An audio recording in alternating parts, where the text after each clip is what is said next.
Yeah, what's going on, YouTube? It's your boy Tony Smiles here. Let's go.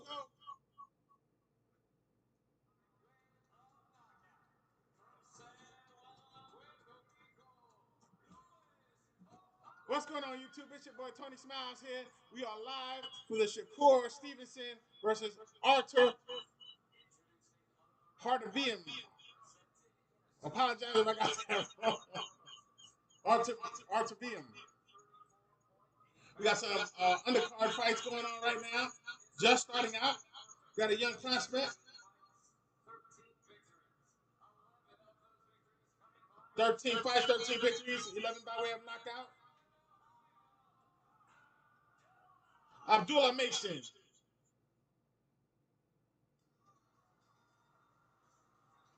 How's everybody doing tonight?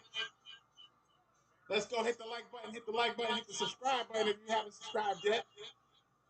Help the channel out, people. Let's go. You take the specs off for a little bit. Protect yourself at all times. That's my saying. At all times. Let's go. So Mason is expected to win this fight. Let's see what happens against the Puerto Rican.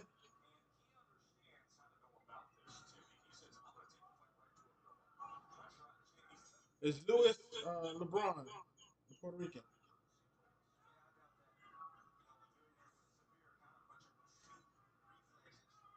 Mason has speed and counterpunching.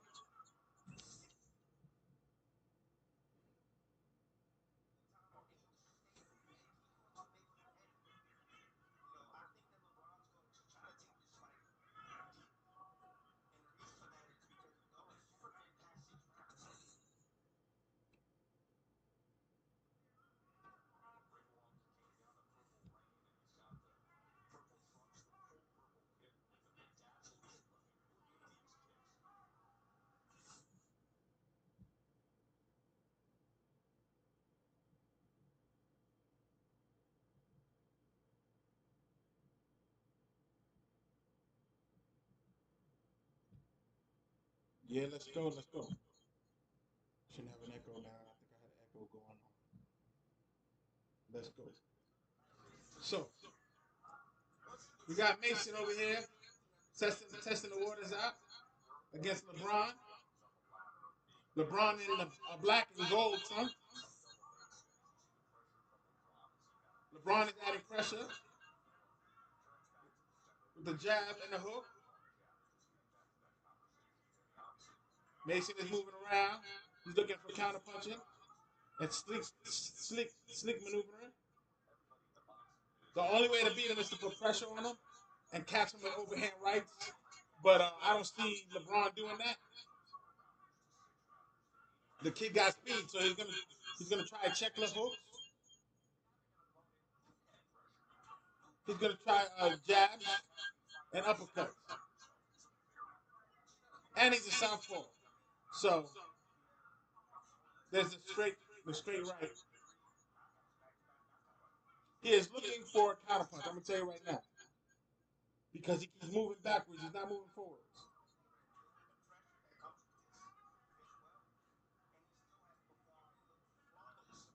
He's getting caught with the jab and the straight right to the body. All right, we got a southpaw versus an orthodox. LeBron is the orthodox standard fighter. Mason is the.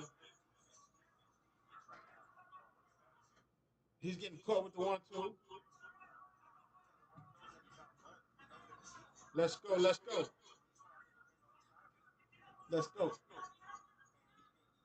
Mason is still looking for the timing to land a heavy punch. He's moving slick. I like it.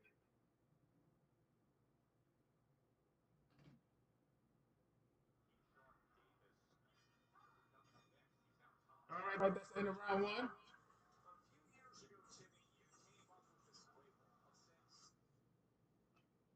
I have to give that first round to Mason.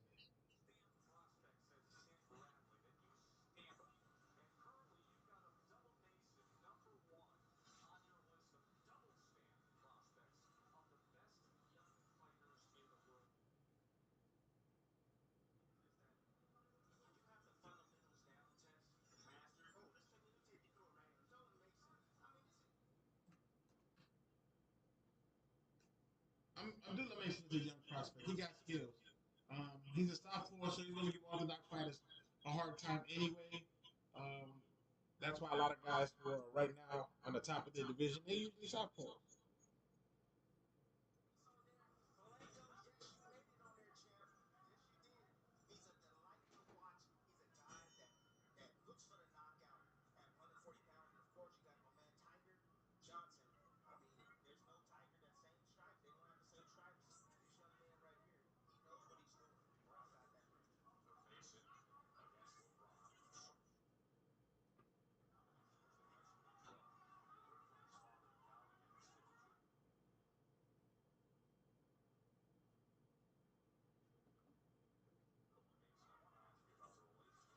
This is round two. Mason seems really comfortable in there. There's no hesitation. He's got LeBron a little bit nervous.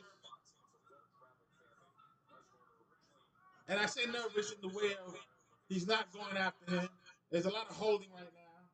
So, when you're holding an opponent, you kind of either hurt and trying to save time, you're trying to figure out what to do, or you're losing.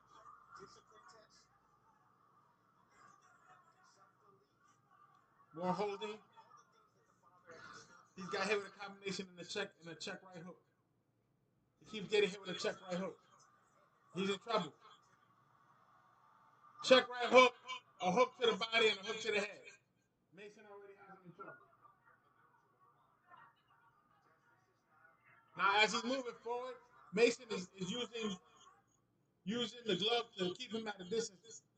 He should not be doing that. The referee should have called him on that. He's holding his forehead back. That's also a measuring move for most pro fighters. You hold him back, and then you drop the hammer.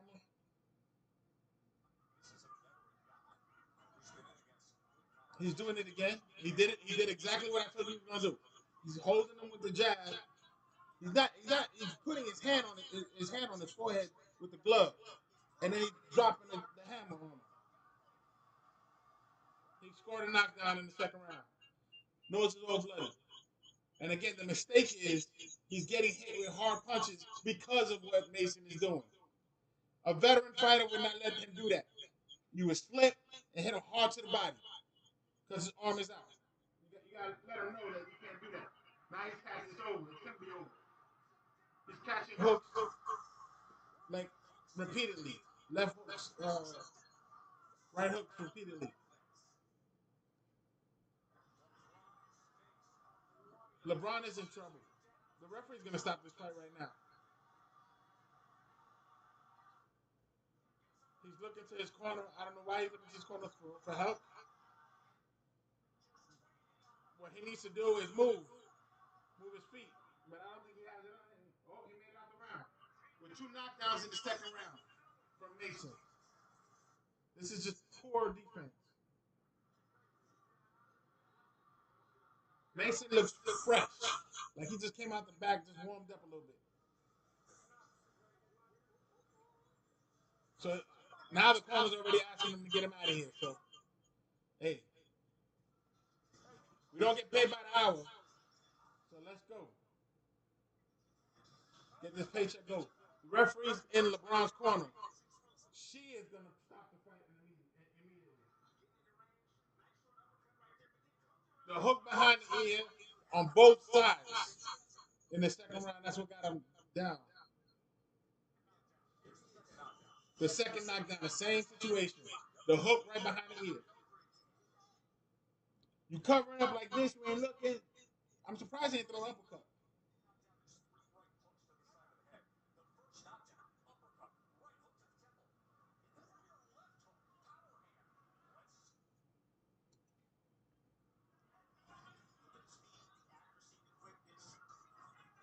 All he has to do is take a step back, maybe 2 steps back. He's moving sideways to the right in the right direction. Mason is pushing him back to the other way, using speed. He's actually pushing him. He's manipulating him. It's just terrible.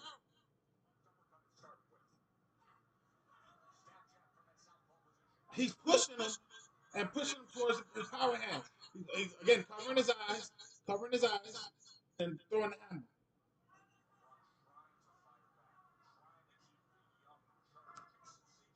LeBron is dead tired, and it's only the third round.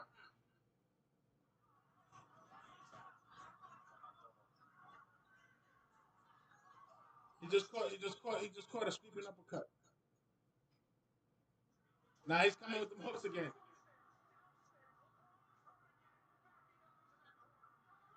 That's it. That's it. They're gonna stop it. Yeah, that's it. That's it. The corner was gonna throw in the towel anyway. LeBron was ready to get beat up tonight. He just came to get beat up. It wasn't like a skillful mastery boxing class. So I mean, he's a young prospect, but I'm sure he got a lot of amateur fights. What he was doing tonight was not right. Any veteran would know if a guy's putting his arm out more than multiple times, right there he's giving away his body and up here and his chin. Let him do it two times. Think he's getting away with it. Maybe one time. And then just come in and hail on him. Good night. Boom, boom, boom, boom, boom. Upstairs, downstairs, change the levels.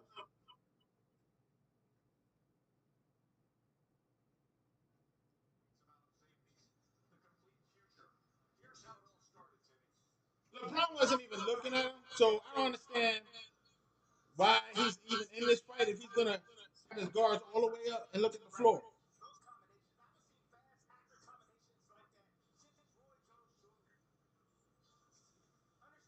Obviously, he's a top-ranked fighter, so they're gonna praise him all the way. But everything he's doing, the combinations are great. But if the guy's not fighting back, then I'm not impressed.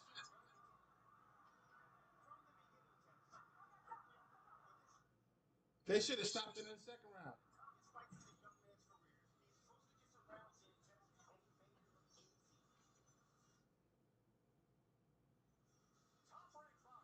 It's like the guy he was fighting LeBron, Lewis LeBron, like he didn't have a heart.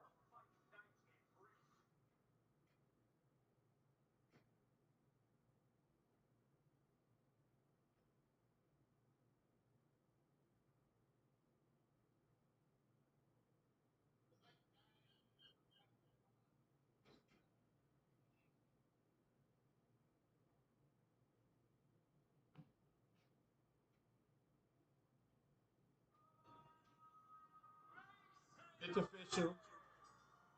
TKO victory, third round.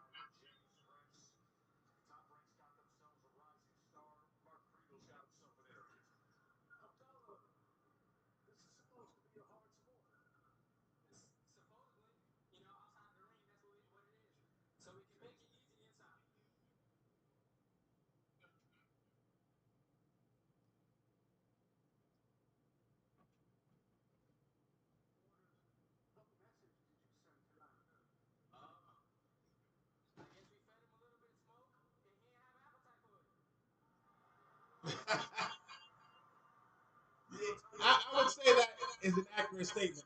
He said we fed him a little bit of smoke and he ain't have an appetite for it.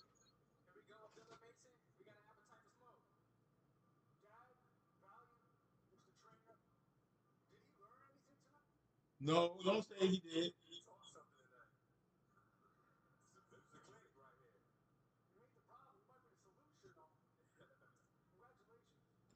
He didn't have a clinic. There was no clinic there. Lewis LeBron was a punching bag. Okay, and punching bags usually don't punch back, and that's what happened. Good formation. I mean, he's building his record, so that's what you're supposed to do.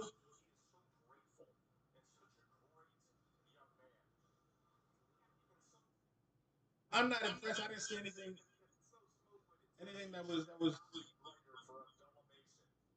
that was great. He does got fast hands, but he's young, so there's that. But I'm not gonna hate. He's a young prospect. He's already got around 14 fights now, 14 victories, and now instead of 11 by knockout, it's 12 by knockout. So, what do you guys think about that fight? Go ahead and leave your thoughts in the comments. Hit the like button, subscribe. Help the channel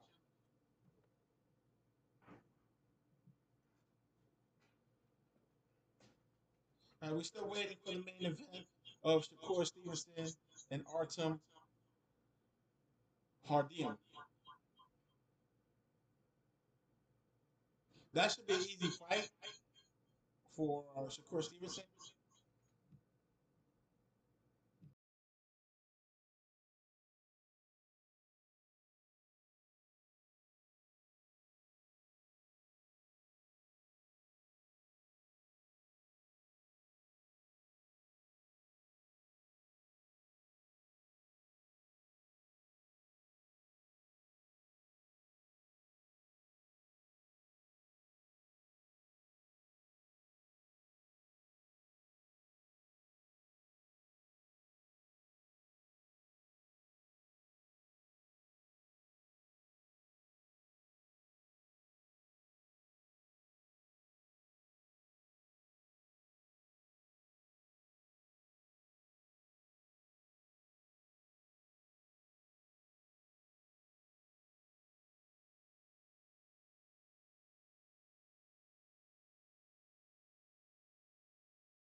Mic check. Mic check. Mic check.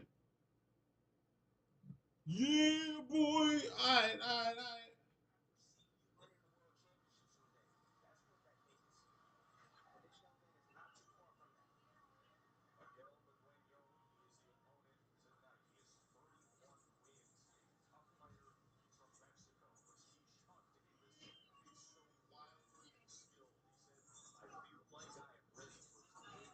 Keyshawn Davis is up next. Keyshawn Davis is up next. This should be another quick victory. They got meat for the Sharks tonight. Top ranks is just building records tonight.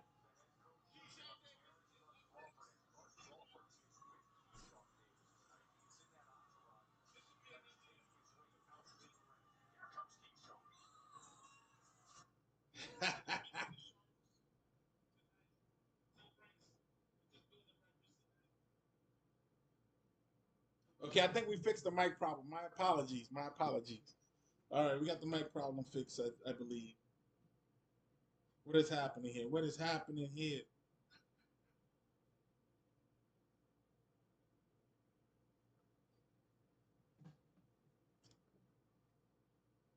Hit the like button, hit the like button, subscribe, subscribe, subscribe. Hit the bell notification to get notifications.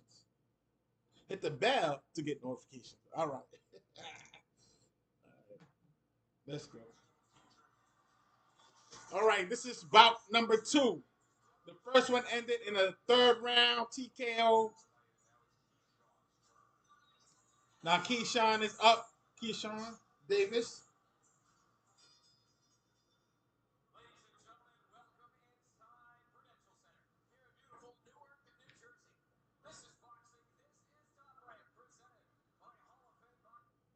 I'm telling you, this is this.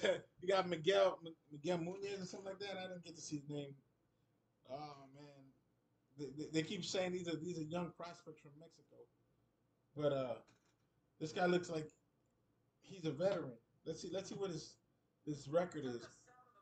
I never heard of him, so my apologies for my ignorance.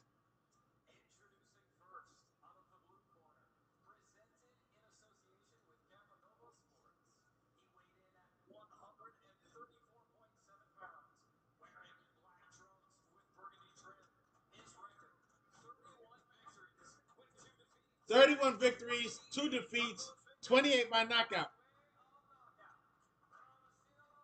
No one ever heard of him. He got 31 fights. He got 31 fights.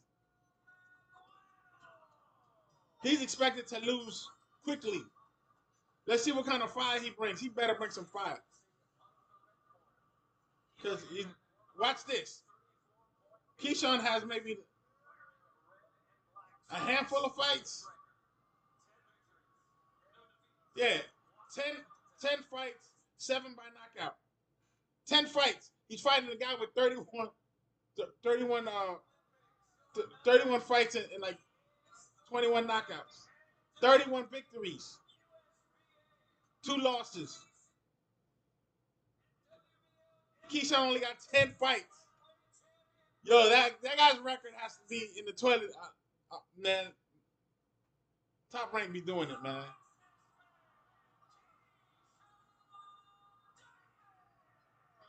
Keyshawn's fooling around, dancing. He seems happy as heck that he's there. The other guy looks serious, focused.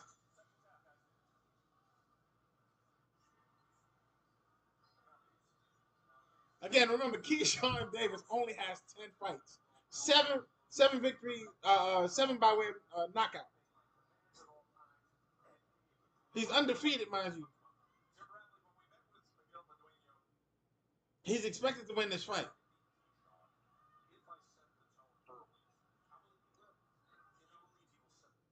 Miguel has 31 fights. I don't know who he fought, but he got 31 fights. Davis is expected to win. He's a top ranked fighter.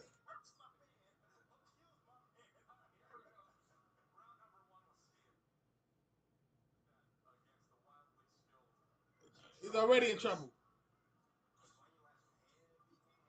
Keyshawn hit him to the body with right hook, left hook, a straight jab through the middle of his guard. I don't know. I'm telling you. Mind you, this guy's supposed to have 31 fights. Are you watching this? Are you watching this? Oh my God, you need to watch this. Put that on. Put that on over there at your house on ESPN, and let's talk about it. Let's go. Hit the like button. Hit the like button. Let's go.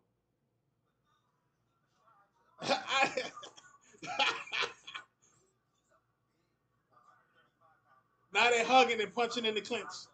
Both elbows. They both give it elbows. Referee ain't say nothing. Oh, referee did say something. Excuse me. He said stop it. Let's go.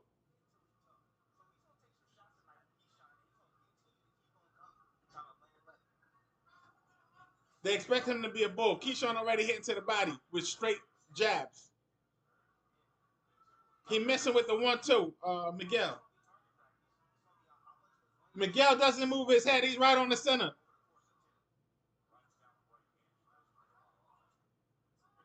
He's giving Keyshawn some pressure. That's about it right now. And a lot of holding and elbows from both fighters.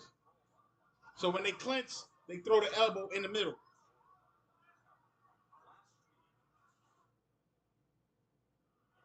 Keyshawn got his arms down. This is what I'm trying to tell you. His arms are down. He picked them up in the air. This is what I'm talking about. Keyshawn just picked the guy up in the air. They clinched. He picked him up from his armpit up in the air. That's wasted energy.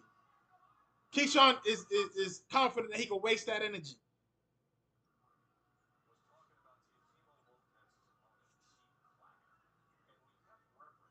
This guy's a bull. He's just going straight forward. He's not even cutting off the ring.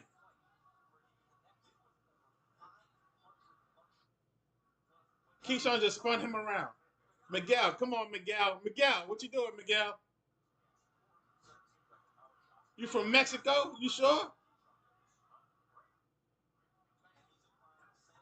Miguel, what you doing, Miguel? Let's go. You lost this round too.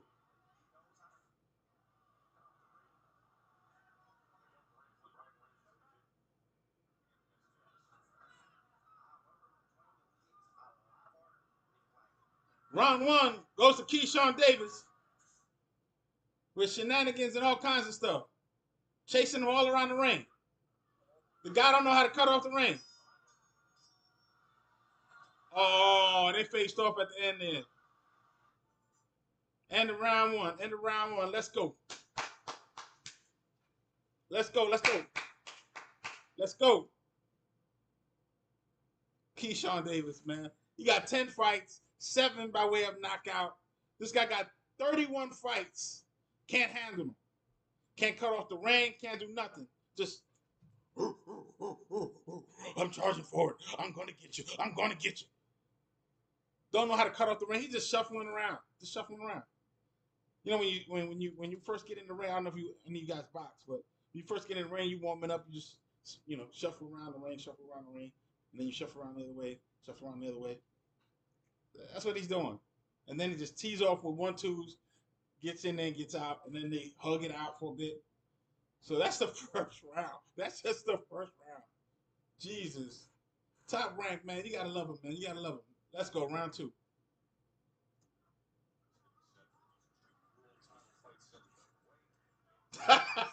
They're hugging it out. Remember, in the first round, Keyshawn picked him up off the ground from under his armpit. Oh! Oh, he threw a haymaker and the guy almost hurt him. The referee just jumped on him for holding the back of his head. And it wasn't even intentional. It was like Keyshawn was backing up and his arm got caught. But Keyshawn been throwing elbows this whole time in a clinch. Remember, they clinch and he throws the elbow in the middle. The guy holds him and the referee jumped on him. Nice body shot. Okay. Now he's showing they got 31 fights. Come on, man. Cut off the ring, though. I think Keyshawn is taking a break. Right now, Keyshawn losing in the second round. And only because of brute force.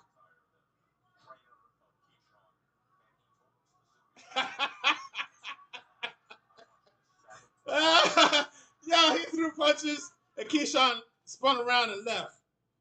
This guy's not even trying to hit him properly. Come on, man. 31 fight. Oh, let's go. Cut off the ring with the hook. Yeah, cut off the ring with the hook. They hugging it out. Let's go. Teach Keyshawn he can't be coming into the ring partying. Let's go. He probably was partying last night thinking it's easy work. Let's go. If nothing else, give him a boxing lesson. Or they hugging it out. The referee's not saying nothing to Keyshawn for putting his hand underneath the guy's thing in the clinch. They're hugging it out again. Keyshawn's laying his weight on him, which is smart. That's what I would do. The elbow thing, I don't know. Here we go. Let's go. They loose again. They're in the middle of the ring. The guy's still a bull. He's just coming in. Let's go. Let's go. Oh, nice body shot, head shot. Keyshawn counter punches in between the punch, catches him, slows him down. But he caught Keyshawn in the body nicely. He's throwing the punch in the wrong side. If you're looking for that kidney shot, he has to go to the body on Keyshawn's.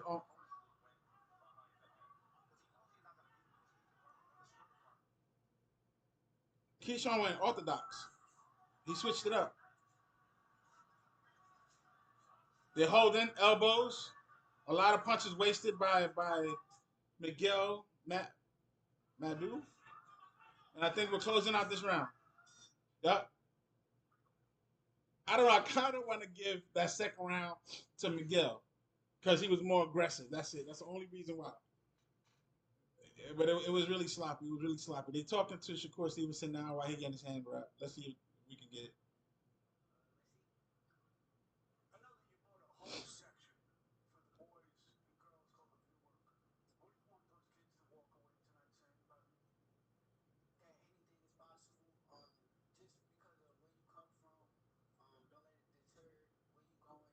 So they're talking about Shakur Stevenson buying a bunch of tickets or sectioning off a section for the Boys and Girls Club of America. But it's his fight. I don't think he really paid for it. But he's losing money if it's not getting filled by patrons. But if it was going to get filled anyway, and they filling it up with Boys and Girls Club, that's just a promoter's tactic to fill the stadium because you don't want it to look empty. They probably had a bunch of tickets at the end, and they were like, who can we give it to that's going to fill it up? Let's go. They still talking to Shakur. 21-0, 10 victories by way of knockout.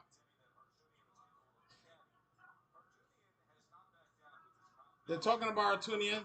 They're completely forgetting about the fight.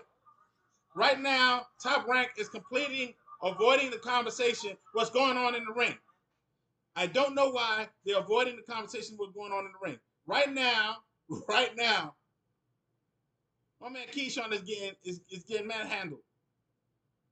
And not in a good way. He's getting pushed around, hugged. Now he's throwing combinations. He's backing up. He's fighting backwards. So it's good for him because he's not gonna get hit. Once he throws his punch, he's gonna take a step back, which is really good boxing. So you cannot say Keyshawn can't box. He's fighting backwards. And he's pushing him. He's pushing him in the direction he wants him. So that's another thing. That happened in the first round. He took the two-piece and the hook. Miguel's taking some punches. Keyshawn's scared. He's run again. Remember what I told you? He's shuffling around the ring. That's what he's doing. The guy don't know how to cut off the ring. He needs to take a step or hook in a direction where the guy's about to go. That way he slows down and tries to go the other way, and you catch him with something. Keyshawn standing straight up against the ropes. And he's pushing him with mushing his face. Referee ain't saying nothing. All right, they broke clean. Let's go. I don't know what kind of stance Keyshawn is using with this. This is not even Mayweather. I don't know what this is, but he's doing that.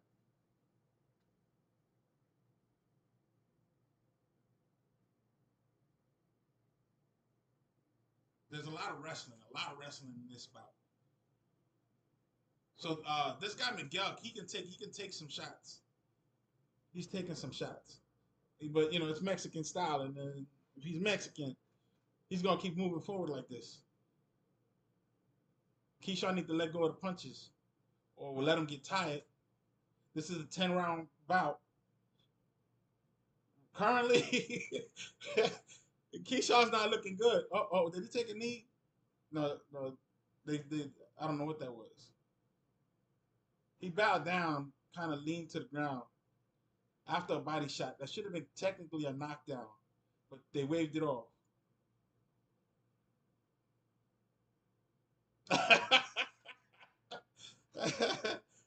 Oh my God. I'm telling you, man. The dude's supposed to have 31 fights. And Keyshawn only 10 fights in his professional career. Sorry about that. Oh man, just this is a funny fight, man. This is a funny fight. I don't know what Top Rank was thinking. They go, you know, you get some work in, and he'll give you some work, I guess. I'm pretty sure the judges are not. Remember, Keyshawn is the favorite, and he's a Top Rank fighter. Top Rank is not gonna let those judges, you know, give the fight away if it's even close. We know Keyshawn is the better boxer because this guy's just a bull. He's just like coming forward. But Keyshawn, I mean, he's doing all kinds of veteran tricks. He was laughing and giggling when he first came in and dancing. He ain't dancing no more, and the smile is off his face. Are you seeing this? Yo, hit the like button. Hit the like button. Subscribe if you haven't already. If you subscribe, you can comment in the chat.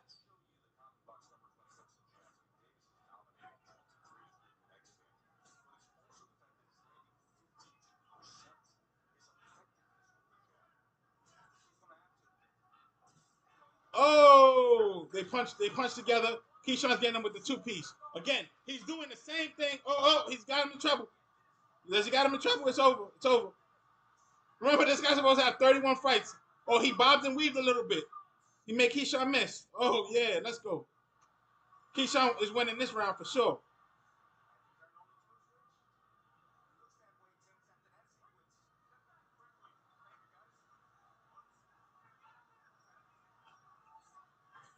Miguel's taking shots upstairs and downstairs now. He's right in the middle. If he don't let his hands go, he's gonna get hurt.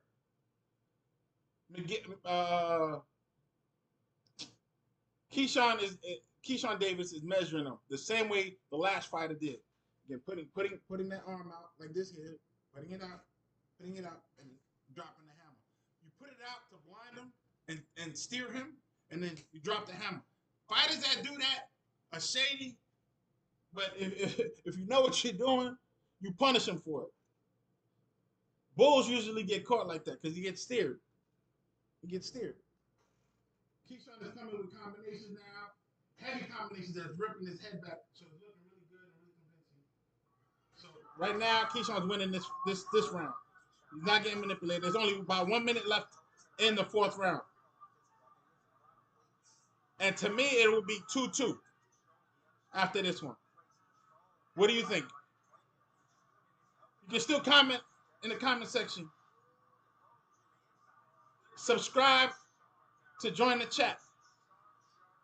Oh my God. This guy is taking some heavy shots now. The body shots and the head shots by Keyshawn. But he in those 31 fights, he might have been getting knocked from left to right. So this guy is not punchy. He can take those shots. He's got a high guard too. So what do you do with a high guard? You go to the body. And if you can't go to the body, you go around the punch.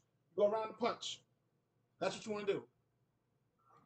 And you want to hit him, you know, either ear or behind the ear. It'll mess up the equilibrium. As soon as he staggers, then you jump on him.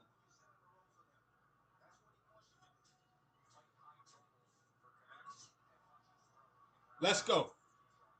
Let's go. Round 4 is over. Keyshawn is confident right now.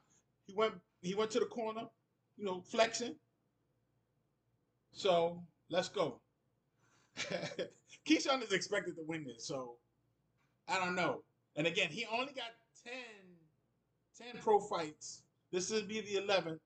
He got 7 of them by knockout. Miguel over here, he supposedly has 31 fights, but he's fighting like a bull and not throwing punches when he gets hit consecutively.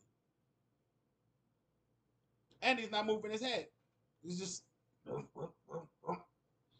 he doesn't cut off the ring, so he's wasting a lot of energy chasing him. If he cuts off the ring is come on, it's a square.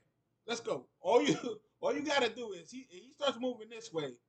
You step in front of him this way. He's either gonna run into you or switch the other direction. You can't go anywhere. We're fighting, and it's not a big ring. I don't think that's the large ring. I think that's a smaller ring. That's the 20 by 20, not the 22 by 22.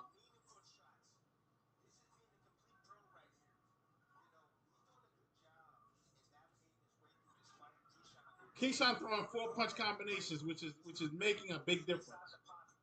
And he's changing levels. Downstairs, upstairs, upstairs, downstairs. He's doing uppercuts. But when this is happening, the guy's looking at the floor or looking at somewhere else because he's getting caught. And then keeping his head in the middle. At least move his head. When he was getting caught early on, he did move his head when he was in trouble. And it made a big difference. So I know he's capable of doing that. Let's go. We're in round 5. We're halfway through the fight. Right now, I got a 2-2 on my scorecard. I don't know how they got it. I haven't seen their scorecard. The first round was Keyshawn. 2 and 3 was Miguel's. And then 4 was definitely Keyshawn's. And right now, Keyshawn has dominated him out of boxing. Keyshawn is not running. So that's probably what's helping him out. He's not running.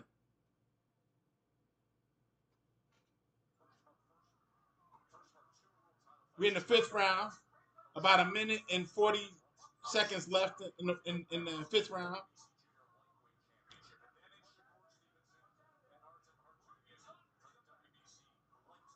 I just like how they're cutting off the conversation because this is not an easy fight for Keyshawn. And the way that they're going to screen on screen, I don't want to watch Foster warming up. I don't really want to watch that. I don't want to watch that. I want to watch the fight. Yes, thank you. Top rank, man. Because right now Keyshawn is looking terrible, and Top Rank don't want you to see that. So they're cutting off. They're cutting. They split screening and talking about something else, talking about the main event. They're not saying how this guy Miguel is actually throwing some heavy blows too, and he's cheating because I just saw Miguel throw a shoulder in there. He threw a couple of shoulders in there. Referee ain't saying nothing, and he's changing levels too, downstairs, upstairs. Keyshawn is catching lumps. He started out the bout good. Keyshawn is running again, and then as he's running, the guy's a bull, so that's what he needs to do. Move around, and as soon as the guy comes in, hit him with that counter hook. That counter hook is going to knock him out. He's just vulnerable to that counter hook. Keep shuffling. The guy's going to follow you around the ring. When he comes in, you hammer him. I don't know what Keyshawn does with the elbow. He's pouring at him. I know you saw that. He's steering him. As you're steering him, you covering his eyes. Oh, he did it again. Keyshawn won that round. I have to give it to him. He's manipulating the guy. He's owning the ring. He's not dominating him by no means, but right now, he's winning. Because that was the 5th round, so it's 2-3 on my scorecard. That's how I have it. I gave the 2nd and 3rd round to Miguel because he was pressuring. He was pushing forward and he was connecting with some heavy punches downstairs, upstairs. In the 4th round, Keyshawn came back and he started boxing and not running, staying put and throwing combinations. 4-punch combinations, which were upstairs and downstairs. He would go to the body, come straight through the middle, come with the hook to the head, and then to the body or right back to the head. Catch him right dead in the chin. All right, we're going to round 6. Keyshawn is winning by 1 round. I'm still not getting what their scorecard is. Usually they give a scorecard.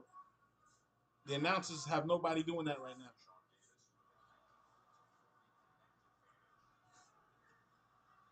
I don't know. I don't know what Miguel thinks he's doing. He's not throwing any punches right now. He's a punching bag, and he's catching some major hooks. Again,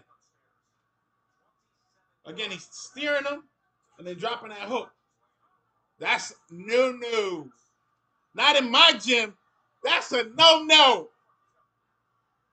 You slap that hand off of him and you come to the body, or you slip and you come to the body. Keyshawn is not moving anymore. He's slowing down. They're holding, and the referee is not stopping it.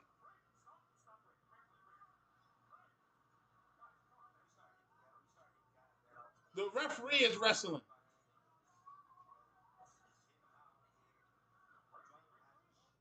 They wrestling. They wrestling.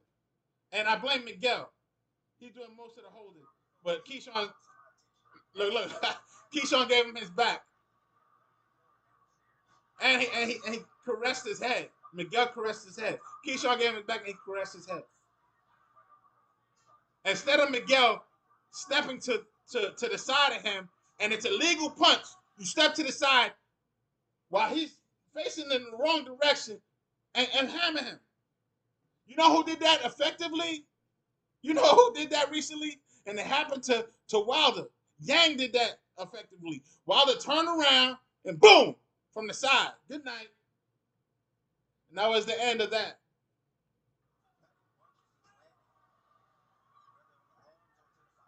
Miguel's catching these hooks to the head without blocking them. He can do it all night. Keyshawn can do it all night. He's measuring them. He's measuring them. I know you're seeing this. You got to be seeing this. He's measuring them. He's holding that steer in front of him, and he's dropping the hammer. Now they're wrestling. Now he's on top of him. Keyshawn got in his head, so he's smiling.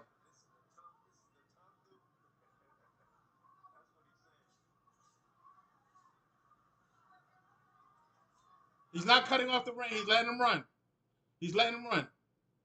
He's letting him run. You don't let nobody run like that. You got to cut off the ring. Uh-oh. They called it a slip again. This is the second time Keyshawn touches the canvas with both his gloves. And they call it a slip. I ain't seen no slip there. But that's okay. And it ends with a wrestling match. I knew this was going to be a funny fight. I told you from the start. Rewind this and check it out. I was telling you this was a funny fight. The dude got 31 fights and he's fighting like this. 31 fights? Really? Who you been fighting? Keyshawn only got 10 fights. Mind you, you usually have more fights before you turn pro. So, you can have 100 fights before you turn pro. I don't know how many fights Keyshawn had, but he only got 10 pro fights. And if this guy got 31 pro fights, he had to have more, amateur fights, allegedly. But I'm probably lying. I'm probably lying. Oh man, I told you this was going to be a funny fight. I tried. I told you this was going to be a funny fight. As soon as I saw the records, it's like, yo, why would you put a guy with 10 fights to fight somebody with 31 fights? And Keyshawn is not looking, the best. He's been getting slapped around. They've been changing the whole conversation. They don't even have good highlights. The highlight they're showing is at the end where they're just facing off and Keyshawn mushes them. That is not a highlight for boxing. That's a highlight for entertainment.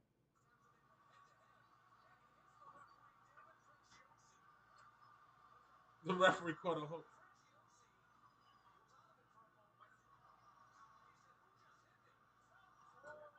Now he picks up Keyshawn. I told you this was a wrestling match.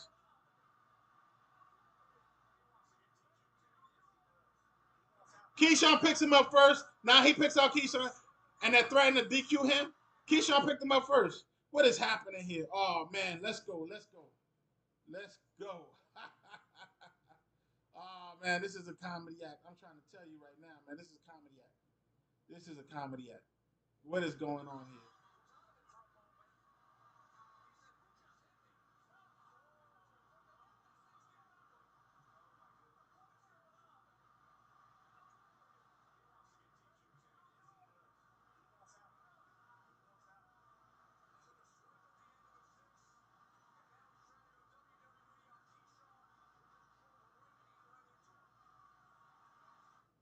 I knew this was going to be a comedy fight.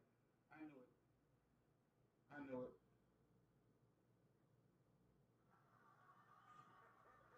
This is the seventh round. Mind you, it was tied by 5. Keisha.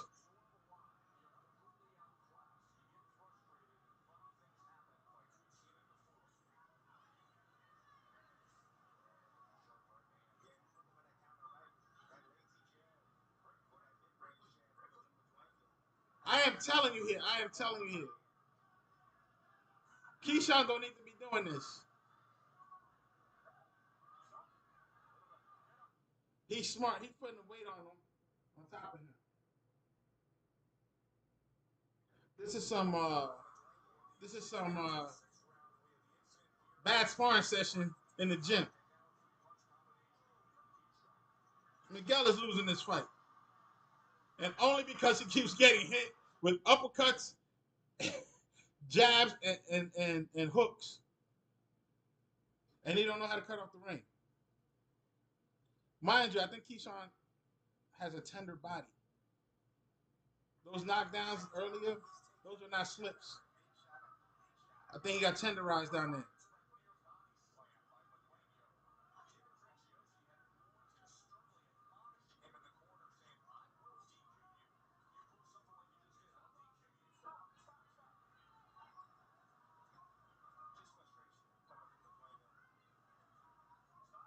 They're wrestling again.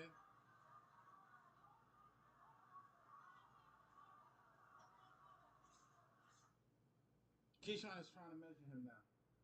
He's not running.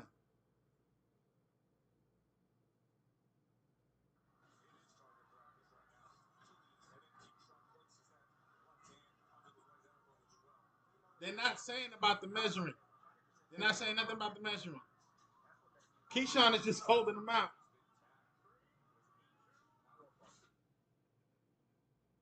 And he's catching him with some heavy shots. Because he's right in front of him.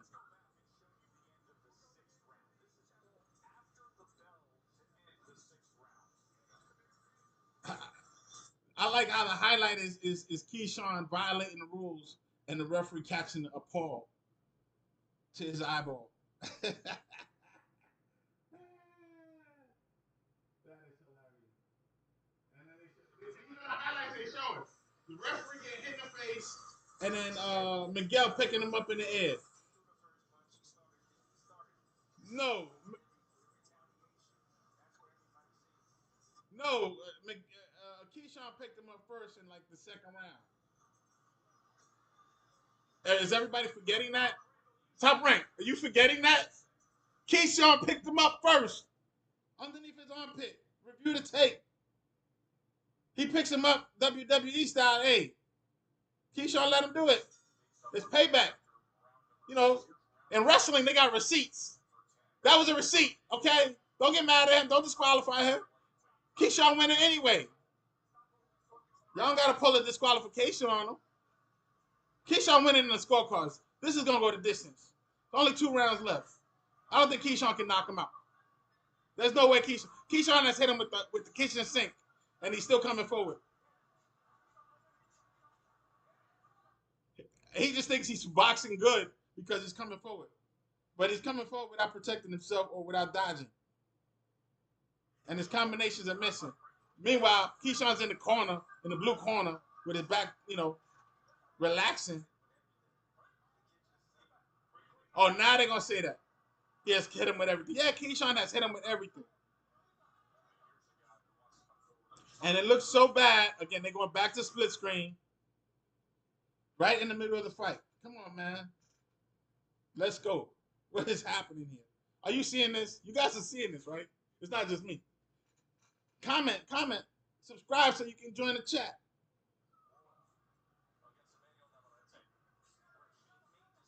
If you subscribe now, by the time the main event happens, we can chat. Let's go.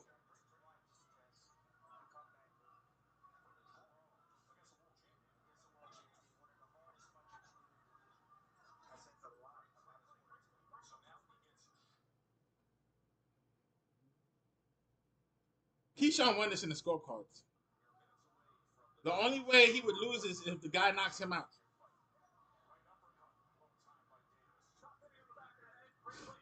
And because this is top rank, they probably have a unanimous decision. Because I got Miguel only winning 2 rounds, and he lost 6. It's only a 10-round fight. Keyshawn don't got to do nothing but run. The guy still don't know how to cut off the ring, and he keeps getting caught with a hook.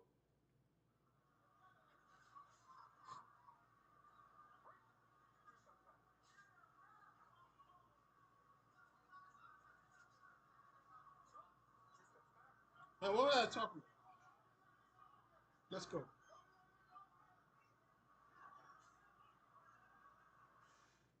I'm telling you, you're just hammering him with the. Come on, man. It's a power hook. You can't be eating those. Well, he's eating them, so. Oh, Keyshawn just dropped him down in the corner. He tried to DDT him. He grabbed him from underneath and dropped him back. Straight wrestling move. And Keyshawn did that. They're not saying nothing. They're not saying nothing. Keyshawn did that on purpose.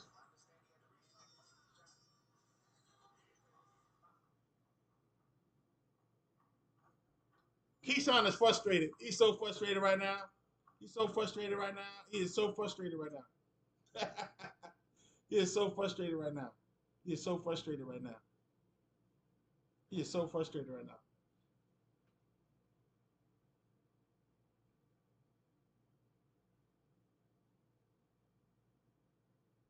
I am not impressed. I am not impressed.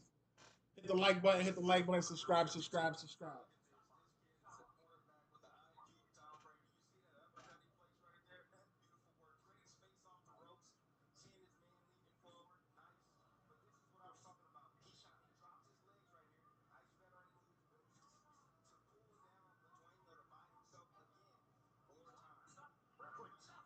A veteran move. He DDTs him, and Tim Bradley says that's a veteran move. He DDT'd him. That's a wrestling move. They were complaining about the wrestling move when he picked him up, but now Keyshawn DDTs him, and that's a good veteran move. No, Keyshawn is not a veteran. He only got 10 fights. This is number 11.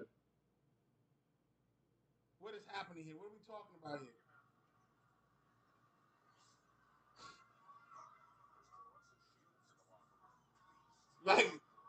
Like they cutting away again because he's not looking good. So they're cutting away.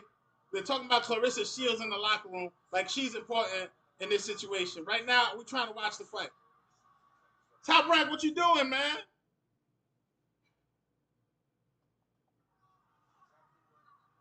You that embarrassing, Keyshawn. Y'all got no highlights of this fight.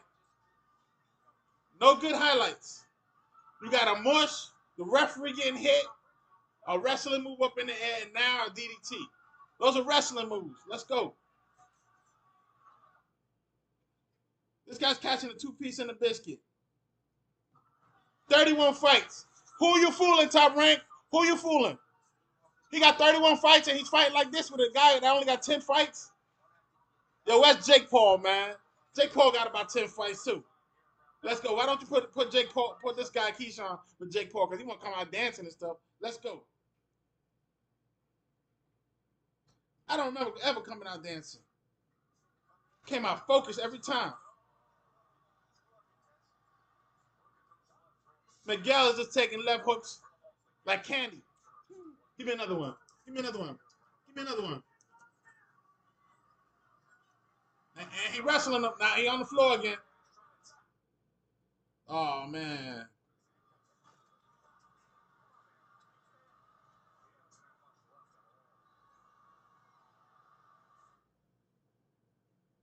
Keyshawn hit him with the best punch of the night. And he still didn't go down.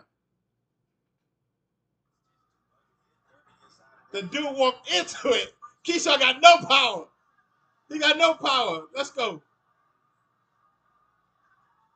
The dude walked right into it. Remember, he been throwing that hook. He did it again. Look, that hook is landing all day, and he still can't get him out of there. Oh man, oh man, oh man, Keyshawn. Yo, top rank. Who you fooling? 31 fights? 31 fights? Tell me he's a good opponent. Tell me he was a good opponent. You gonna pick him because he got 31 fights? Really? Wait, where did he fight? All those 31 fights was in Mexico? Because he didn't look like a 31 fighter right now. I'm telling you. You're going to put him with a guy with 10 fights? And Keyshawn is not looking like the pro. He's not boxing. He just starts boxing every now and again. He's got the skills. Don't get it twisted. I know he got the skills. That's why you signed him. But you're not going to sit there and lie to me and tell me as a promoter this was a good move. I know he's on TV. It don't matter. He's an undercard fighter. He's not the main event. But you're expecting him to be a main event fighter eventually. You got to put him in with guys that are going to make him look good. You did that with the last fight. Now you're doing it with this fight. They got this bad habit. I don't know who the trainer is, but they got this bad habit of steering people. That's a no-no. We're not doing that.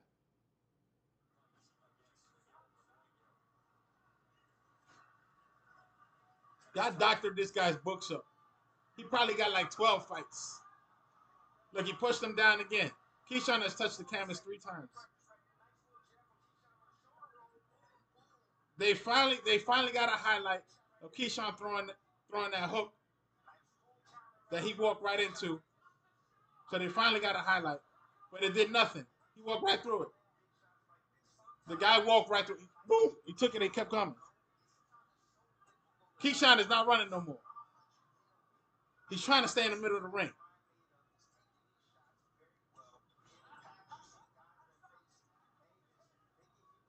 This is the 10th and final round.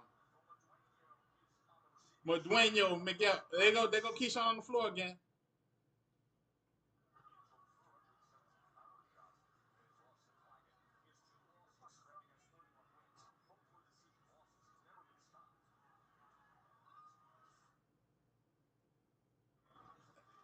Miguel, come on, Miguel. He's right in front of you now. He ain't running. You don't got to cut off the ring no more. He's not running. Keyshawn gave him his back again. I'm telling you. You do that with me in my young days, I'm going to hurt you. Don't give me your back. That's ultimate disrespect. If Zilly Zhang didn't capitalize on that, maybe Wilder when they got knocked out. You get the guy to your back, you got to protect yourself at all times. That's not protecting yourself. Keyshawn's not running no more. He's tired. He's not dancing. He's not smiling. He's leaning on the referee. The referee ain't even do nothing. Oh, he can't. Miguel is hitting him in the back of the head.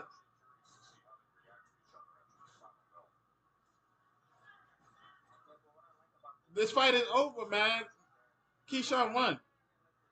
As sloppy as the fight has been, I only gave Miguel Munoz only 2 rounds.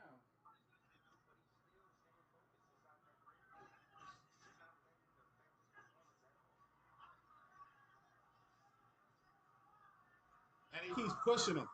You're wasting a lot of energy pushing the guy away from you. Look, he's calling them in just to push him. He's calling them in just to push him. I know you saw that. Keyshawn's calling. Look, now he matadored him. Now he's showing what he is. He's a bull. He matadored him. Miguel's a bull, but he ain't got no 31 fights, man. No way.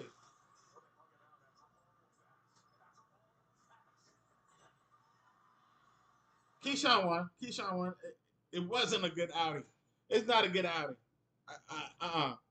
If they say that Keyshawn looked good doing it, it was a master class. No, it wasn't. It wasn't. Oh my God! Look who this trainer is. Keyshawn could do better with that trainer. I don't know, man. That's Crawford's trainer. Bo Mack.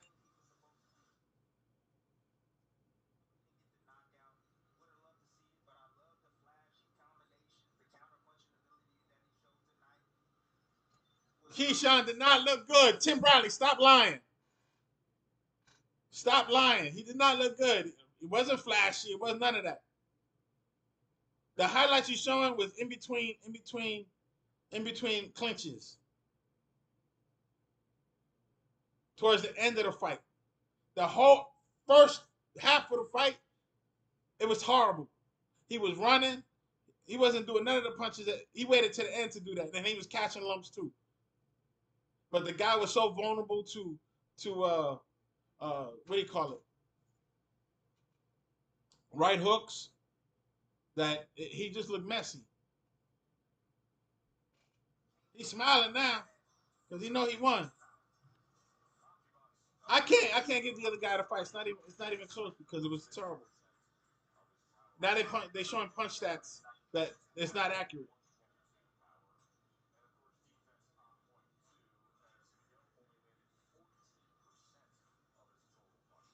They got Miguel throwing almost 500 punches at 40% land. No, I don't think so. I saw him land more punches than that. Mind you, hit in the shoulder, hit on the neck, hit in the rib. Those are all count. Hitting back of the ear right here. Those are all counts. They're not counting that because Keyshawn was getting hit all over too.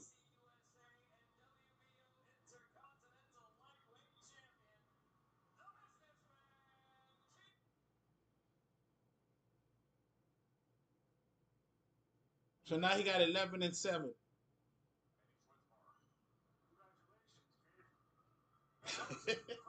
I told you this fight was gonna be a joke. As soon as I saw the 31-2, you better give God all the glory.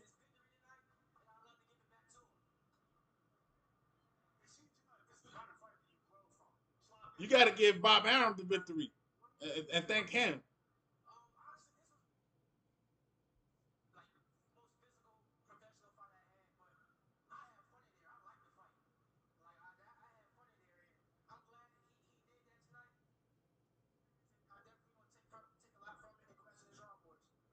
So he got a lesson.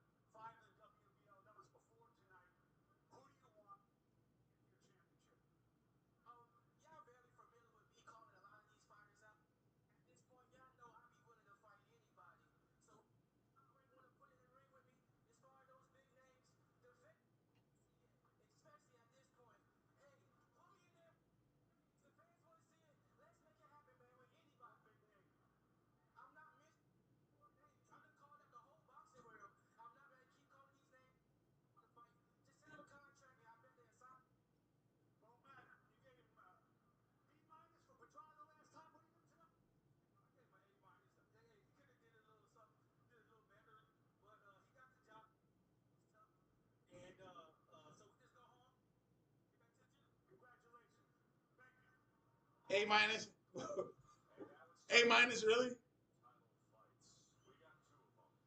He was running half the fight. The beginning of the fight, he was running. He was running. The guy couldn't even cut off the rein. And he lost the second and third right because he was running. On my card, I don't know.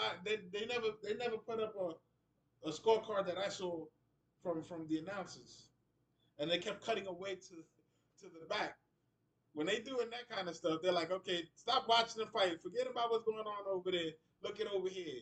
Clarissa Shields is sitting watching the fight. Look at her. I'm trying to watch the fight, dude. Top rank, do better.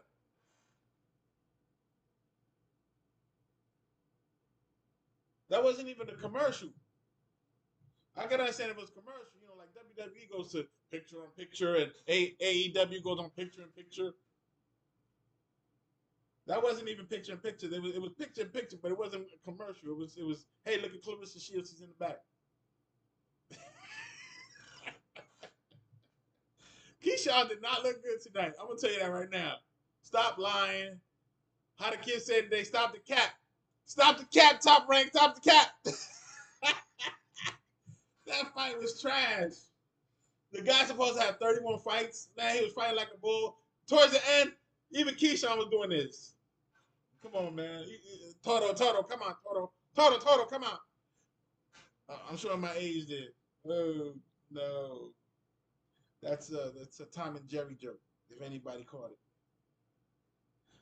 hey, leave your comments below about this fight. If you liked it, if you thought Keyshawn showed this stuff, go ahead and leave a comment below. If you disagree, leave a comment below. If you agree, leave a comment below. If you want to join the chat, all you gotta do is subscribe, baby. Let's go. Let's go. They're on commercial break right now. Oh man, that was a funny fight. That was a funny fight.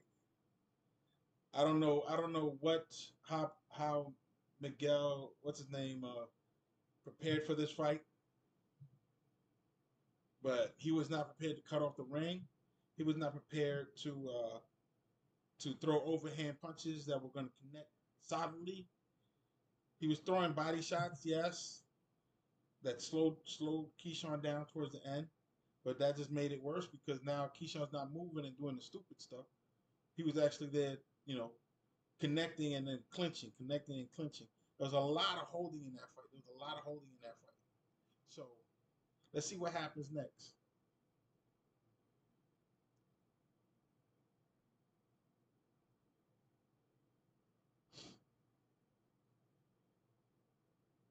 There's a commercial break still. All right, man. Tonight's main event is Shakur Stevenson and Artur Hardiem. Excuse me, Artur Hardiem. Artur Hardiem. This should be also an easy fight for Shakur Stevenson up in that corner over there. But only because Artem is not known for power punching. So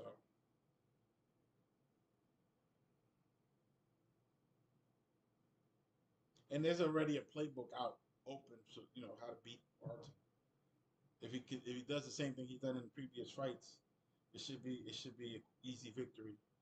But it can go 12 rounds. It is for a championship fight, uh, and I don't think Shakur is has an idea to do a knockout, but he probably has a plan to outscore him and outbox him because that's how he thinks. He does. He tries to do the sweet science, hit not get hit, but sometimes his not get hit is also running and not engaging.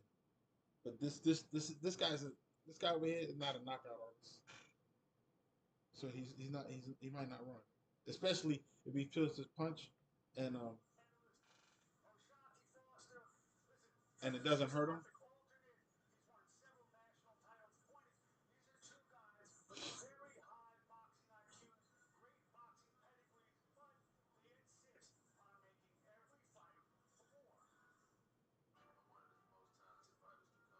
All right, this next bout should be a decent fight. This is a championship fight coming up for the WBC title.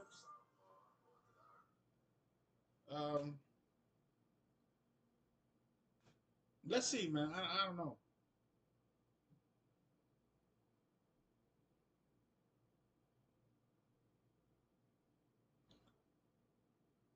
Robinson is another one that comes forward. Um,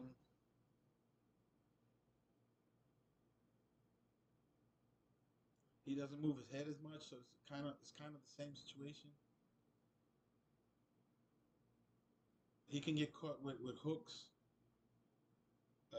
like the other guy that straight, you know, overhand hook, overhand right, or counter hook. Those are dangerous fight. Those are dangerous punches for someone who's orthodox because they coming. That's coming from the back. Boom, getting full power in there. Those kind of punches are bad. Ryan Garcia has made the the left hook a dangerous punch for him and taking him to victory multiple times. That's his one punch, his go-to punch.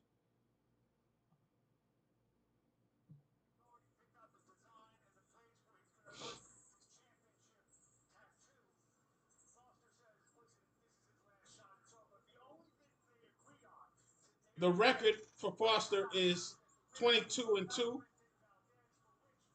with 12 knockouts, and then you have 18-2-1. This is a closer matchup. This is what I was talking about earlier. Because you got some guy who allegedly 31 pro fights. Now he got 31-3. Before it was 31-2 in Miguel. And Keyshawn had only 10 fights, now 11. And 7 by knockout.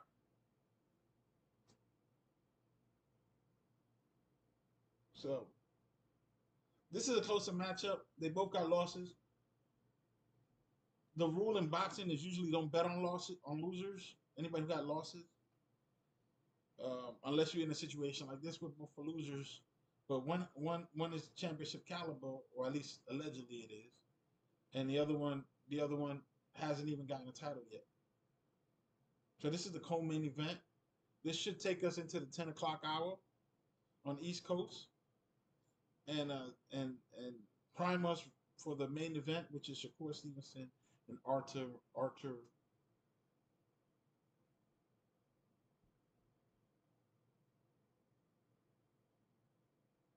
They're going out to the ring now.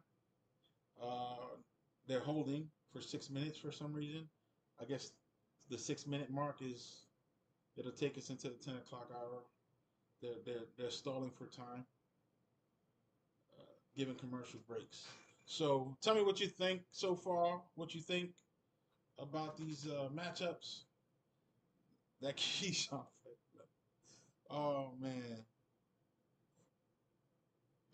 Top Rank do better, man. Top Rank do better. I know you got a stable of boxers signed up, and you got to feature them, and you're trying to give them the best chance of winning to pad their record. But you can't put in a guy who has 31 fights with somebody with 10 fights and expect them to believe that this guy with 31 fights is going to be an effective fighter. He was trashed. He was trash walking in. He was trash going out. And I know y'all padded his record. Or he padded his own record and y'all accepted it. We don't know who he fought in these 31 fights. It could have been, they're counting sparring sessions.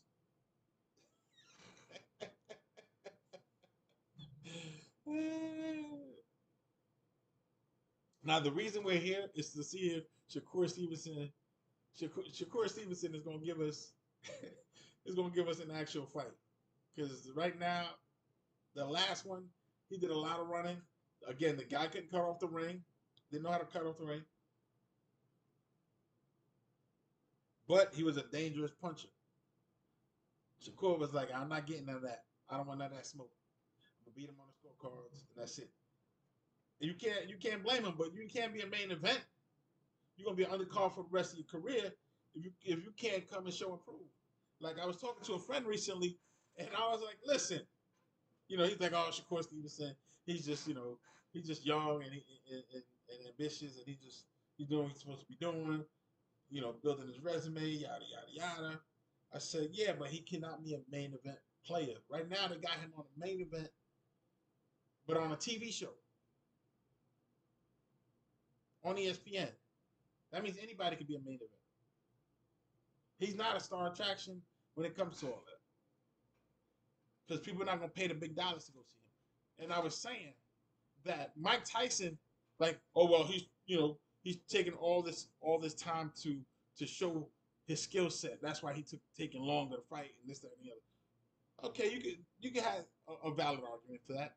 But I was like, look, back in the day, Mike Tyson had about 22 knockouts in a row. He had a whole 22 knockouts in a row, and all of them was in the first round. All of them was in the first round. People paid top dollar, premium dollar to watch Mike Tyson knock a joker out in about 30 seconds of the first round. And that'd be the end of the fight. People get up to right, get some popcorn. Hey, I'm going to go get some beer. I'm going to go to the bathroom real quick. By the time they get to the bathroom, the fight is over. They used to say, don't blink. And every time people paid top dollar, including myself, to watch Mike Tyson fight. Because I remember buying his pay-per-view with my little chump change. Okay, so I'm gonna tell you right now. I bought the Punch Out. I bought the magazines. I bought all of that. I probably had a couple of free T-shirts that I got on the way. Bought the jackets. Bought the. I know Mike Tyson was the man. He was the most dangerous man in the world at the time, and people paid premium dollar to watch him. They knew that the chances was going to happen that he was going to knock the dude out in the first round in 30 seconds, and he was main event. They paid top dollar. That's main event material for 30 seconds. We don't get paid by the hour as boxers. We don't get paid by the hour. So if you knock the dude out in the first round, hey, that's it. You get what you pay for. You want to see a knockout? You got a knockout. You got a knockout. What else can I tell you? Shakur Stevenson cannot main event a card. He could be on the undercard of a main event player, maybe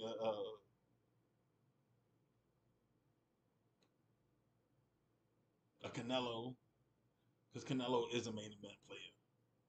No matter what he's doing, people gonna want to go see him fight. They pay top dollar to see him fight. And who else is a main event player nowadays?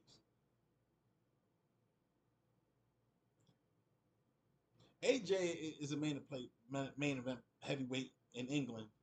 People pay top dollar to see him fight.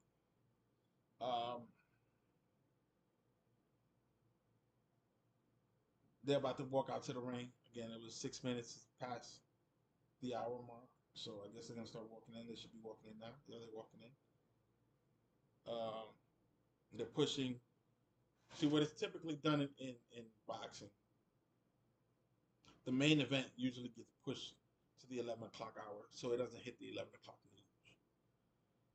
It doesn't matter with that was back in the day, but we're talking about Bob Arum here and a lot of the old promoters. They still think that's how people won't find out the outcome. You got social media, man. People that are in the arena are gonna post it. People who are watching it, they're gonna post it.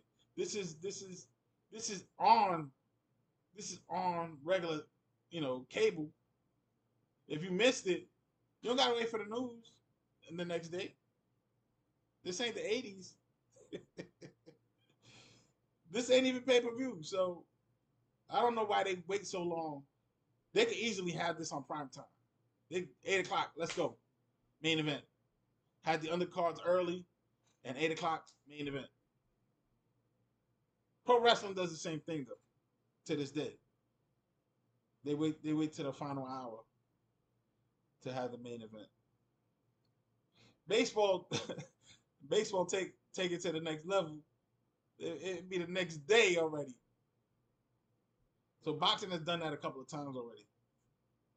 Now you're having boxing in Saudi Arabia, and they be up to like 3 in the morning over there to get it prime time here.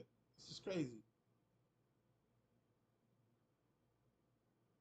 Let's see what they're talking about. Take you back to the action.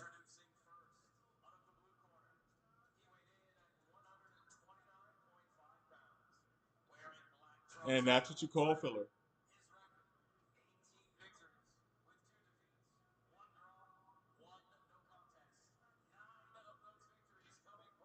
Coming by way of knockout.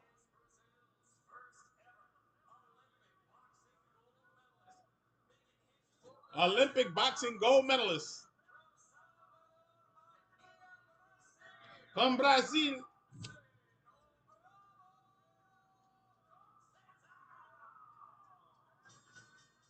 Let's see if he gonna move his head. He don't move his head, he gonna catch hooks and uppercuts.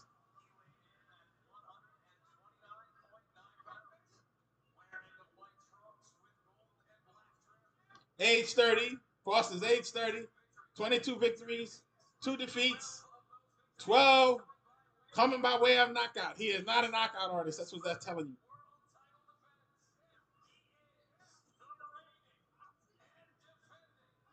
you. WBC lightweight champion of the world.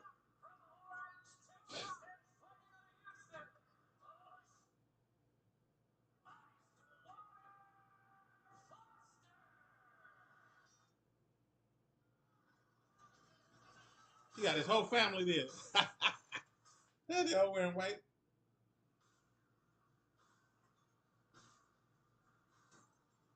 Yeah, yeah.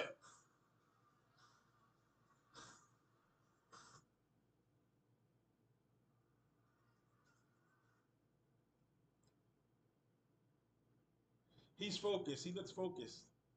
So that's a good thing.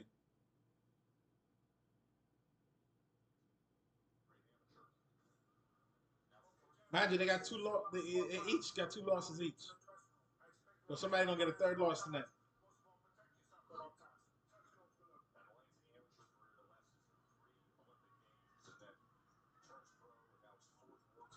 You see what I'm talking about? This guy was an Olympian. He had all these amateur fights. So got forced to come on.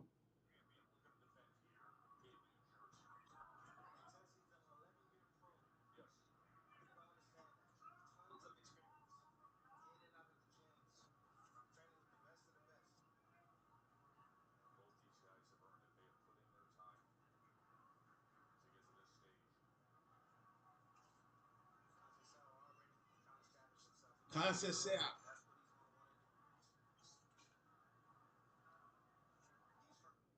Conceicao staying upright.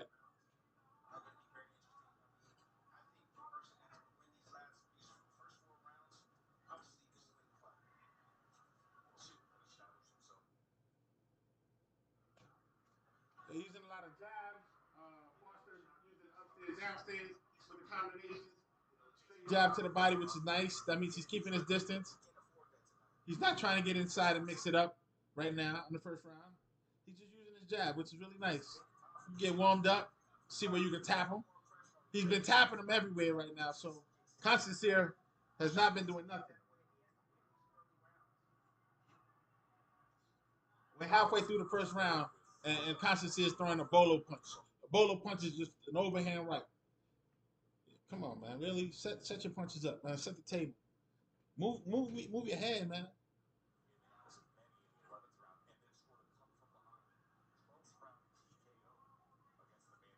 He just caught a punch to the chest.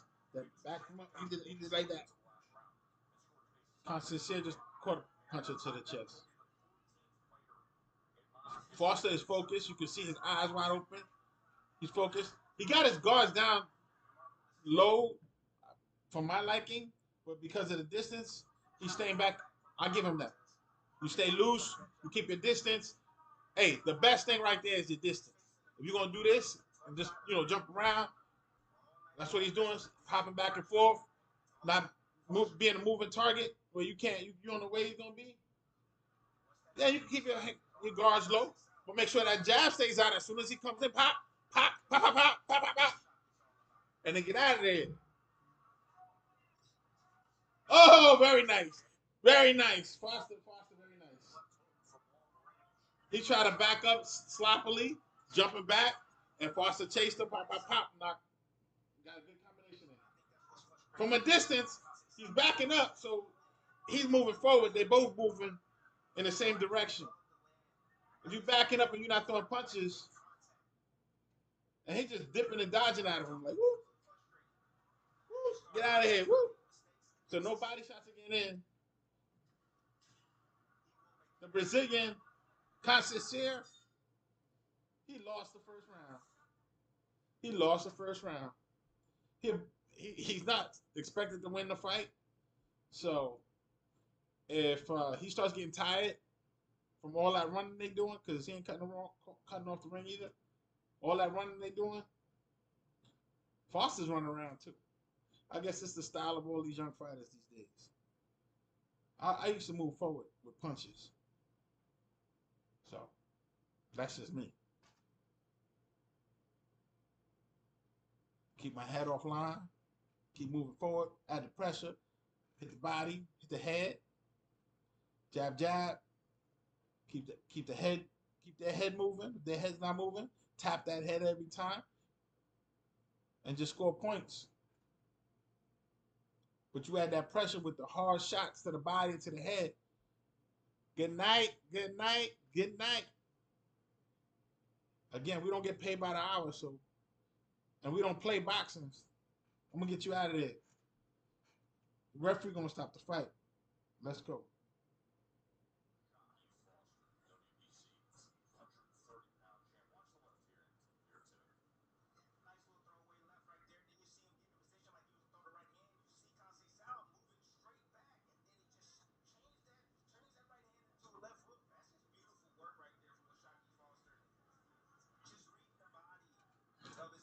They're praising him for a punch that wasn't that was a punch that was more like a slap, but it was to get the guy's attention. The guy's backing up Conceicao. He's backing up Conceicao. He's backing up. As he's backing up, Foster throws the jab, tags him with it. He can't throw the two, but he pump fakes it, and then he slaps him, forcing Conceicao to stumble sideways, which looks good. That makes you score points, and the judge just starts seeing that. You're getting the guy off balance. You might not hurt him, but you get him off balance when you start looking at that. Again, Conceicao is moving forward, and like the previous two fights, what do you call it? Is backing up and moving around the ring. And again, the ring is just about so big. Cut the ring off.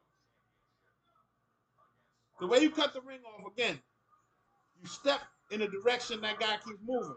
If he's shuffling, you throw a hook in that direction. He's going to walk into it. If he walks into it, you can knock him out. He's shuffling with his hands down.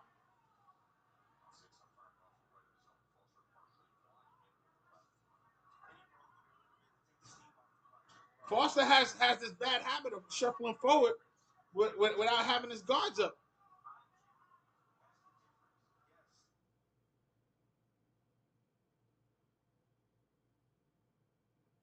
He's trying to do a shoulder roll. But if you move in, let him cover up this side. While he's covering up this side, you catch him up here in the temple. You turn that jab into a hook.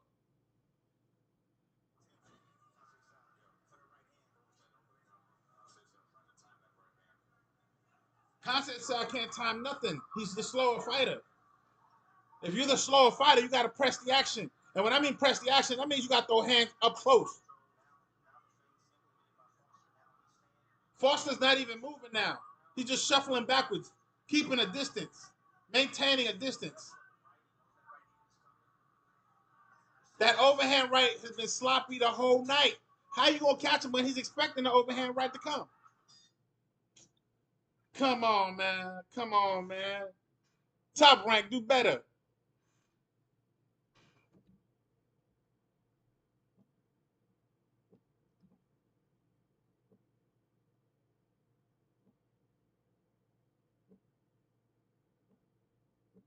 Yeah, we're getting ready for the main event, so let's go.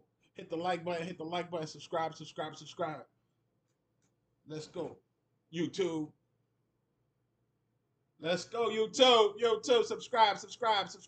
If you watching this event with me right now, hit the subscription button so we can watch the other fights together, baby.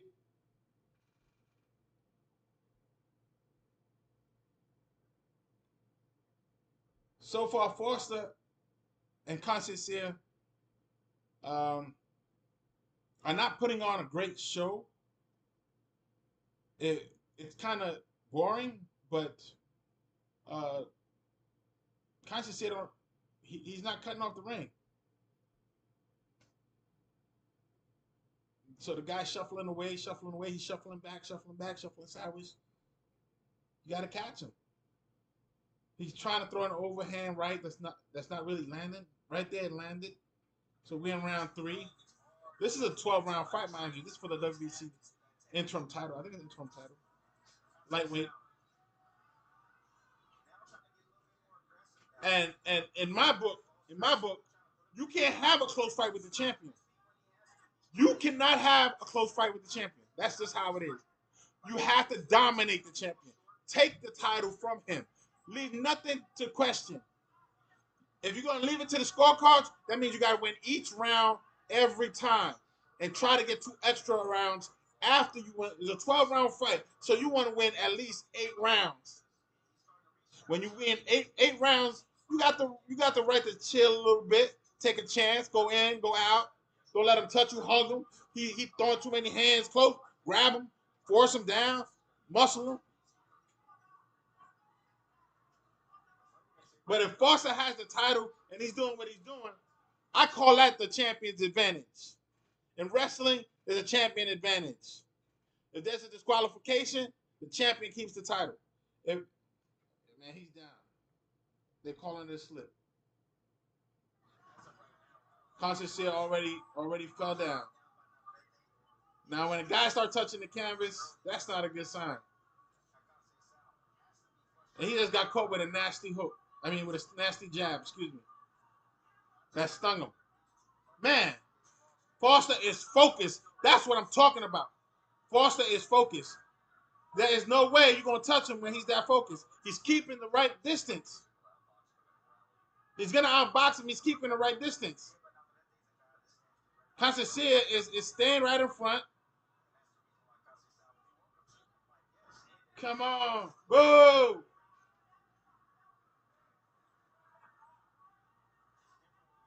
I'm telling you, right now, this fight mirrors the last 2 fights. The better boxer is staying in the perimeter and circling. The guy who's pressing the action, who should be winning, because he's pressing the action, should be pressing it with combinations. That way, you hurt the other guy, or at least slow him down from doing all that extra jumping. That happened to Keyshawn towards the end of the fight. He slowed down. He got tired of running himself. But if he gets tired of running and now he's hitting you with combinations from left to right, upstairs, downstairs, you're the problem now. This is a championship bout, mind you. Allegedly. Allegedly. Top Rank, do better.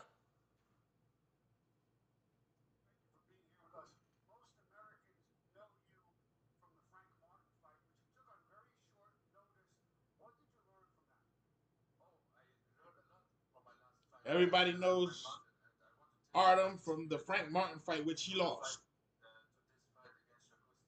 And he learned from that fight to lose. He got a smile on his face. He doesn't look warmed up for the main event. No sweat, no nothing. I hope he don't come in all tight. Air conditioned room and all of that. He better warm up.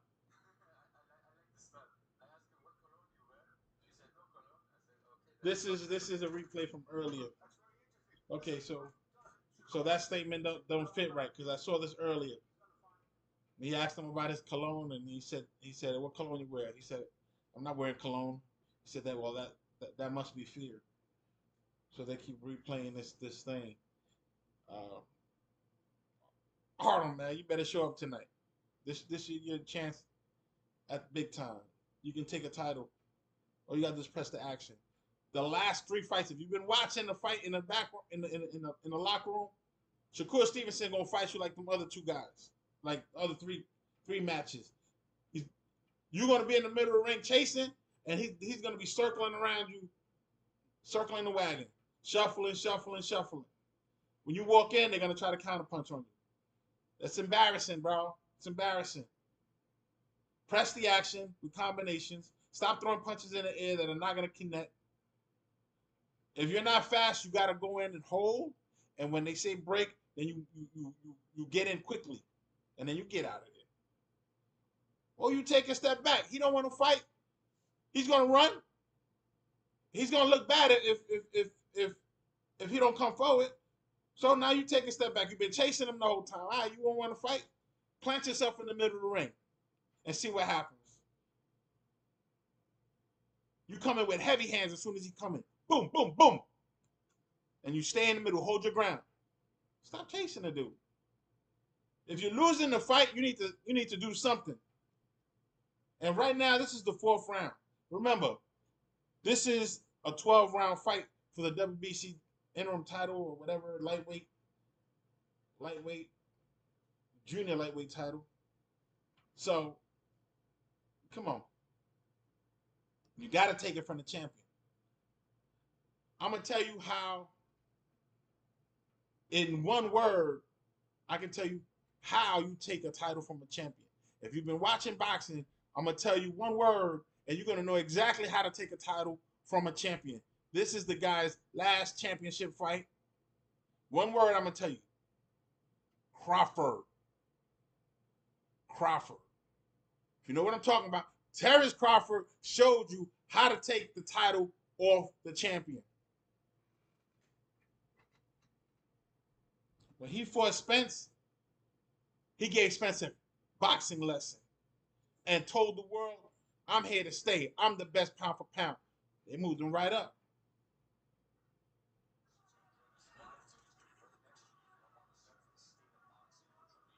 It's so bad Crawford can't even get a decent fight. He's going to fight soon, but he's moving up in weight class too. So who knows if his power is gonna follow him. Because we had Benavidez move up in weight class, and it didn't look like his power followed him. It looked like his power stayed behind in the 168 weight division. Because the guy was eating some heavy hands, and he just kept moving forward, the Russian. So right now, this fight here is embarrassing for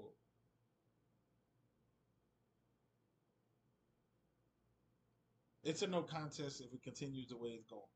He's not changing up the style. When you're a champion, first thing you do, if you're losing a fight, you got to adjust. You got to change your boxing style. Do something different. You're doing the same thing, chasing the guy. You can keep chasing him. Okay, why are you chasing him? You're losing the fight. 4 rounds already. It's a 12-round fight. You lost 4 rounds in a row. If your corner's telling you winning any round so far, they're lying to you. You need new corner people. You can't keep giving up rounds. We're almost halfway through the fight at 6. 4 rounds to 0. He wins the next 2 rounds. He almost got the fight won. He wins 7 rounds in a row. There's nothing you can do but knock him out. And I don't see that happening. You can't touch him. You can't catch him. And if you got good stamina the way he's running, this is just like Shakur Stevenson's last fight.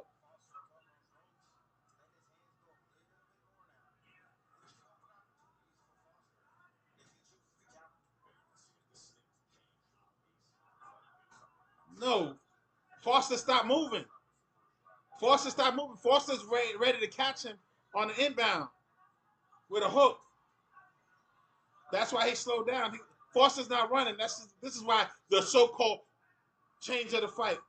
No. Foster is focused. You can see his eyes are dead focused on the top of his head. He's looking to land that heavy hand. And the fact that he's just staying right in front of him and not throwing hands, you're going to stay at the same distance? One good way of doing that, if you're going to do that, I think it was Roy Jones that was good at it. He would put his toe out, and then he would lean back. So when you throw punches, it's out of the guy's reach. He has to come in. And when he comes in, you tap him. Foster stopped moving. So this is why Conceicao is connecting with certain punches. But what he's doing is trying to time him. That's what Foster's doing. Foster already know that he got 4 rounds in the books. So what he's doing is trying to take a break from all that running. He's resting. He's resting and looking for a counterpunch. He's resting and looking for a counterpunch. That's what Foster's doing right now. He took 4 rounds of a lot of running and counterpunching, which won him the first 4 rounds, and I'm giving him 4 rounds. And now he's not moving anywhere. He's staying right there. And now look who's backing up. Nah, why you backing up? Don't back up now. he got his guards down. He's losing the fight. He's losing the fight. He had his guards down, like real down, all the way down, doing this. He got caught. He got caught.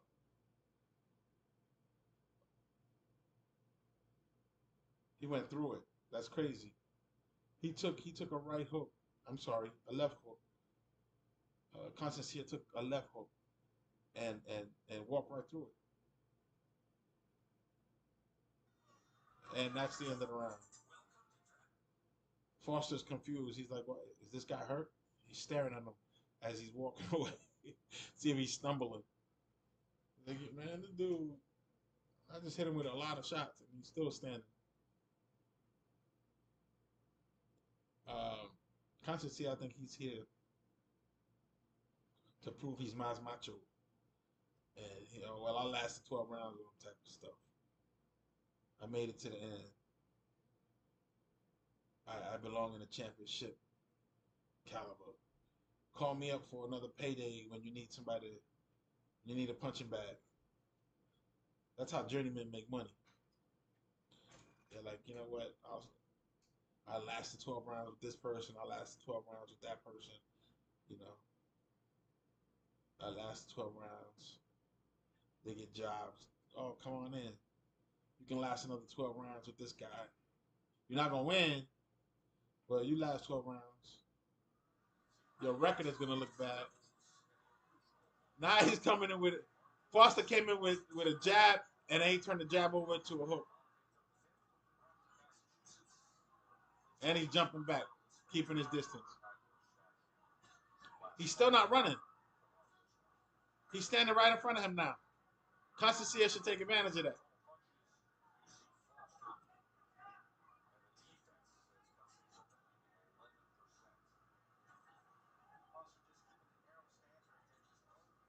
He's timing him.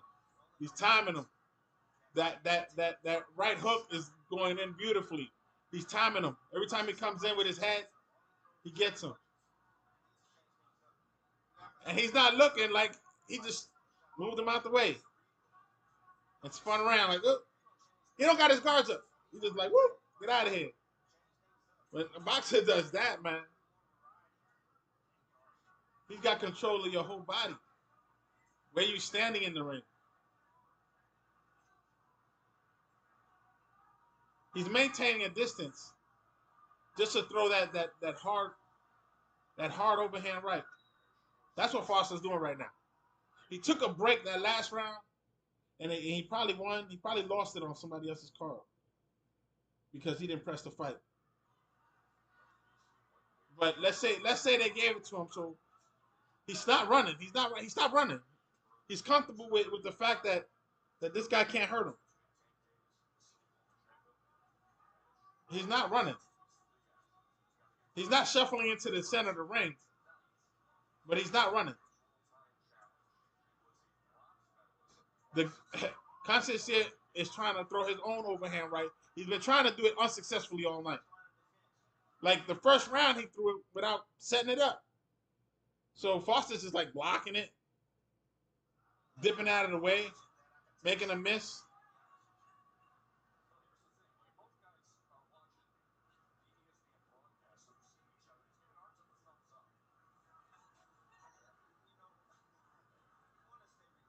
And the thing is, they're doing it again, where the action in the ring is less important than what's going on in the back. Top Rank, do better. I see what you're doing. You don't want to bore the audience with what these guys are doing, so you distract them with, oh, look, Clarissa Shields is in the back. Oh, look, what's his name is watching the fight.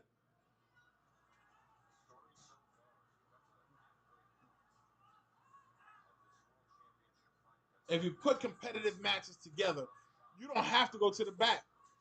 You don't have to do split screen. You don't have to do that. Put competitive matches on. If your guy's really that good, he gonna win.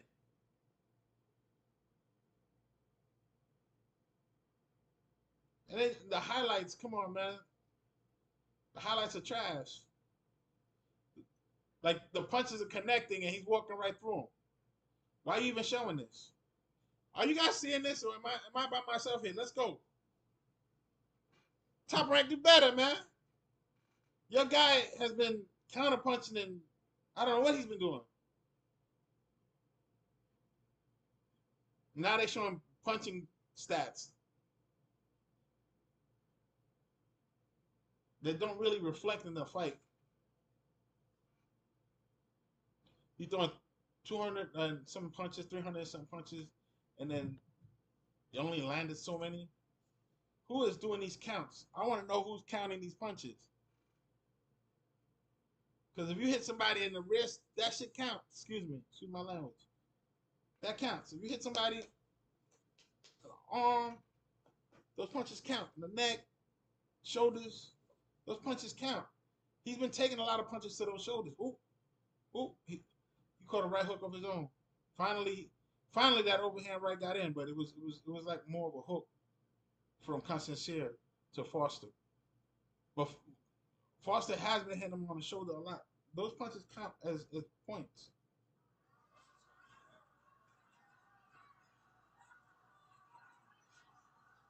It's part of the torso. The bicep. Foster looked like he hurt his hand or something.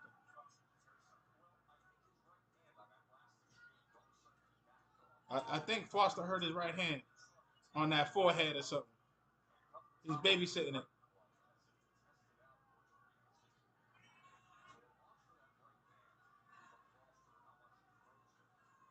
I think Foster hurt his hand. I think he hurt his hand. He's still focused. I like his focus, man. I like his focus.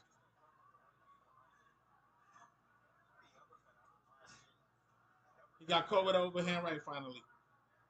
That's the second one in this round that Conceicao finally got in.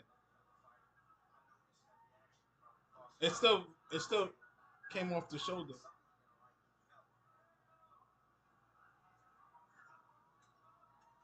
Like Conceicao just hit him in the chest and then tried for a hook. The chest went in, but the hook landed on the glove.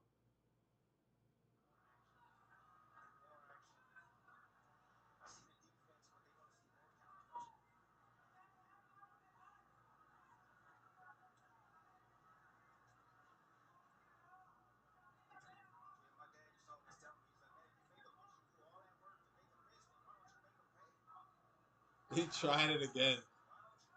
He threw the jab a couple times and he threw a hook to try to get Conceicao, but he moved.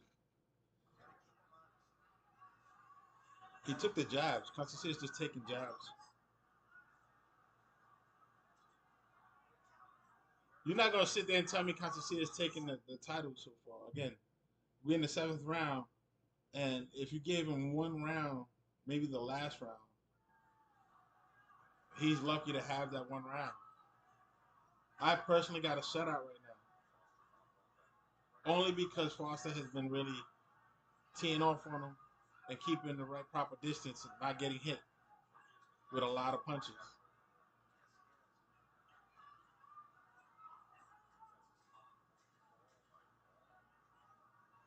Like I guess Conceicao in the past fights he would get away with throwing that overhand right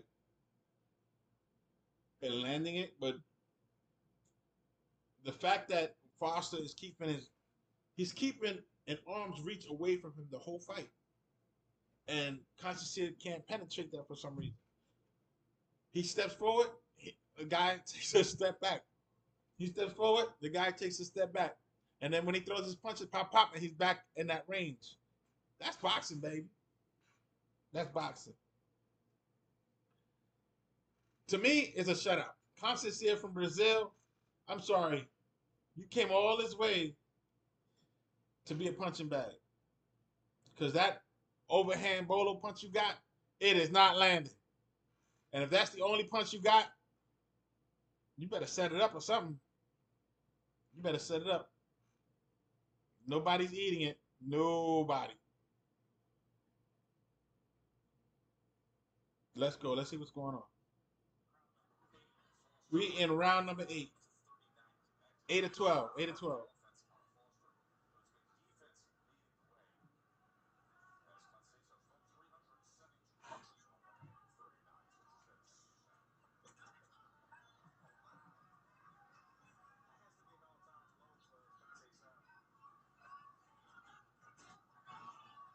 Conceicao just threw a left hook that landed, made Foster take a step back.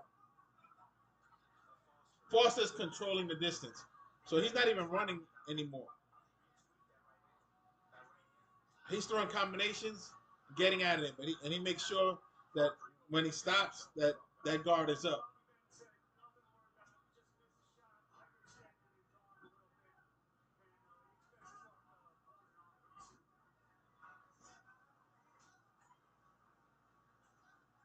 So he didn't hurt his hand. He hyperextended his arm.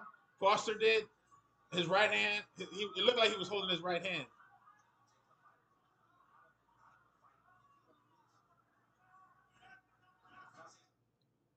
Defeated mentally. Conceicao doesn't look like he's defeated. Conceicao don't look like he's defeated. He's just losing the fight out of sheer lack of I don't know, will.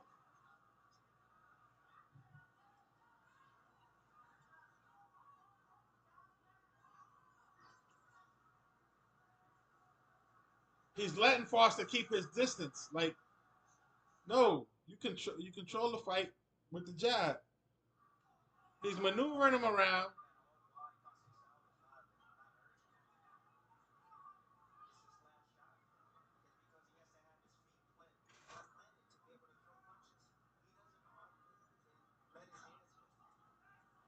Conceicao needs a knockout to win the fight. I'm gonna say that again. He needs a knockout to win the fight. He wants that title. He needs to take it to him. He needs to take it to the champion. That's the bottom line. Take it to the champion. You want to win?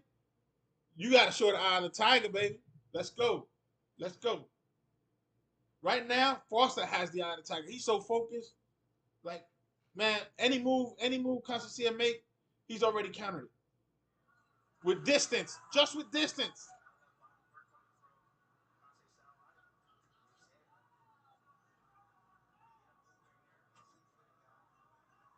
Right now, what you should be doing is hard.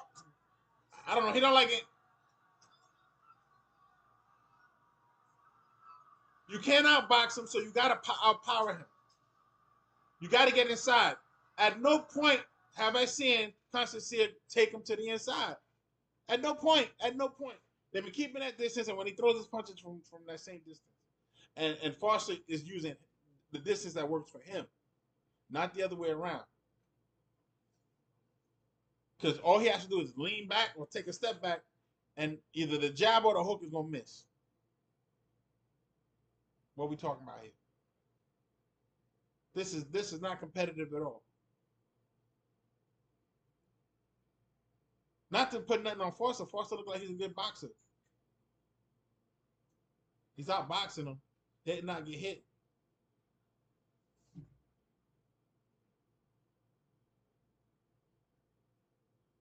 And he stopped circling, so you can't say he's running from you, because now he's just staying in the pocket. He moves in, moves back, moves in, moves back. He's not really running around the ring. Every now and again he gets on the bike, but at first he was on the bike. Understandable, he was getting his footing, but now he's comfortable. He's walking right to the center of the ring. Look, now they're showing the scorecard. This is ridiculous. Oh, they gave the fourth round to Conceicao. That's the thought that either the fifth or the fourth. Yeah, I'm giving him a shutout. I'm not giving Conceicao nothing. He got to earn it. Remember, he got to get the title from the champion. Getting one round as a pity round is a waste of time. It does nothing. People forget the scorecard as soon as the fight is over. All they know is the winner.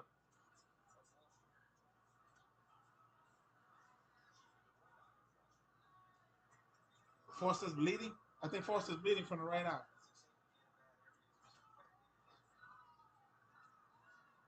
It could have been a headbutt. Foster just caught a two-piece in the biscuit. So finally, Constance is letting the hands go. They start to wrestle. Foster gave him his back. Now he's laughing. Now they're back in the ring. I mean, back in the middle of the ring. So I'm liking this now from Foster. Because every time he steps in, Conceicao's catching a two-piece and a biscuit.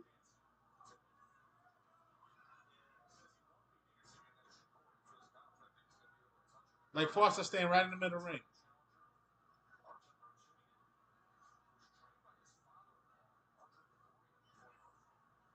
Artem Harutyunyan. This fight is over, man. This fight is over, and it's over because Conceicao has nothing to say. He got no heart in order to go after him because that's what you got to do at this point. You need a knockout. That means you got to come up. What do you do with a knockout? Overhand rights, hooks, uppercuts. That's not happening. Oh, did he slip? Something happened. Conceicao looked like he slipped on that top rank logo in the middle of the ring. I don't like logos and stuff on the ring, man. That's just bad. It should be clean. It shouldn't have nothing to slip on. There's sweat, there's blood, there's spit. There's all kinds of fluids that if it's linoleum that they're using or vinyl, you're gonna slip on that. It's just not it's not good. Now, I'm gonna say if it's woven into the fabric or painted on, which is hardly ever, then I wouldn't have a problem with it because oh wow, Conceicao is also bleeding from the right eye. They both hurt each other's right eye. They both bleeding from this corner all the way down. Both of them. But Constantine is losing the fight. And when he comes in, he's catching three pieces, four pieces, man, a happy meal, everything. He's tired now. And he's not gonna win the championship like that, man. Only way I see him winning, like I said, he comes with a super punch and hits him right on the chin because he's doing that Mayweather thing type thing. But like at this point, those punches are not hurting him because he's staying in the middle of the ring. He's not even running like he was doing before. Foster's not even running. That commercial break now. We're ready for the main event. This is done. This is done. This is not even a championship fight. This is done.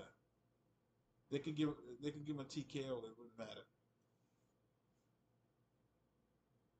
Robson Conceicao from Brazil is losing. Okay, it was a headbutt.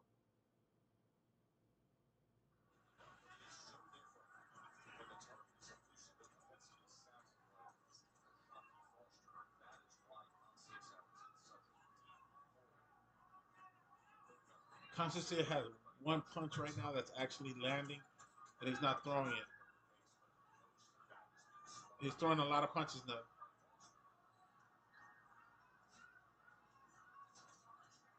Oh man, and he getting caught with a left hook of his own. Foster just teeing off on him too, right on the eye, on that hurt eye.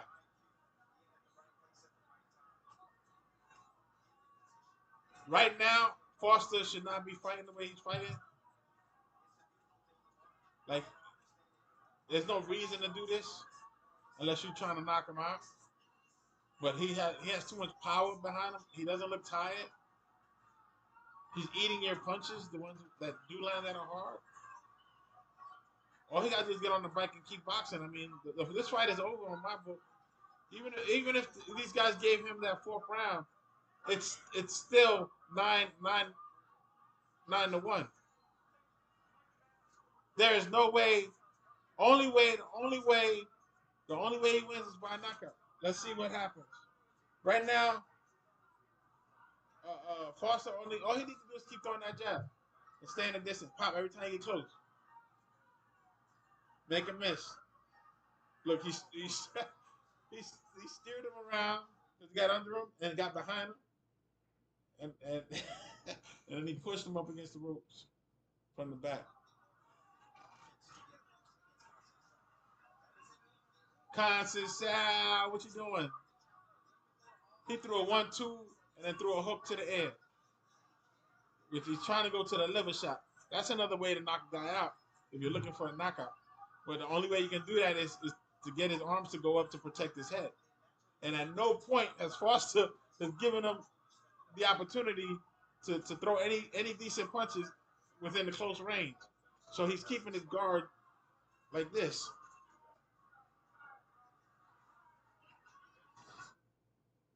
And every time he comes in, he catches the left hook. And not a hard one, just enough to back him up. Every time Conceicao comes in, he catches the left hook.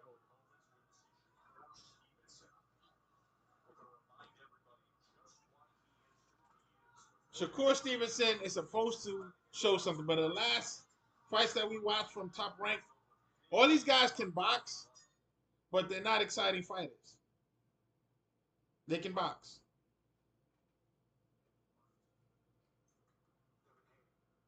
They're not pay-per-view boxers. They're boxers. That's it. This guy has a title, Foster.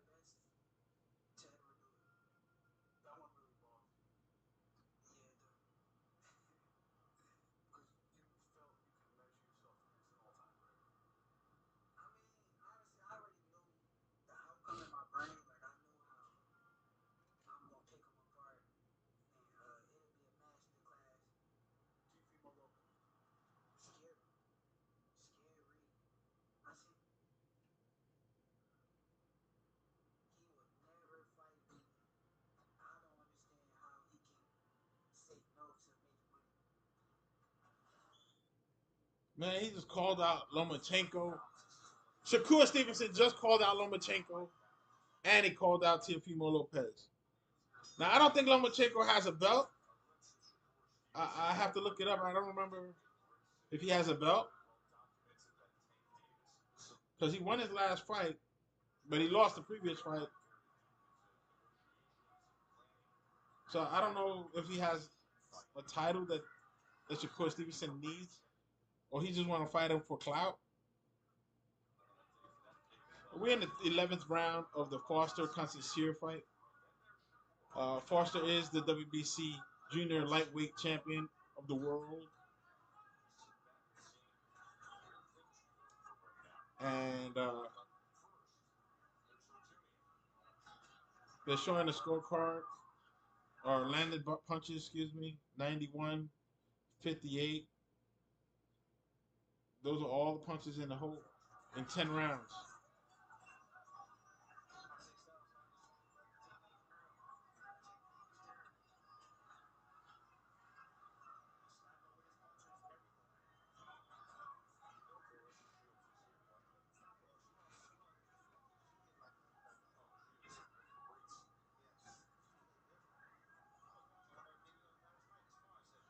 Constance here came for a paycheck.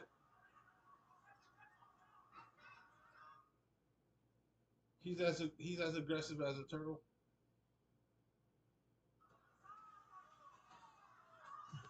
Constance here, the turtle.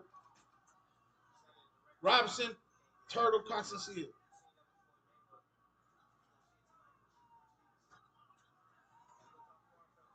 He's throwing punches that are not that he knows that are not gonna connect. He's been throwing them the whole night. The left hook and the overhand right.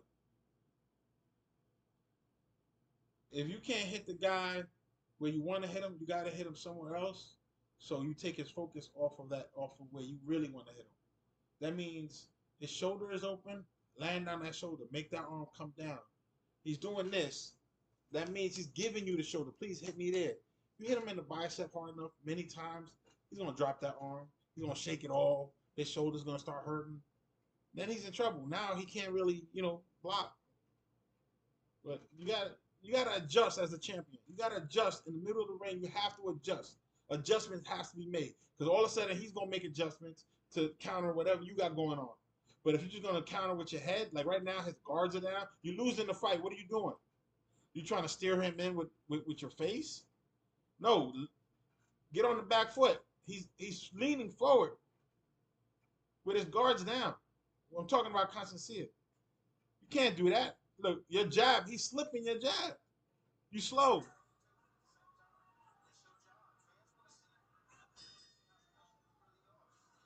That's another round. That's another round. That's another round for Foster.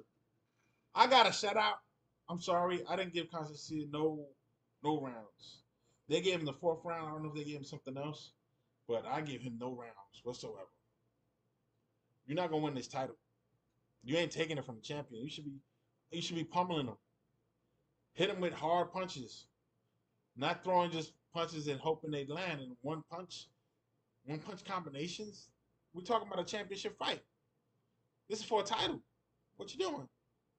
I know it's a WBC. It ain't a big title. It's just a regular old WBC belt. You know how many they got out there? You can buy one on their website. Oh, did I sponsor them? I'm sorry. They don't sponsor me, so you know. Some people on the other YouTube channels they call it We Back Canelo belt WBC. That's not me. I don't disagree. I don't agree. I'm not saying nothing. But the WBC is kind of shady. Mauricio Sulaiman. You gotta check that guy out. He strips some people of their titles and he don't strip others. That's all I'm gonna say about that.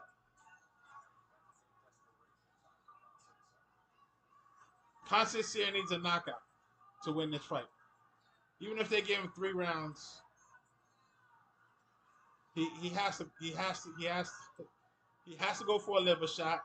He has to go for a chin check, or he has to hit him in the temple. And right now, every time he walks in, at that point he's only catching punches on his guard right now. But he's looking for a bolo punch that's not gonna come because he's not setting it up, and he's too far away. You set it up with the jab, or do what the other guy's been doing all these other fights. You blind him with the reach, measure him, and then you throw the overhand right.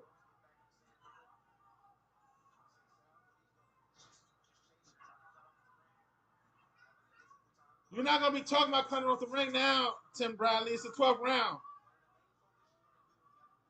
There's nothing he can do right now because he punches and then he jumps back, gets out of range. He's been doing that the whole fight. He needs to get in there and double up on his punches. The one punch that's been working is the left hook, and he has not capitalized on that.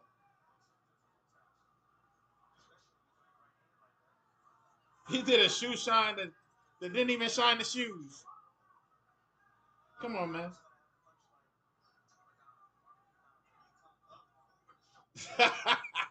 Man, he threw a opening left hook, and my man was like a mile away. When I'm saying a mile, I'm talking about Foster. He was gone. He took like one step back and was like on the other side of the ring. Mind you, Foster's not really running like that. Right now, he's doing the worst thing he could be doing right now is up against the ropes. All right, he backed him out. He backed him up.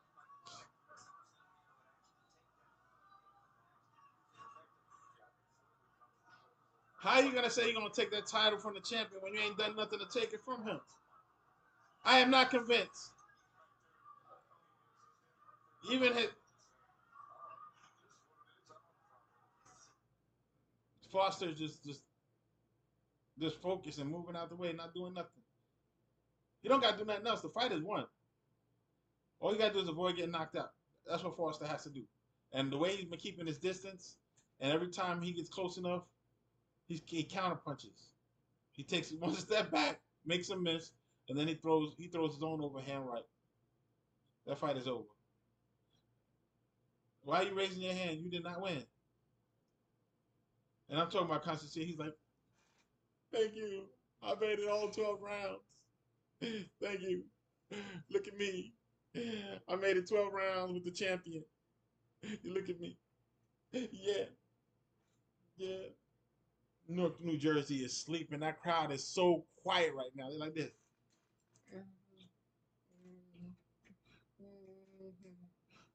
That fight was boring. Top Rank, do better. And they say he threw almost 700 punches, landed 76 punches. We're talking about Conceicao. Please. I don't know who's doing those Conky box numbers, but that guy's okay. He hit a punch. He hit a punch. He's using the clicker, the old clicker. You know the clicker. He using it. Little counter. All right. That was 2 punches.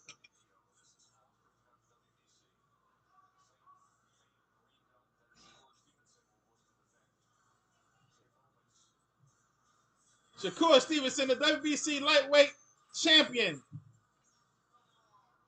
Foster retains his junior lightweight champion because there's no way in boxing history that this guy is going to win that fight with that kind of performance. The guy's going to keep the title because he stayed away from you. His biggest defense was and he stopped running, which was crazy. Like, he literally got in the middle of the ring, stood his ground, and still beat the dude. You can't take his title. You crazy. You crazy. You got to beat the crap out of him. Look, well, he got his little blood off of his eye. I think it was probably a headbutt. I didn't see how he got it. They gave Conceicao the fourth round and then a shutout. I gave him a complete shutout. There's no way I gave Conceicao that fourth round. What? Let's make it official. Come on, Top Rank. What you doing, Top Rank? Top Rank, do better. Do better, Top Rank. Folks, I need your help. Hit the like button, hit the like button, hit the like button. Subscribe. And hit the bell notification so you know when I put a next video up and you can tell a friend. I need your help. I need 4,000 views. My channel has been around for a minute. I'm just trying to get my views up. Before Google bought it, I was already on YouTube. Now they got all these rules and stuff. So I'm trying to follow the rules. So I need you to subscribe. Hit the like button, hit the like button. Let's go.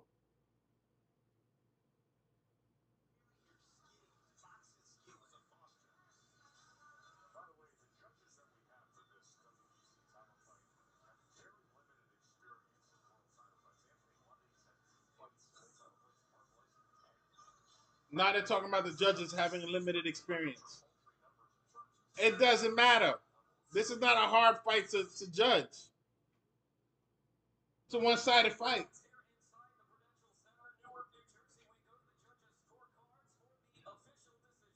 If Foster loses this fight, then you got to be like, yo, them judges are really bad. Somebody gave him a round. Oh.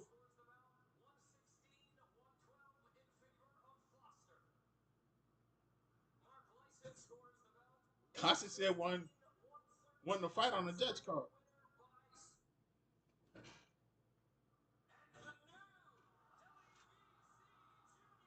Yo, he got robbed.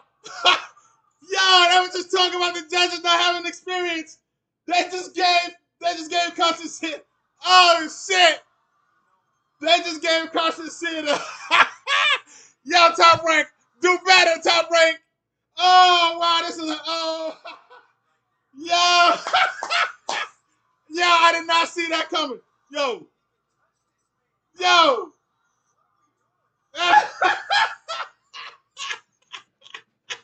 Top Rank, do better. Yo, that's a lesson. The aggressive fighter won. That's all that it is. He was just aggressive. Oh shit. Look, the crowd is quiet. They're stunned. The whole family's like, yo, that's a yo, that was a robbery, bro. Oh, he should have got no rounds. You heard me say he should have got no rounds. I gave Foster the fight only because Conceicao was trash, bro. He could barely touch him.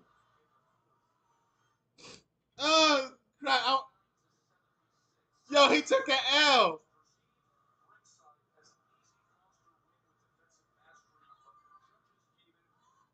Yo, two judges.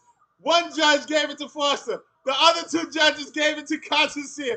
It's a highway robbery. Yo, I did not expect that to happen. I don't know how he won. They booing. The WBC does it again. Yo, Top Rank, do better.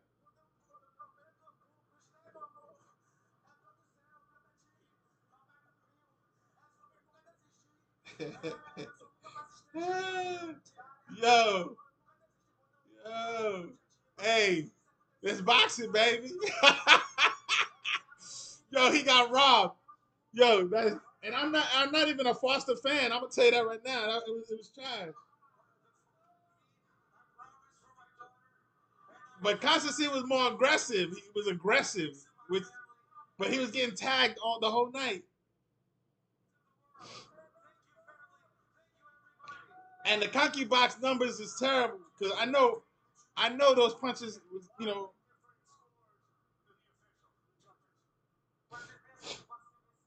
one judge gave it to Foster, the other two gave it to Conceicao, and he's a new junior lightweight champion for the WBC. Top Rank, do better. Wow. Hey, I told you that you have to take it from the champion. That was the rule I set from the beginning. He didn't take it from the champion. He robbed the champion.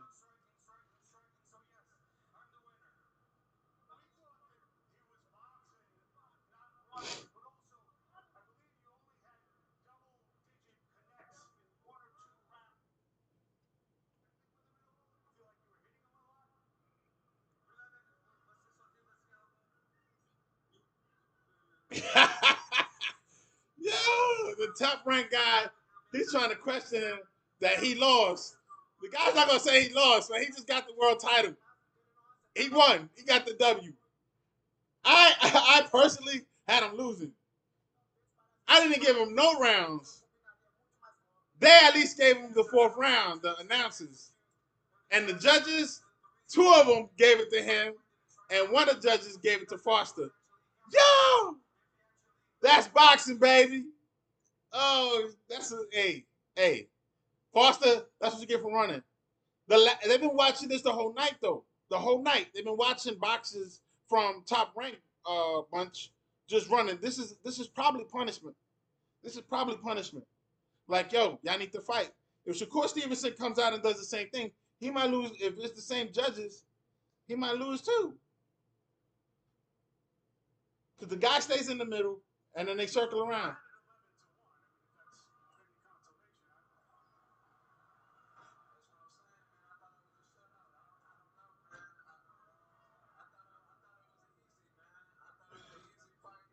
I thought so too.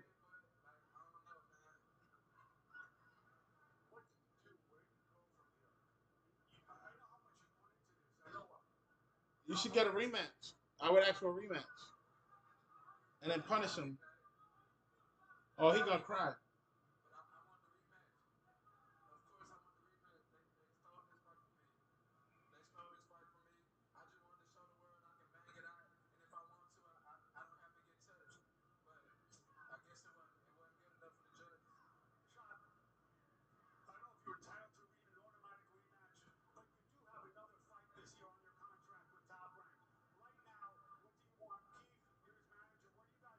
Rematch.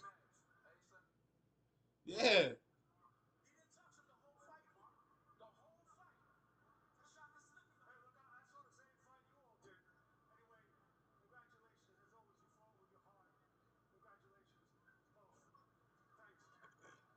Yo, he took a O. That guy took his O. Oh, well, he didn't have an O. He already had two losses before. My bad. I take that back. I forgot he had two losses before.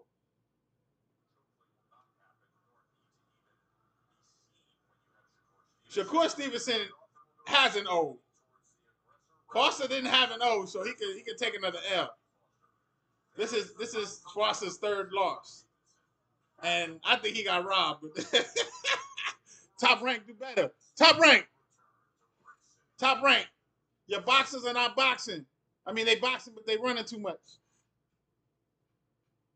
Judges don't want to see that. The aggressive fighter usually wins, but this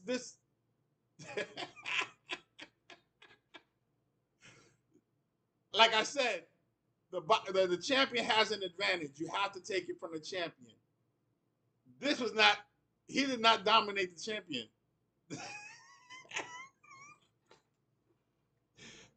This was not that kind of fight. Oh wow! I had a shutout. I didn't even give Conceicao not one round.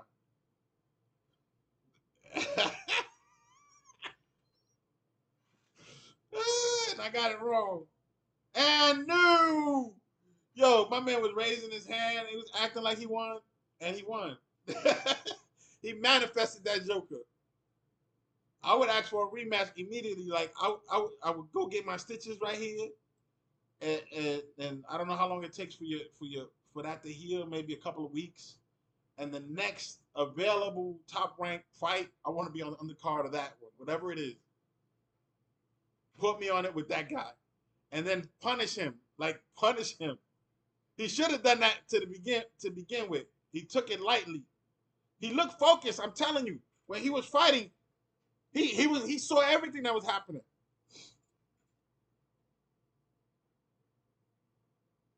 But I guess the judges got fed up with Top Rank. The judges are like, yo, all y'all guys is so far. Every guy we saw is running. You gotta take an L. We giving y'all an L on one of these. That's what the judges are probably thinking.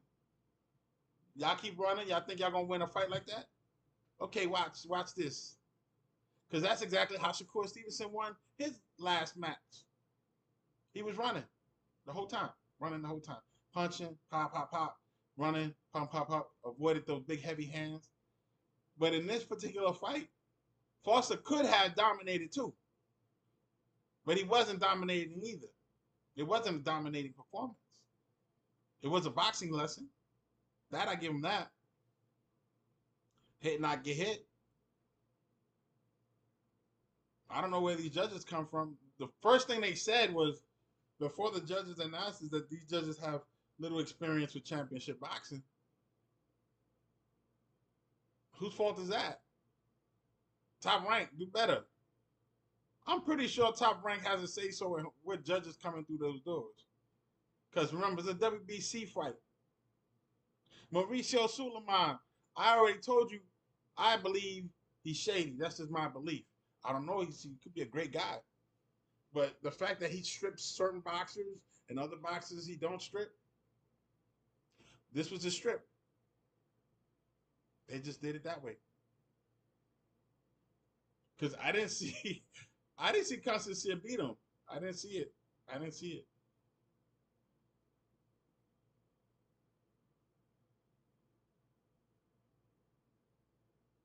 He didn't score a knockdown either. Foster should have scored a knockdown or something. But Foster was fighting on the shuffle. But then, like I said, he was standing in the middle of the ring and trading with him. Like, ha! He would keep his distance, like an arm's length at least, where Conceicao couldn't touch him. And he couldn't touch him either unless he jumped in, unless he hopped in. He was just that far apart. He was doing that the whole night.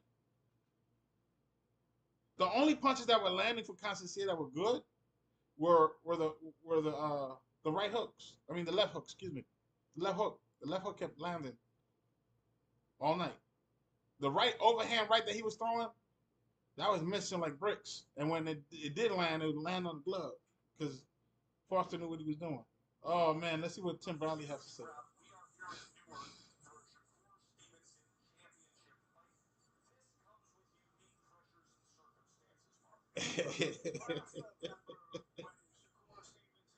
All I can say is Top Rank do better.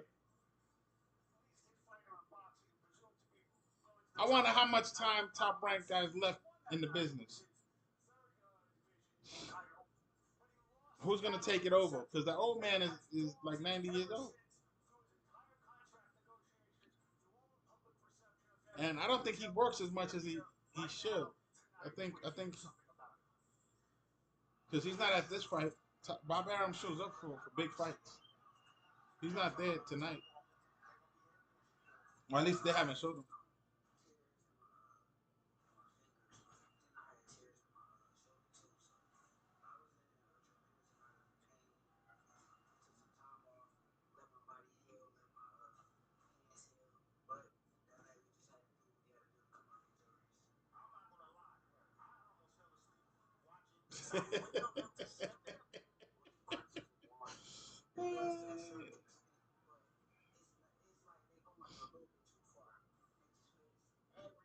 This is exactly what happened the last fight with De Los Santos got some power hands.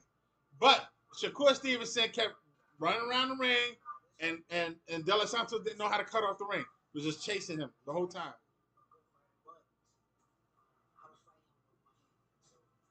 Nah, cut the excuses. We're not gonna promote. We're not gonna do that. We're not gonna do that. I'm not promoting that propaganda. No, I'm not promoting. I'm not promoting that propaganda. I'm not promoting that propaganda.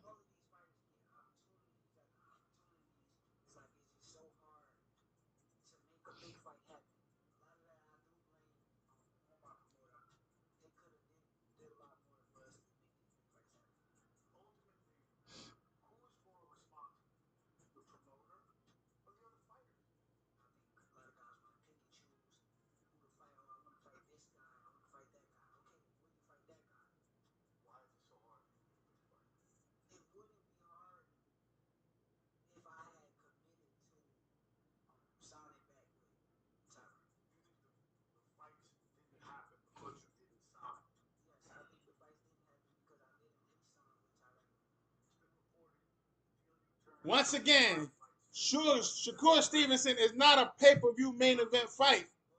He might be on this main event card, but he's not a main event fighter. Top Rank knows that because of the ticket sales. They gotta know. They're giving away big sections to the Boys and Girls Club. If the Boys and Girls Club didn't show up, half of that be empty. You're not gonna give away that many. You're not gonna give away so many tickets if you can sell them. I was a promoter. I know. I'm trying to tell you this. You give away tickets so the venue don't look like crap, so your next show people turn up. But you got to remember, boxing matches, boxing is entertainment. To fill out stadiums, you got to have a star or a couple of stars or a collaboration of stars. Even when you have a star, sometimes you need other stars to show up. Look at all these old R&B singers. They can't do a show by themselves. The venue gonna be like 50 people, and it's gonna be family and friends. Mind you, they had a huge hit back in the 80s, 90s, whatever.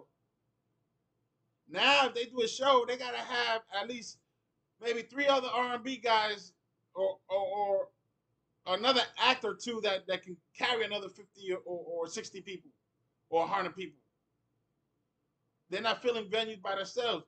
And in order to make a huge event to fill out a stadium like the Prudential Center, I've been to the Prudential Center in Newark.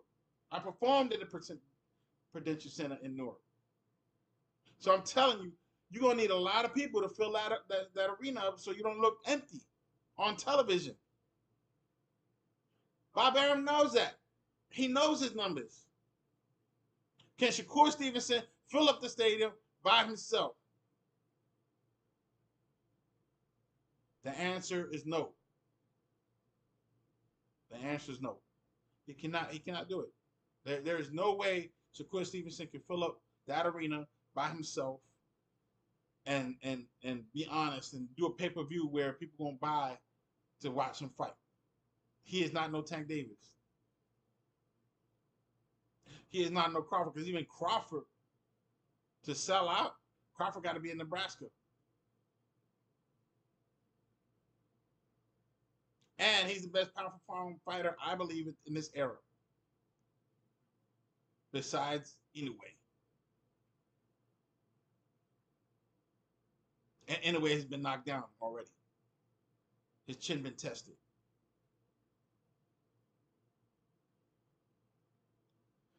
The same thing goes for Bam Rodriguez. They're calling him the best pound for pound, but he's already been knocked down. So there's a way of doing it. You got to find a formula. Look at the footage.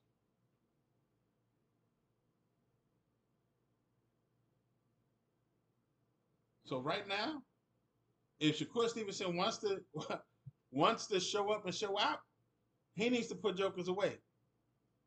He don't got to knock him out, but he can get that TKO. TKO victories, they hand out like candy nowadays. You throw a flurry of punches and the guy doesn't answer back, they stop the fight. He might not be hurt, but because he's not throwing punches back, they stop the fight. It looks good. You get a couple of highlight reels. They promote it on social media. Bam. A star is born. You see what they did with Ryan Garcia? He did everything crazy after losing to Tank. Did everything crazy. Didn't make weight. Did whatever he wanted to do. Came in, dominated. Dominated.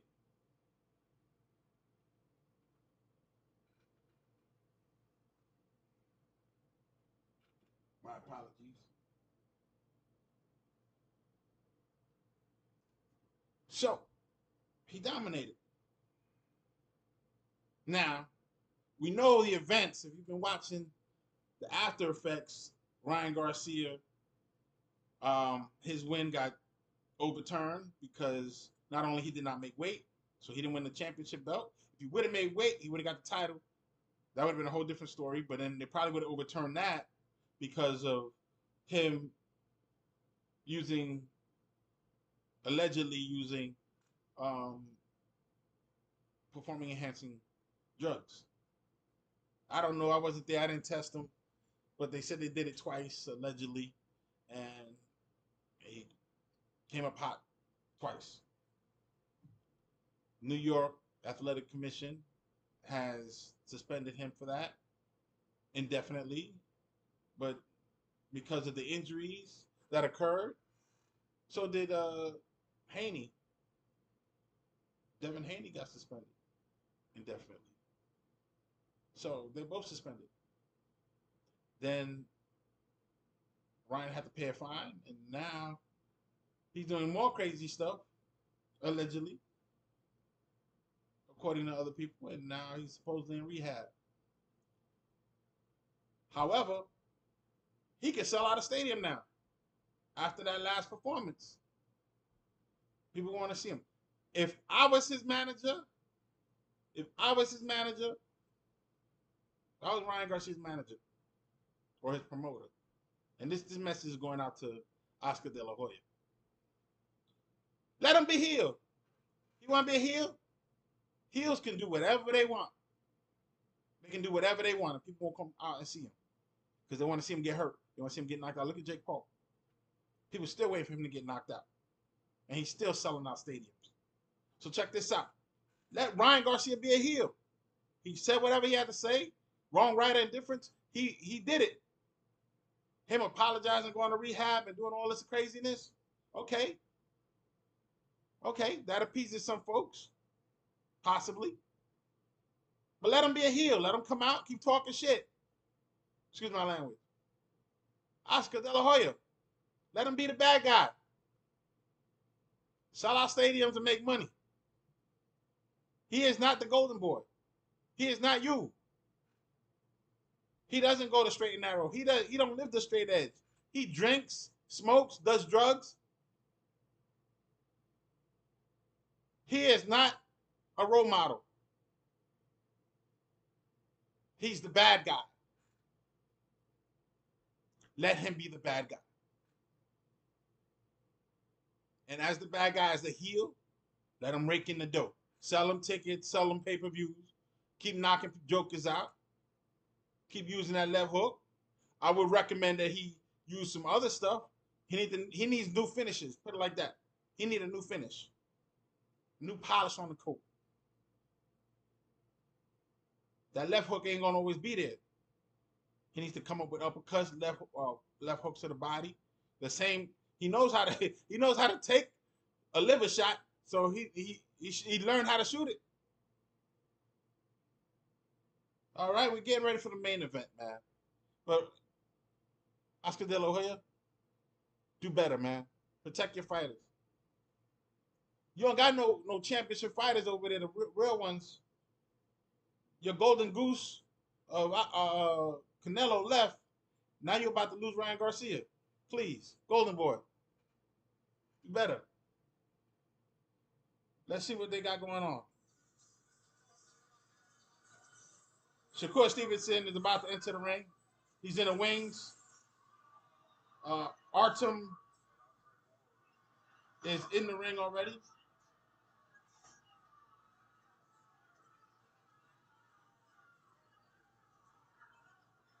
Shakur Stevenson, I believe, got a rapper next to him. I'm assuming that's a rapper. I don't know who he is, so my apologies.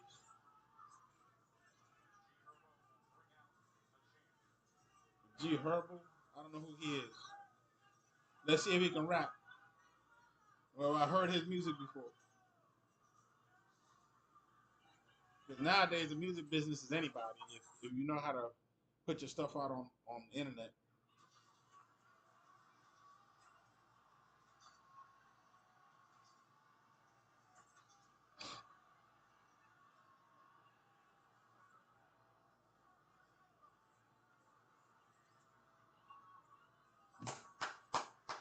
Hit the like button, hit the like button, hit the like button. Subscribe, subscribe, subscribe.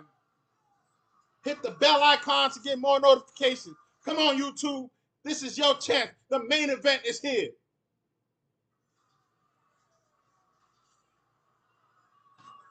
They stalling for some reason. The music is not right. Something.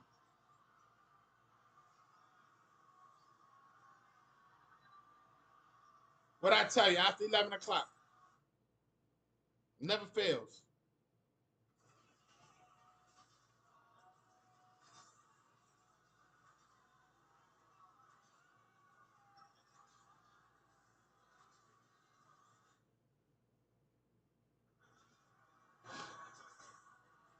Shakur Stevenson is strolling gingerly to the ring.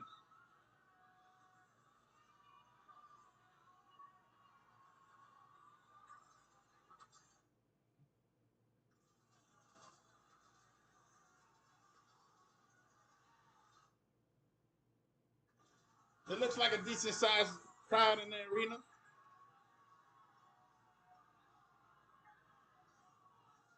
I don't know how many tickets they gave away, but they did a good job of filling the stadium. The arena, excuse me.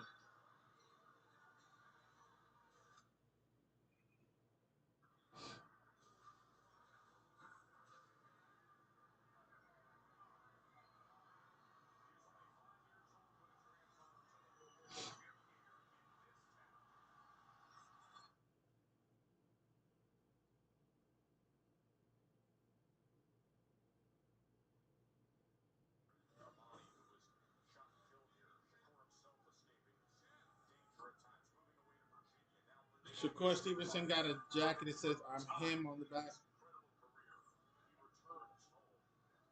I don't think anybody's really scared to fight him. I just think he's not going to be a draw. So, I mean, Devin Haney, who was undisputed, Top Rank didn't even see him as a draw either. They paid $1 million for his fight. They bid on the fight and they gave him $1 million. You know what he did? He relinquished the belt, vacated it. He asked the WBC to put him as champion in recess and elevated whoever, I forgot who it is right now. My head is not there. But whoever. This fight is scheduled for 12 rounds. This is the main event.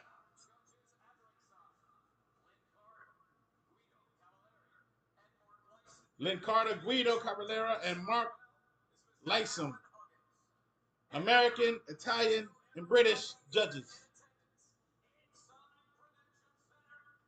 From the WBC, obviously. Because they're the ones who provide the judges and the referees. This is the blank.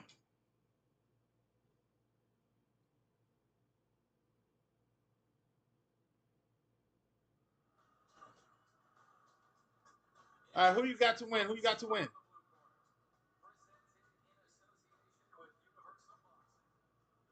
Who you got winning tonight? Who you got winning tonight? Subscribe, subscribe, subscribe. If you subscribe now, before the end of the fight, you can comment in the chat.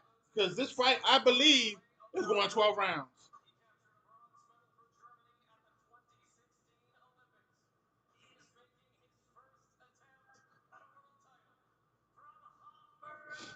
Now we seen an upset in the last. We seen an upset in the last fight, and this could be this guy's Artem's lucky night. He's a former Olympian. He won a bronze medal, and this could be his lucky night, man. What happens if Shakur Stevenson loses his O and loses his WBC title? What happens to his career? How is he going to handle that L?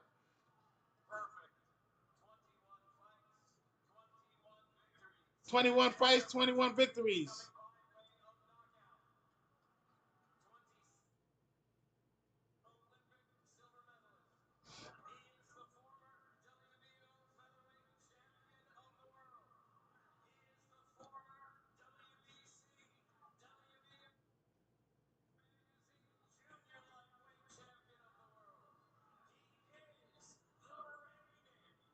Defending.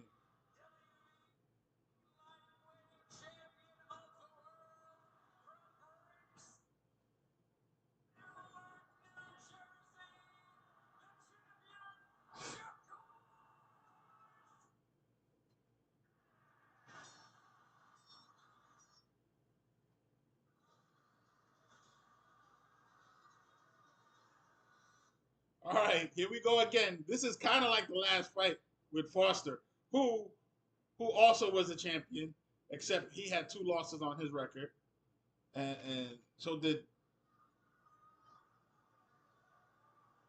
If Shakur Stevenson doesn't fight this guy, and he does what Foster did, he can lose his belts too, depending on how these judges are looking at it. Because I ain't never heard of these judges before. I don't recognize any of them. But this is top rank. And it's the WBC championship.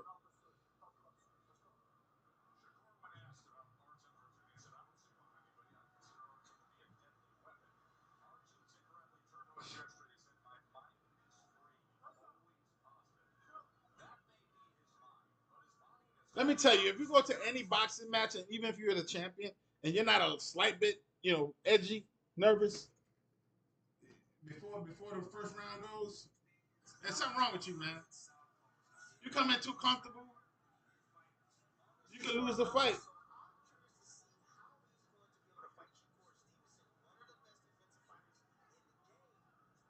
Shakur Stevenson is not coming inside. He's keeping his distance. Right now, uh, Artem is just throwing hard jabs in the distance.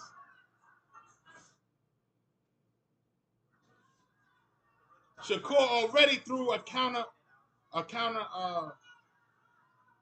right hook. So look for that to happen again. A counter right hook.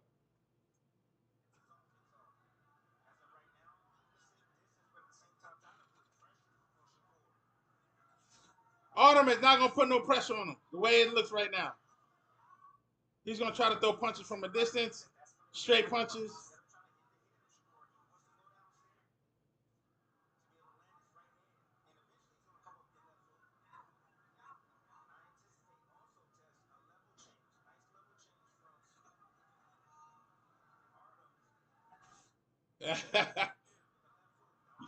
Artem is already stumbling. He threw a left hook of his own, stepped over Shakur's foot, who's a southpaw, and Shakur caught him to the body.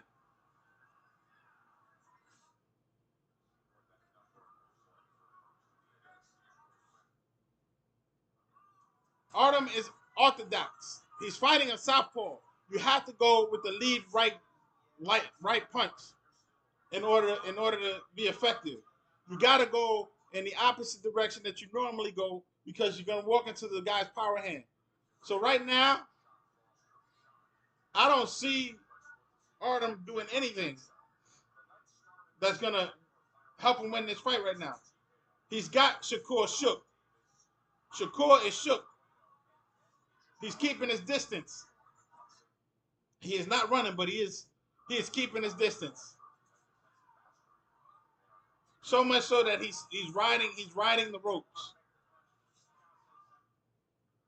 Artem does have a counter right hand, so he just threw it. He messed with it, but watch out for it.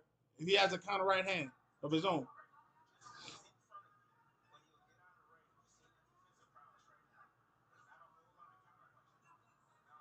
Shakur Stevenson's again measuring. He's doing the paw thing. He's measuring with it. He's doing the same thing that the other guys were doing. He's not jabbing with that punch. He's pawing with it.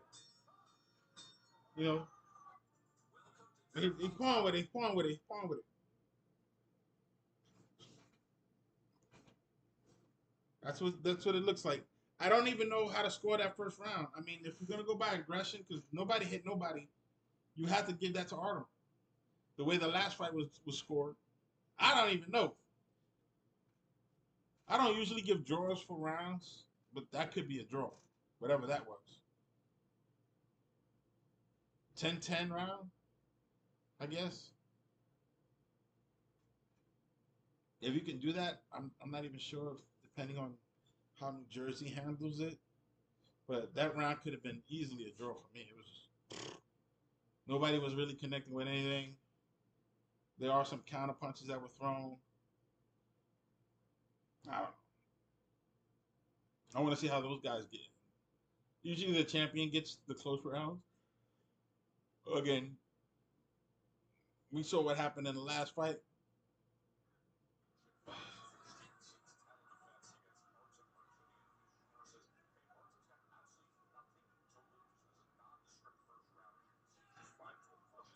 Artem has nothing to lose and everything to gain, so he needs to go take it to the champion.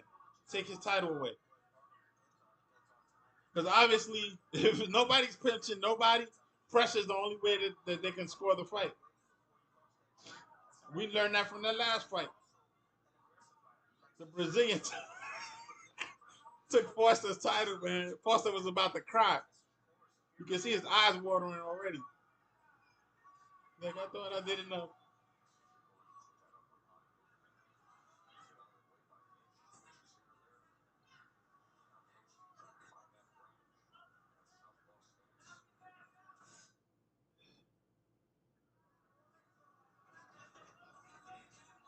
I just love how all these so-called good fighters are southpaw,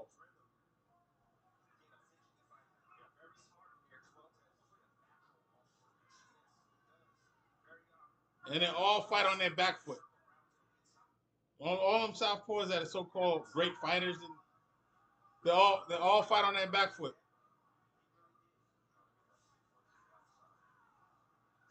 All counter punching, and they all reach. They all reach with that hand, measuring.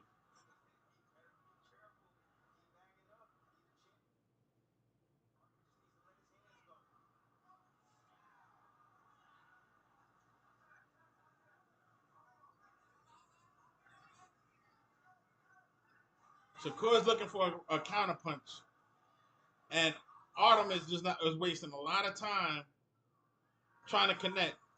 He's not running from you, so why you can't connect, I don't know.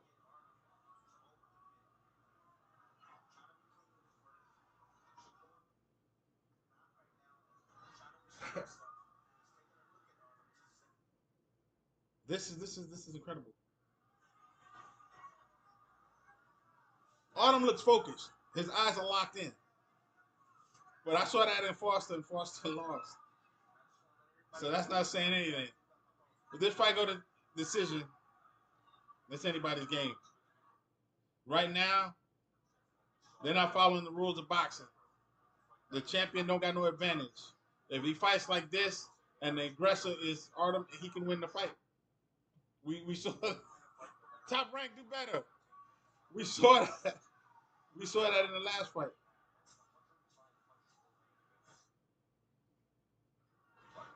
And then it was funny. The announce team just be like perplexed, like they didn't expect that to happen. Like, listen, y'all been in the boxing game for a minute, especially Tim Bradley. He's seeing some stuff. You're not gonna sit there and tell me, oh, this doesn't happen. Like after the fight was over, they're not even talking about it no more. The guy lost his title, man. He lost his title. He had nothing else. He got two losses. Now he got three. The Brazilian taking that belt home. That's going to South America, baby. They're not even talking about it no more. And Shakur, this is the second round. I had nobody in Newark making any noise. It's like this already. He's doing it again. All he got to do is let his hands go. There's nothing else. Let his hands go. The crowd, they'll scream. But he's waiting for a counterpunch that might not come.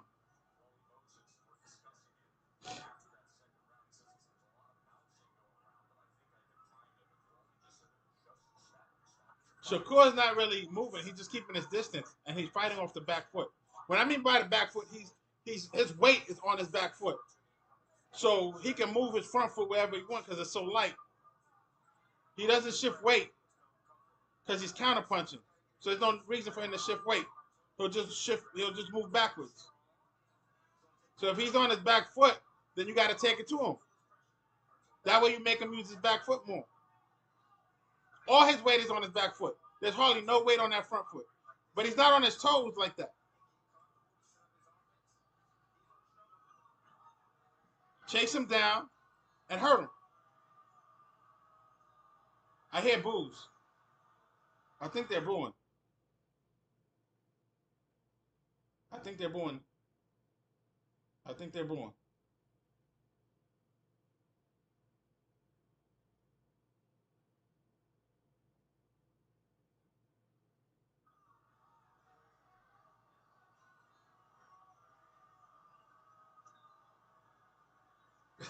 People are going to the Nate Diaz fight.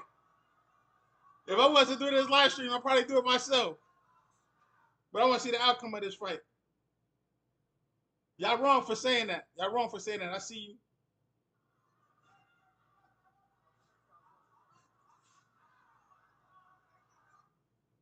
Y'all over here.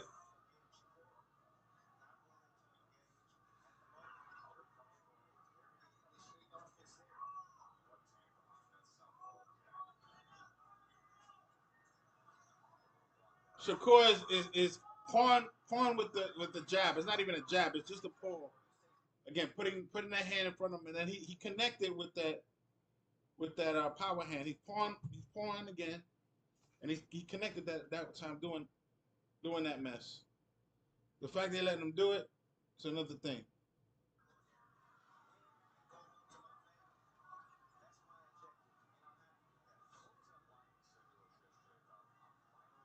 This is why you get promoters like Top Rank not wanting to promote a fighter because he's not giving you anything to promote him. Not even a highlight reel. You can't have a highlight reel of two guys dancing and not touching each other. You're not main event material. You're mid card. If this was one wrestling promotion or one boxing promotion, you're mid card. You're right in the middle. You're gonna give a little bit of good entertainment. People gonna root for you, but you're not gonna carry the company and make money for us.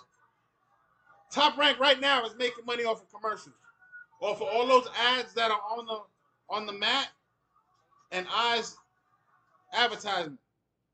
Ticket sales, I don't think he made any money off of that. Especially if they give away so many tickets to the Boys and Girls Club. That's good for future what you call it, because then those kids might want to come back and see you when they get older. They get into boxing themselves. So that's not bad preparation for the future.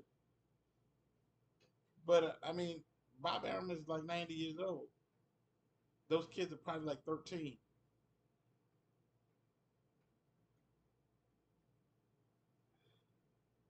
What are we talking about here? All right, they went to commercial break.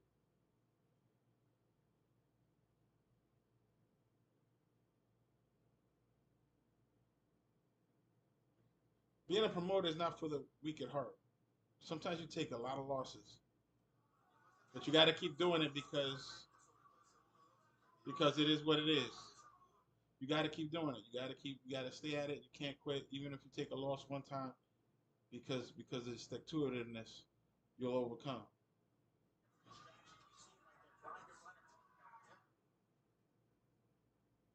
they're analyzing that that poor punch.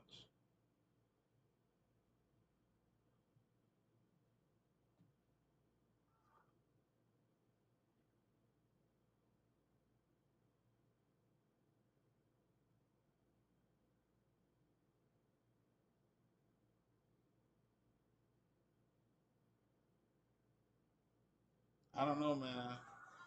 These rounds are close.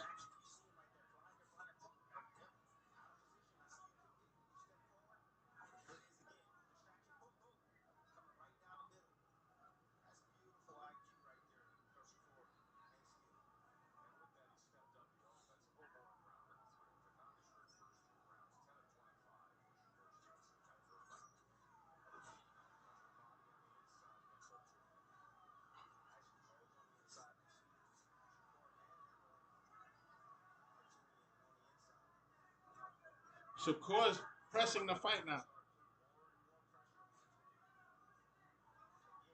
That right there is a shift in momentum for Arthur. Because if Shakur is confident enough not to run, and he's pressing the fight, he's gonna be looking for openings. The one thing I see here is that Shakur's mouth is wide open, so he's breathing through his mouth. You got to chin check him. You got to look for the open and slide and chin check him. Go to the body a couple of times, feint, and then chin check him.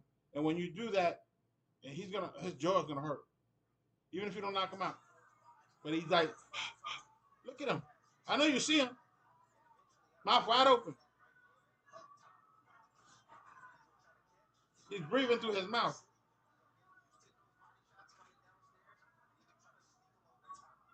Artem looking tired, and it's only the fourth round.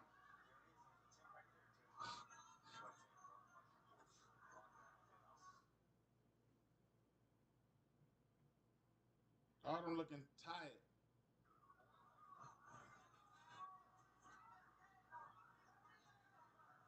Artem looking tired. You guys see this? Hit the like button, subscribe. Hey, I'm not the promoter of this fight, so I was looking for something different from Shakur Stevenson. I'm probably not going to see his next fight. I'm going to put that right now if it continues this way. Unless he becomes a main eventer. I'm sorry, Shakur.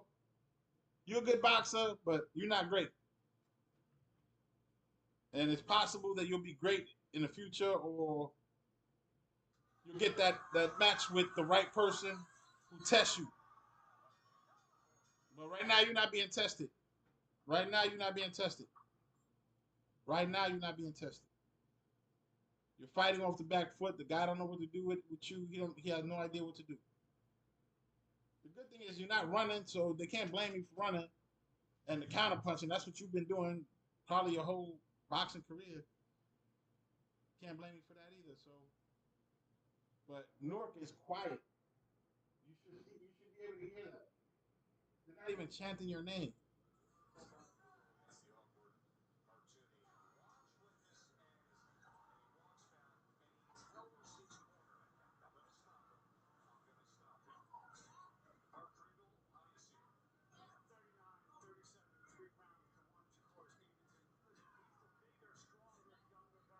Okay, they gave him the first round. I guess because he was the most aggressive.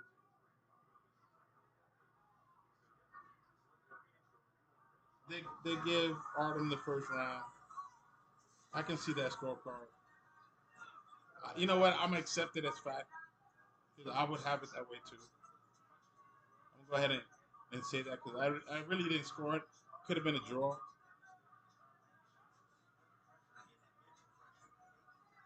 No, I'm not gonna accept it. I'm gonna leave it as a draw. They both didn't really hit each other.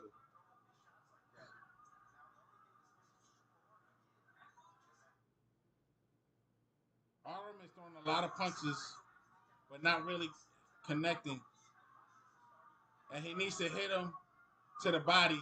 His head is too far back. You got to go to the body. He's got to. Artem has to go to the body. He's keep getting hit with check right hook. He's complaining that it's in the back of the head, but it's not. It's right in the ear, which is bad because it messes up his equilibrium. What he needs to do is keep his arm up or slide up. He's saying that he's breaking him down. Shakur Stevenson is breaking him down by making him miss because he's not breaking him down with punches. I'm gonna tell you that right now. I don't care what you say. He's getting some counter punches in, but he's not breaking him down. Artem is breaking himself down by throwing wasteful punches.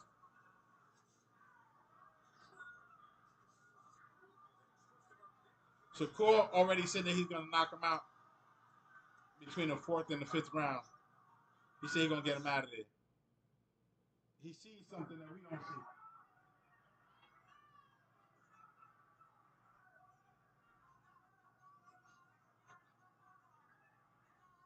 All I see is Artem tiring himself out. He's doing a lot of movement, so that's good. But his punches are not slick. He needs to set it up.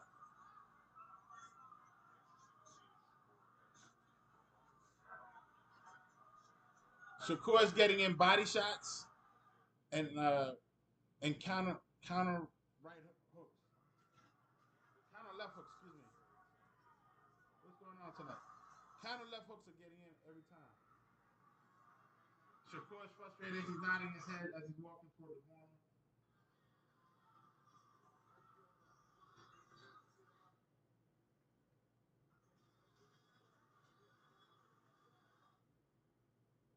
Let's see. Let's see. This is not an exciting fight. Not an exciting fight. I can't even give Artem that round if I wanted to, but somebody else could.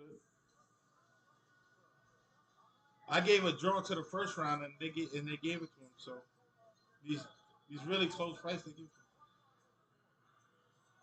I don't know what they're talking about in the corner. They're talking about water stuff like that.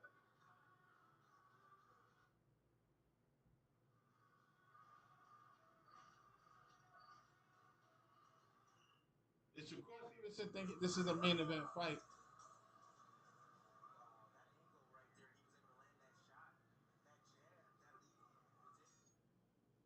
The jab didn't do it. It was the counter straight right that got it. The counter straight right.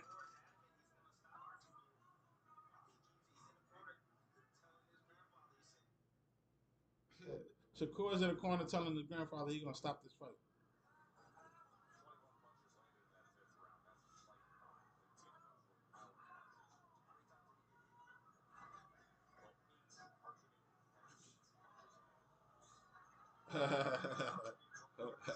Shakur Stevenson threw an uppercut, a lead uppercut. It didn't land, but I see what he's trying to do. I don't know why he thought that was a good punch to throw. He's just testing the waters because the overhand left is landing. The left hook is landing, but right now, Artem's right, check. Artem's uh, check hook, check right hook is getting in, and we told you that in the beginning that he had that punch, but it's counting is called is dividends right now.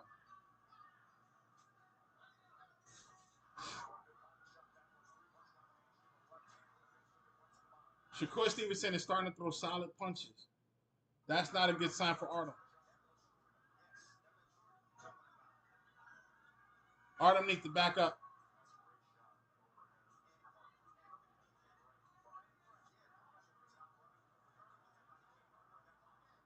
That body shot keeps getting in. The liver shot might stop this fight.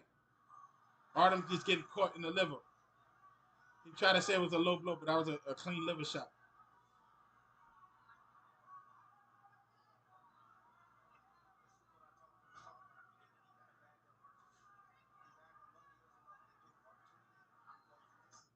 Shakur Stevenson is confident now. He's not running. He's not shuffling away. He's not really on his back foot. I mean, he's still on his back foot, but he's moving forward.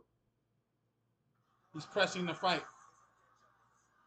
Unlike that last fight, he's taking it to him. The body shots are working.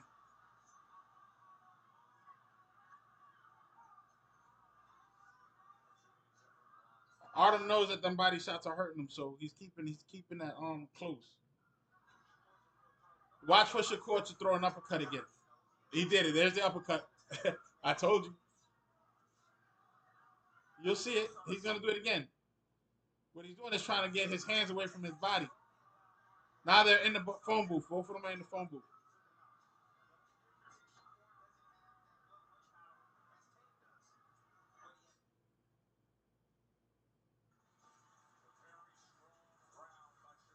Shakur Stevenson is nodding his head because he's hitting him with everything, and he's not getting him out of there.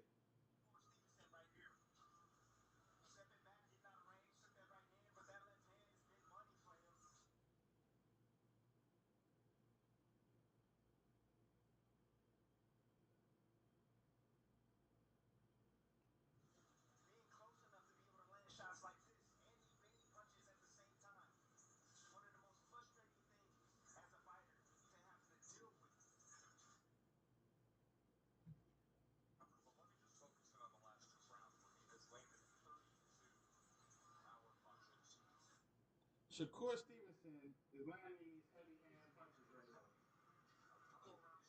That means he's throwing hooks to the body and hooks to the head that are landing beautifully.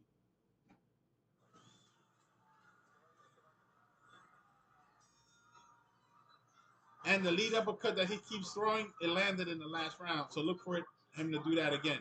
Because what you call it doesn't want a liver shot. He caught it earlier and it hurt him. If he throws that straight right, he needs to throw it from a distance or get really close. But as soon as he throws it, watch. There it is. Shakur's gonna punish him with a counter liver with the counter liver shot. It's gonna be a hook to the body that's gonna hurt. Shakur's still on the back foot.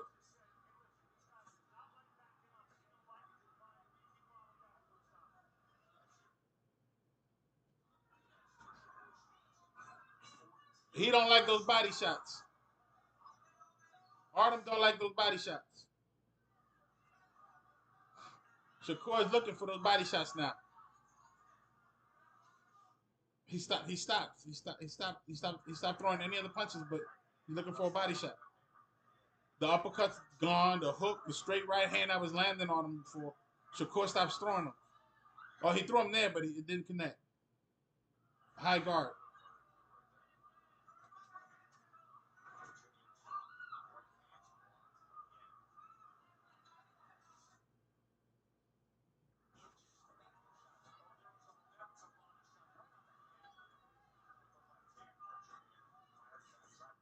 Shakur is looking for the body shot. He can stop him with a body shot. Artem don't like them body shots. He keeps tapping his cup, but that was a straight body shot. Oh, he caught him with a left hand to the top of the temple.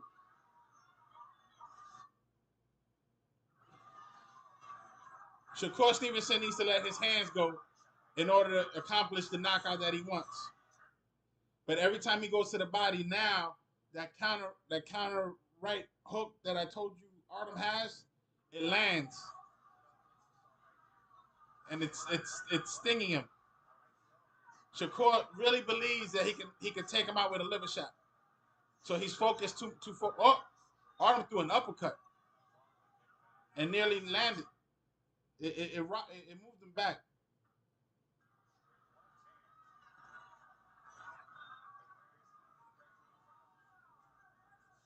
Leave your thoughts in the comments. What are you thinking about this fight? Did Shakur Stevenson prove himself? Because right now he's not running. And he's got his weight on his front foot. Oh, he went back to the back foot, but he's moving forward. He's moving forward. He got Artem moving back. Shakur Stevenson still looking for that body shot. It's not coming in. Somebody's giving him advice from the audience and he's taking it.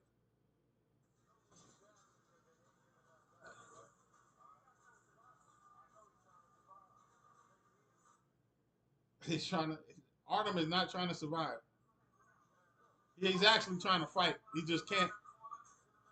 I don't know what it is about southpaw fighters and orthodox fighters, but a lot of orthodox fighters, especially ones that fight left-handed, who fight off of their back foot, they don't go after them.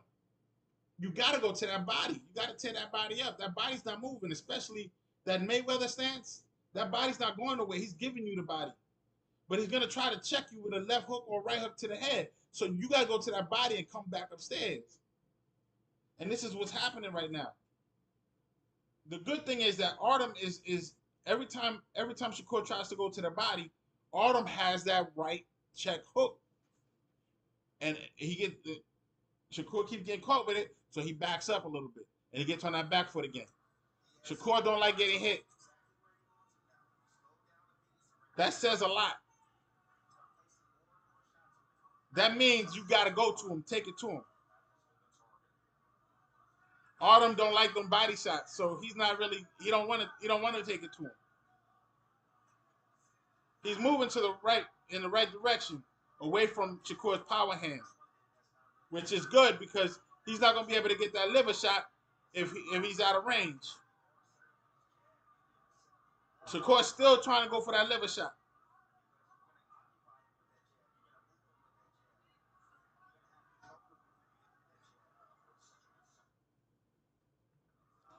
Tim Bradley is asking for Shakur to control him with the jab. But Shakur's not really throwing that jab. He's pawing with it. Like the last other fighters. I don't know. That's a new technique from these new boxers.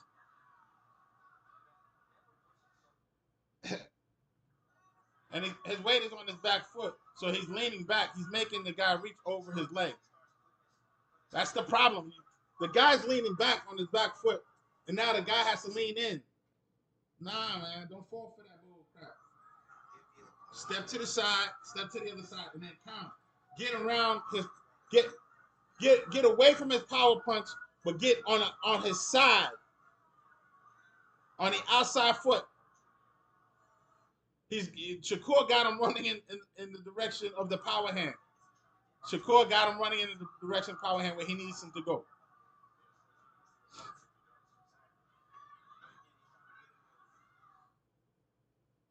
Artem is pity-patting and going in the wrong direction. Shakur is not cutting off the ring, so it's helping. But he can walk into a nice liver shot if he continues going in that direction. He was doing better before going in the other direction, away from his power hand.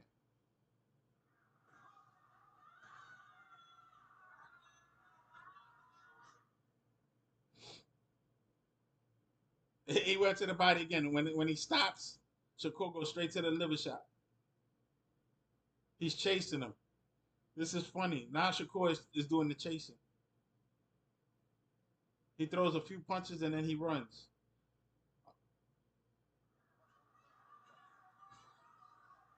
The referee warned Artem about a rabbit punch, which I really didn't see a holding.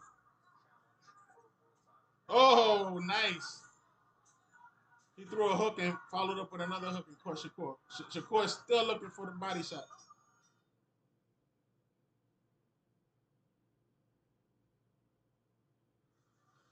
Who the heck is he talking to? He's got coaches all over. Right now, Shakur Stevenson is looking for a body shot. He might come upstairs if it's there, but it's not there. So he's looking for those body shots because he knows the guy don't like it. He's winning the fight on the scorecards. And he's circling in the wrong direction. If you're standing like this, he's a mirror image. That means his jab is right here. That means his power hand is there. I can't go towards his power hand. My power hand is back here. I need to go this way so my power hand can reach in first. And I can throw the lead right.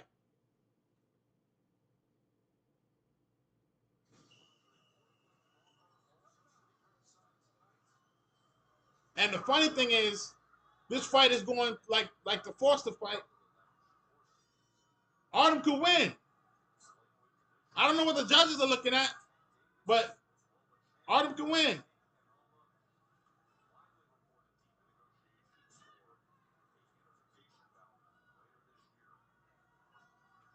I'm pretty sure Top Rank got better judges now, but still, he could win because Shakur is catching some lumps, and every now and again, Artem pressures. Right now, Artem is not pressuring. He's doing the running and doing the counter punching.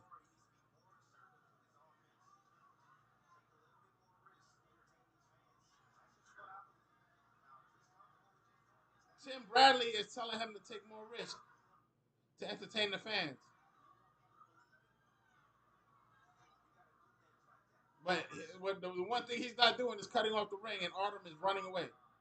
And right now, he's running away from that power hand.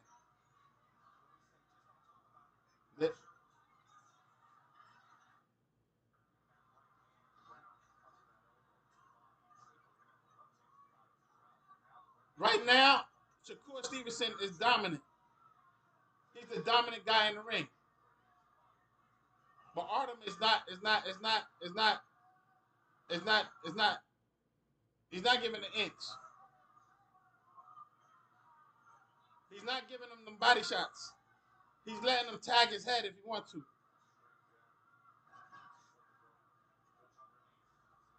He got an uppercut and a hook. And again, I'm telling you, Artem has that check right hook that keeps slowing Shakur down. Shakur.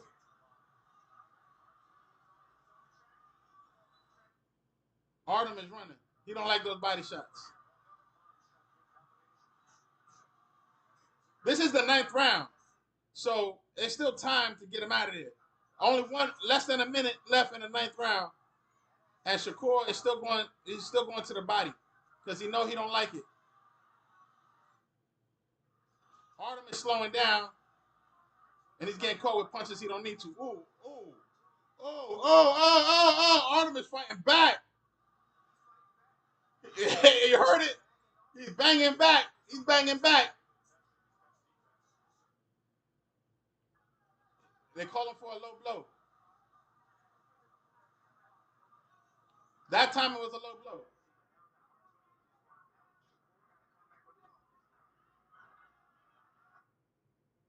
Shakur's not afraid of him.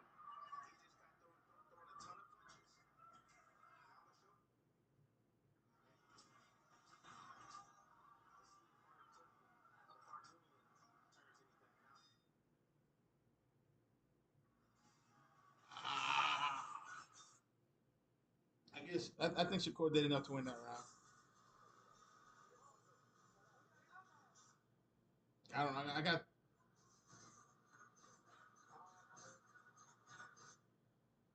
the first round of draw. I know what I could give him that round. So it's two. It's two. You got 2 rounds. Artem got 2 rounds. Well, 1 round really. First round is a draw.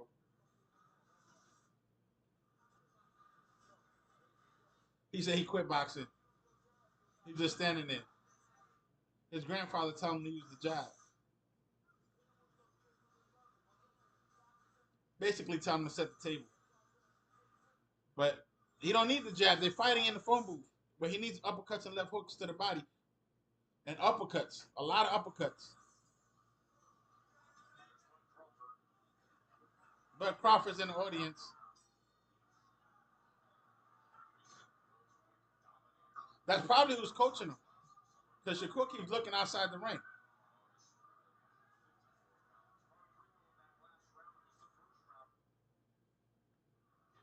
We're getting into the championship round. They gave Artem 1 round.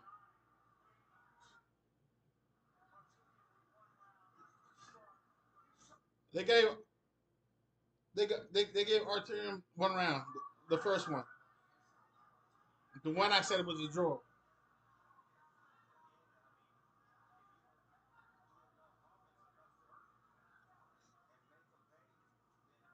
But he had the scorecard wrong too. He had the guy with 1 round in the last fight, I think it was, and they got it wrong too.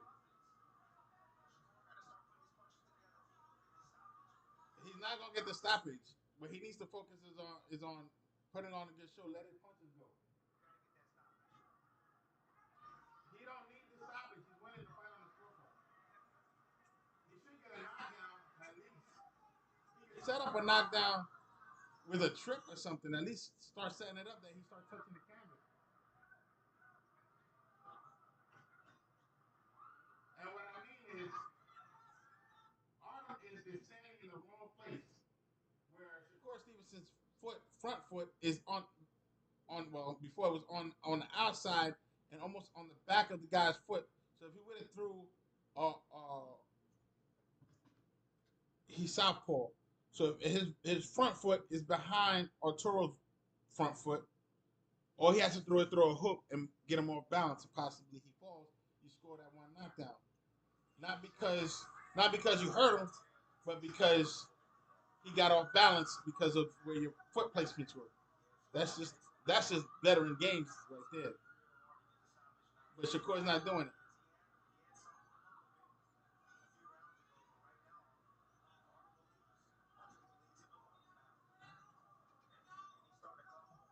Artem is not scared. And they're standing in the pocket. He's not even boxing them anymore.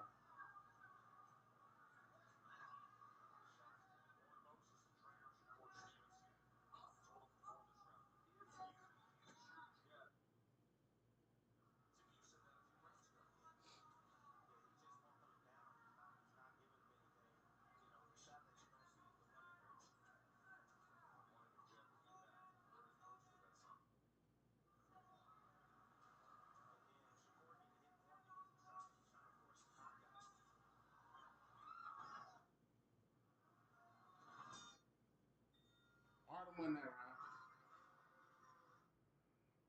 So that's 3-7.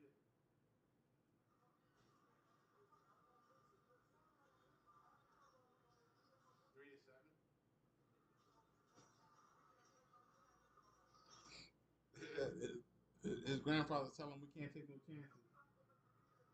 They call him for the stoppage. The trainer is the grandfather.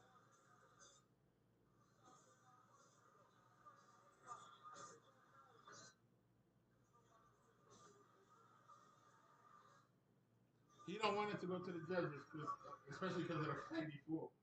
The fight before this one, my man lost his title.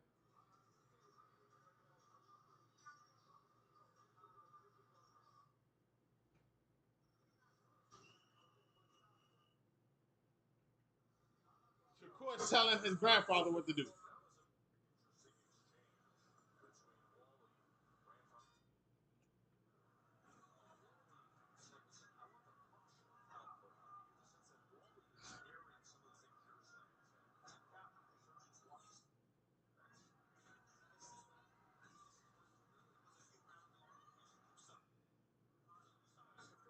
We are in the championship rounds.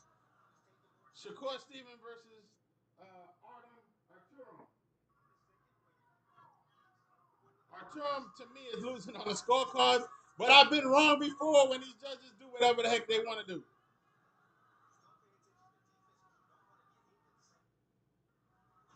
You're supposed to take the title from the champion. I don't see Artem taking the title from the champion, but he don't like getting hit in the body, and I'm looking at Shakur tired him.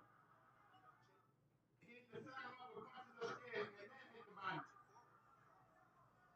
Make him block the top, and then you catch him by surprise to that level. Pop, pop, pop, hard hands. I don't know if they're booing or cheering.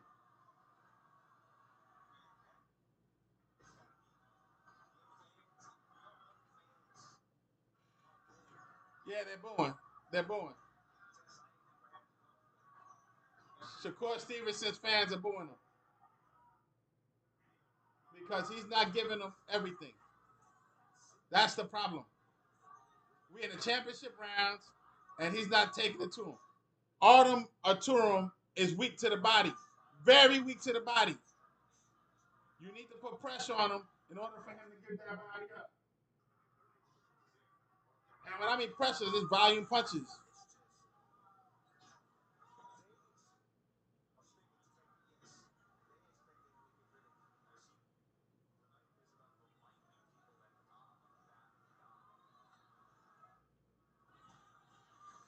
Grandfather doesn't want to go to the scorecards.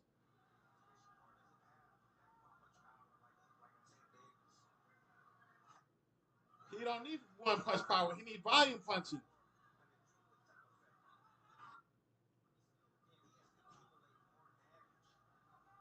For some reason, everybody's calling for a knockout. He don't need the knockout. He won the fight on the scorecards. But we've been wrong before, haven't we? Foster, haven't we been wrong? I gave you a shutout and you still lost. The judges do what they want to do. Don't gotta watch the fight.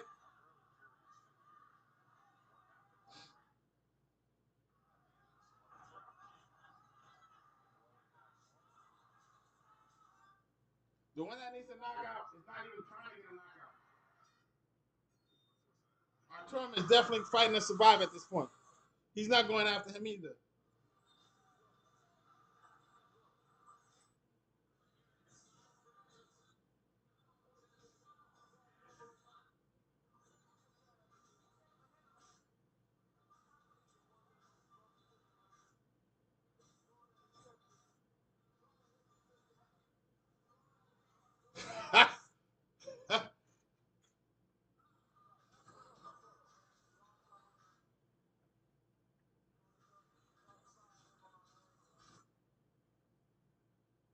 People are walking out.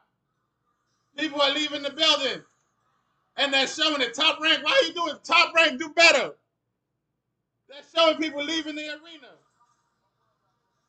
Like by drones, people are going to the parking lot.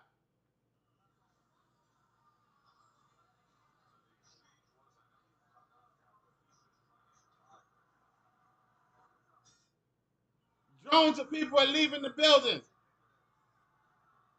People are walking out. That is not good. This is what I'm talking about. You're not pay-per-view material, Shakur Stevenson. You're a mid-card. Enjoy being an undercard. You're a mid-card. You're not championship material. You might have a championship, but you're not carrying the company. I'm gonna tell you that right now.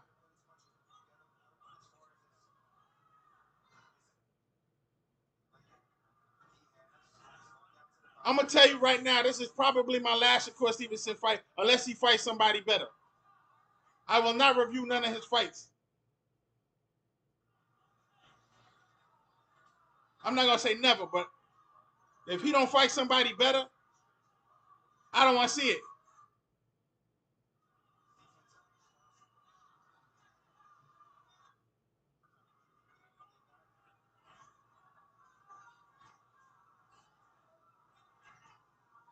Artem is still game. I'm gonna tell you that right now. Nice shot to the body from Artem. They're not mentioning that.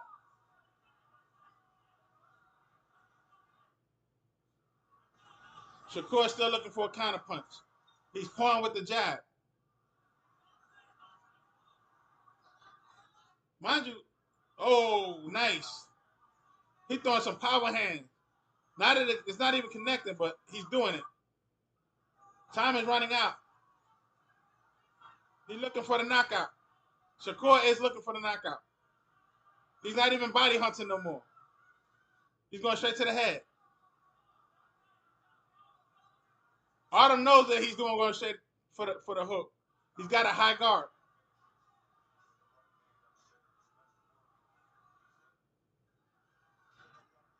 Artem has a high guard.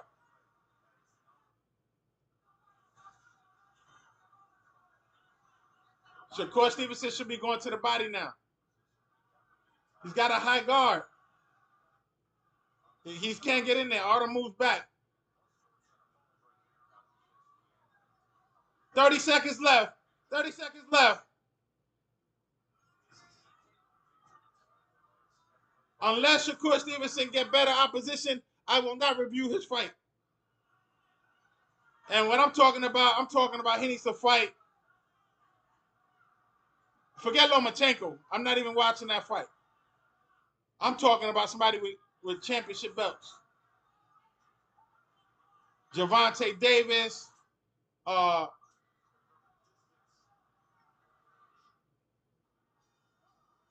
The fight is over.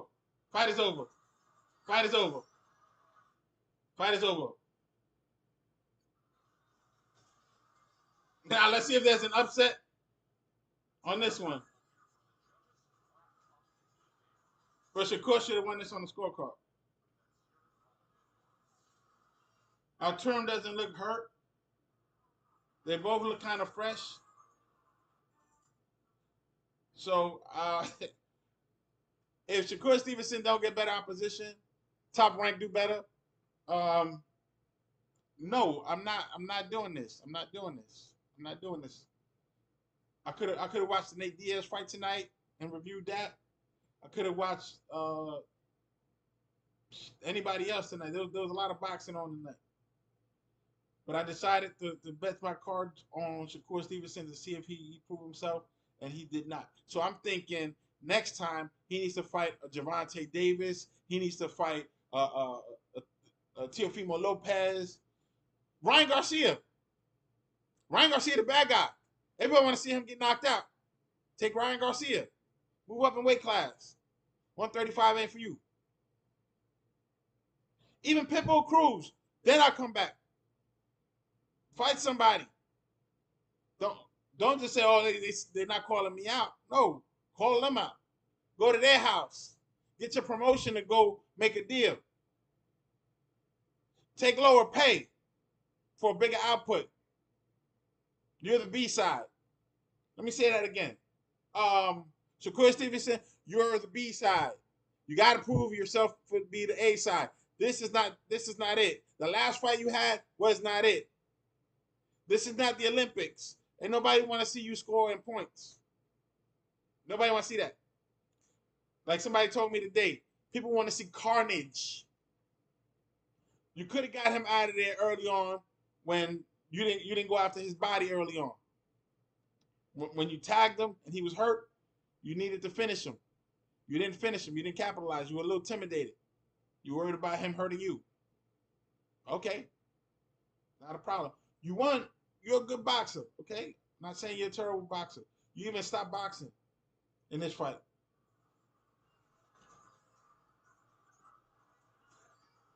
If they take your title from you, I'm gonna laugh my ass off. Ask Foster. I laugh my ass off. I'm thinking you won. You know, the first round was a draw on my card. I think the fifth round or sixth round I gave.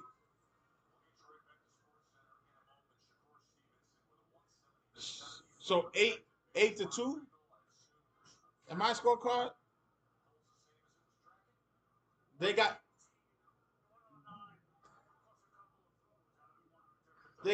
Arturo winning the first round and then a shutout.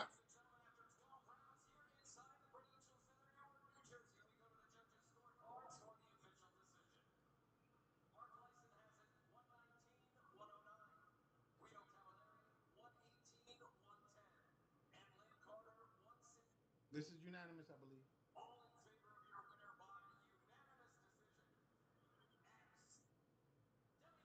He still got it.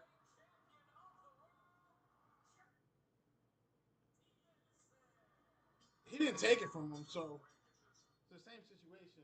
I don't know how Foster lost his belt. But I mean, Shakur Stevenson did it different, though. Shakur Stevenson stopped running and took it to him.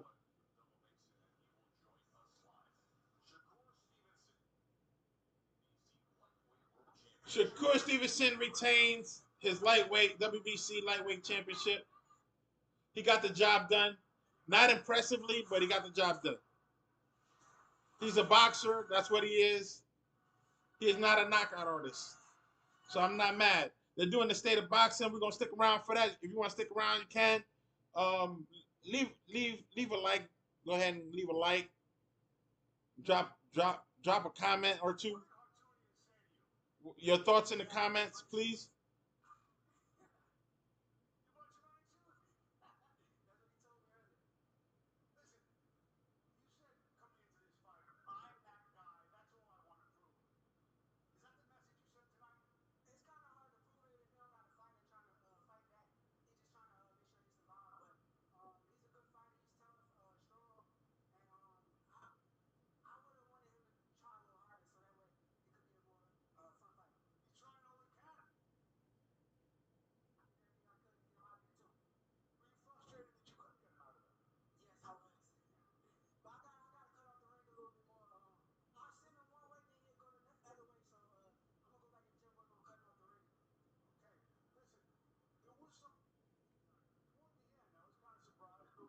Self-awareness.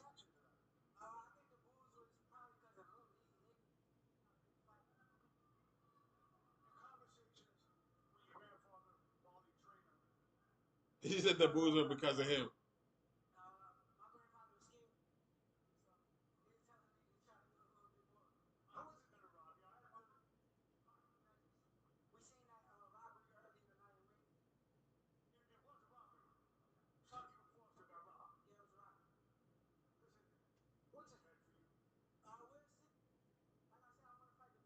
His grandfather was concerned he might get robbed. I was concerned too.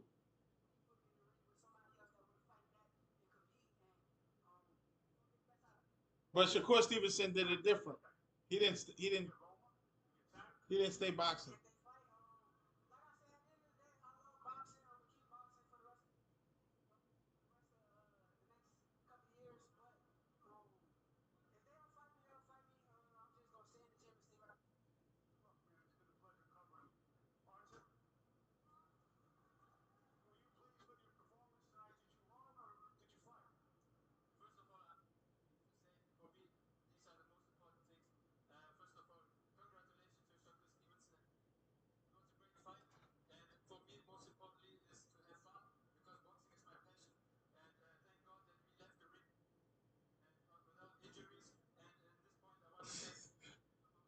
Artem is not a champion. I'm gonna tell you that right now.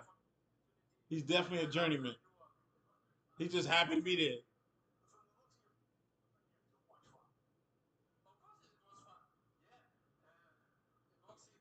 He got two cuts on his eyes, but it looks like they're old cuts that opened up.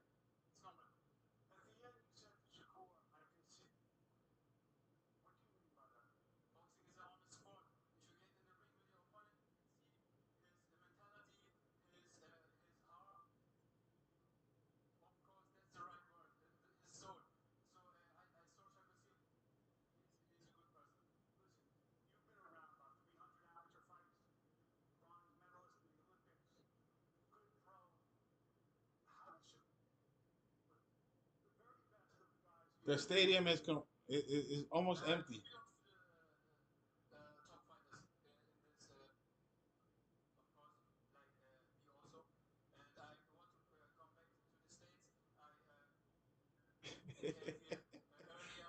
Artem says he should be in the top as a top fighter with Shakur. They're both mid carders, man. If you know what I mean. They're undercarders for life.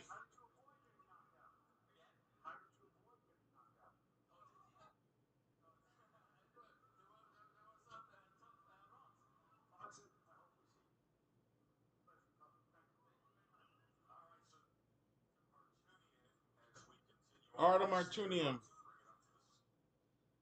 a journeyman for life.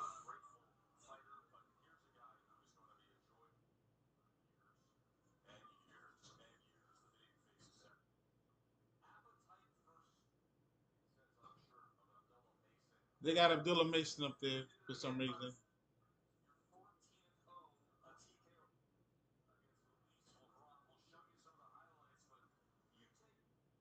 Why they interviewing him? I guess they're getting more promotion.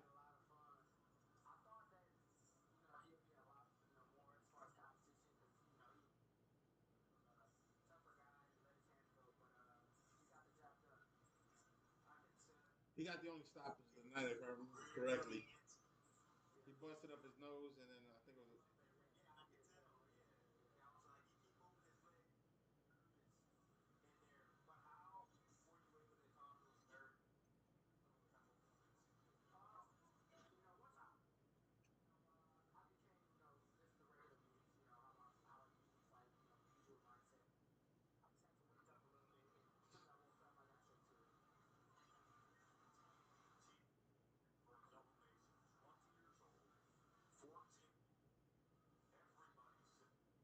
He won because the other guy didn't fight back.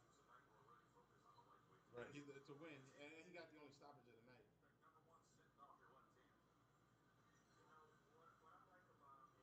They got a crew of undefeated fighters over there, top rank. They're all youngins. You got Mason Vargas, I Excel, Polcano,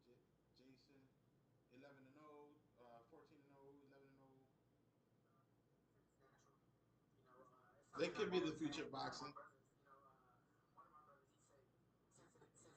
I don't know how long a top rank is going to be. If you have an estimate of what you think uh, top rank is going to go by the way of Don King Productions. Don King's still promoting, but it's like small. He went down to like bare bottom minimum. I didn't even know he was around until Adrian Broner came back to fight. But Top Rank, the only thing holding Top Rank up is ESPN and those commercials. Top Rank and those Saudi fights. They keep getting some Saudi fights from these from that's bringing in millions. However, the old man is not getting any younger, and I don't think he has somebody that's going to take over Top Rank and make the right decisions in order to keep the promotion going. So I'm thinking PBC going to take over, and ESPN will probably either pick up PBC boxing as as as a partner, or they're just gonna stop showing boxing altogether, like HBO did and like Showtime did. Unfortunately, there's not great promoters right now. England has a couple of promoters, and the old man over there, he's not getting any younger either. Eddie Hearns is probably the only one over there that's popping, and he's also getting a lot of that Saudi money.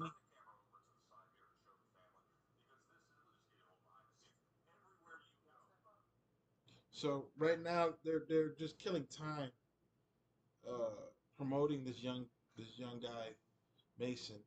Uh, Good for him, but I don't know. I don't know what this is really. They should be talking about the fights that occurred tonight, but because of the emptiness of the fights and the way the fights went, there's really nothing exciting to talk about. By tomorrow, everybody's not going to talk about the Shakur Stevenson fight. They're probably going to start clowning him tonight. That might spill over, but like the robbery, that was like the most exciting thing that happened tonight. But I'm gonna be honest with you guys. I think this is probably, unless Shakur Stevenson gets opponent, a real opponent. I'm not gonna promote any of his fights. I'm not even gonna talk about it. I'm not even gonna talk about him. He needs to fight a higher caliber class to see what he's made of. Um, he's struggling to get rid of these little journeymen uh, that are not trying to take the title from him. Foster, who did a better job of counterpunching and stuff in his fight, uh, he lost. He lost because he wasn't aggressive enough, I guess, for the judges. He was doing a lot of counterpunching and moving backwards, and I guess some people don't like that. But that was the most exciting thing of the night.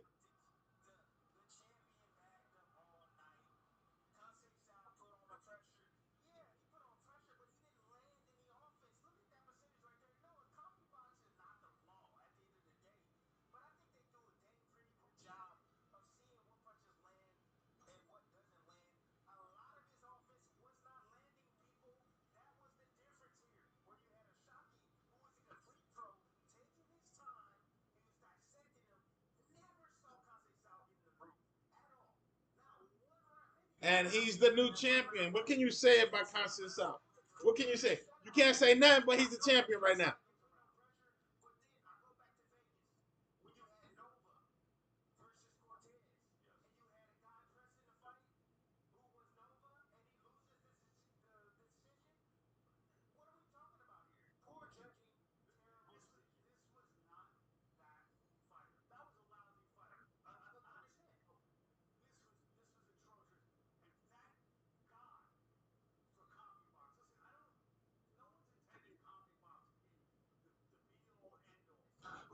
Cocky box is trash, bro. Cocky box is not supposed to dictate who wins the fight. If that was the case, Cocky box would be at the judges' table. What I'm calling for boxing, I'm calling for a scoreboard. I am calling for a scoreboard. I've been calling it for the longest. As a boxer, I want to look up and see where I'm at. If I have to put pressure or not, we can guess how it is, but we got to take the guessing out of it. If I see that I'm down 3 rounds or 4 rounds, maybe the next couple of rounds I'm putting pressure even if I get knocked out. If I want to survive, then okay. Or if I'm winning the fight, I can see I'm winning the fight.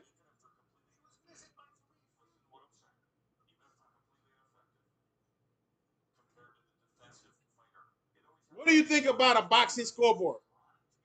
Leave your thoughts in the comments. A boxing scoreboard where the judges got to put their scores up on the Tron. It's not a big change in boxing. We just transparency. We don't have to wait for the final. We can see who won the fight by the end of the fight.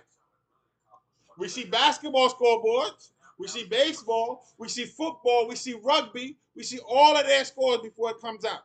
We don't have to wait to the final decision. We don't have to wait for that. This is 2024. It's so easy to make an app, put it on the phone, and let it pop up on the jumbotron. Please.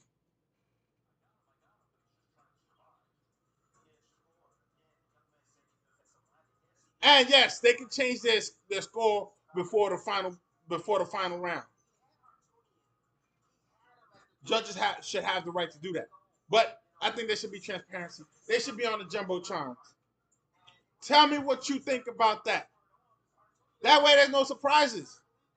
I did not expect Foster to lose that fight because of his boxing skills, boxing prowess.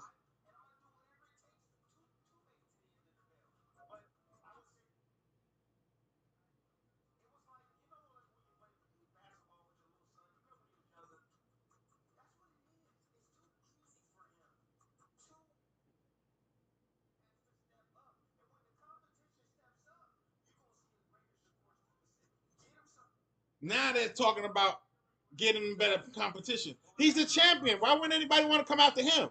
Why does he have to go after anybody? He's a WBC champion. They need to come after him. Take his belt from him. Or let him get another belt.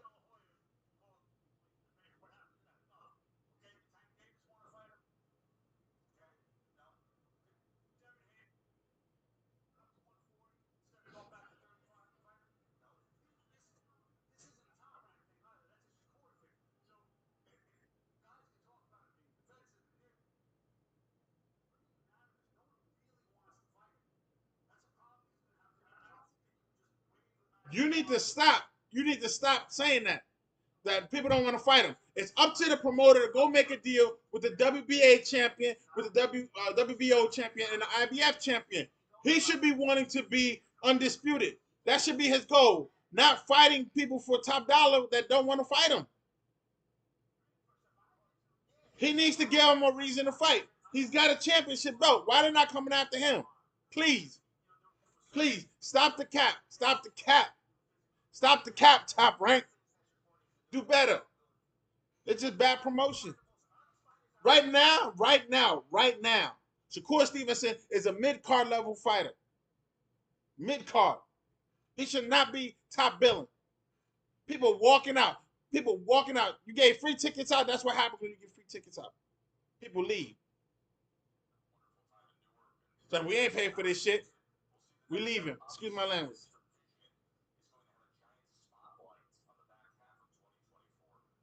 The most exciting thing tonight was not Shakur Stevenson, was the robbery of Foster.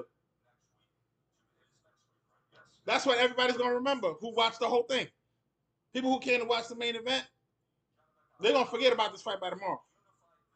As a matter of fact, what's going on with Nate Diaz? Anybody know?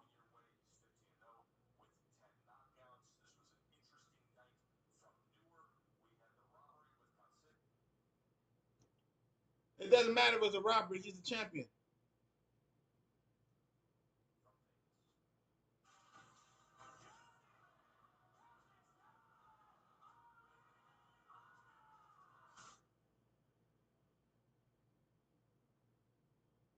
Okay, Nate Diaz hasn't fought yet, so let's just keep it going, right? We're gonna keep the party going. Right now it's Jacobs versus Mosley. Oh, that's Mosley Jr. Let's go. Mosley Jr. Let's keep the party going, right? I'm gonna tell you, if y'all don't got out, I got you. I got you. I'll let y'all know.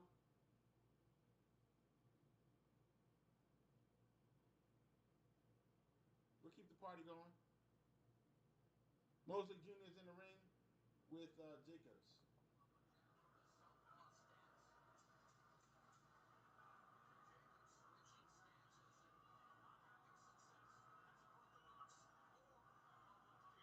Okay, okay. Shane Mosley Jr. with the two piece and the biscuit. All right, we done with the Shakur Stevenson fight. We're moving on. We're gonna get ahead. We flick the channel. We're moving on. Shane Mosley's fighting Jacobs. This is for the Nate Diaz. So we get to see the Nate Diaz fight, baby. You gotta wait till tomorrow. Let's talk about it. Hit the like button, subscribe. The Shakur Stevenson fight was whack. I am not gonna do another review of Shakur Stevenson fights until he gets better opponents. And he needs to fight championship caliber people. He needs to go fight Gervonta Davis. He needs to fight whoever is a WBC champion in his division. I mean, the WBA champion, the WBO champion. He needs to go get the IBF champion. He needs to go collect those belts and be undisputed. Then he can say, look, I kicked everybody's tail feather in this division. I'm undisputed. Now what? But if you until that happens, you cannot tell me, oh, they're scared of me and they don't want to fight me. Shane Mosley Jr. is just wailing on Jacobs with both hands.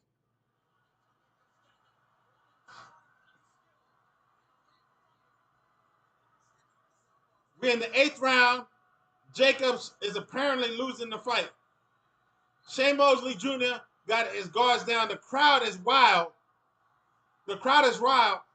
Every time Shane Mosley Jr. connects with a right hand, they go crazy. They're looking for the knockout. Jacobs is taking a lot of heat. They're going for Shane Mosley Jr. The crowd is going for Shane Mosley Jr. Oh, yeah, baby. Yeah, now we're talking. Yo, that crowd at Top Rank was quiet as heck. All you heard was boos, and then they left.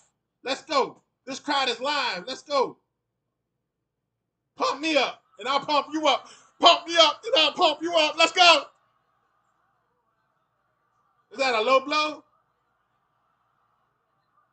That was a headbutt. Is he bleeding? Is he bleeding? Yeah, he's bleeding.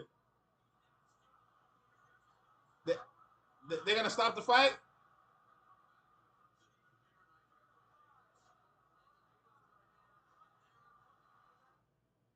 He got hit in the same eye first, and then he caught a headbutt. Jacobs is not looking like the champion of old. I didn't think he should be fighting this fight. I don't think he should be fighting any fight.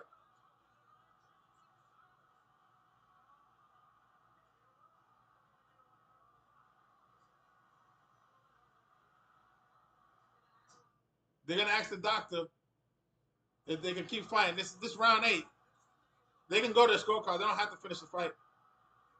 But if they go to the scorecard, they might lose. He's telling the judge that he's good. I've seen this judge before. They got a decent judge in there. A decent judge. I don't think he's the greatest, but I think he's okay.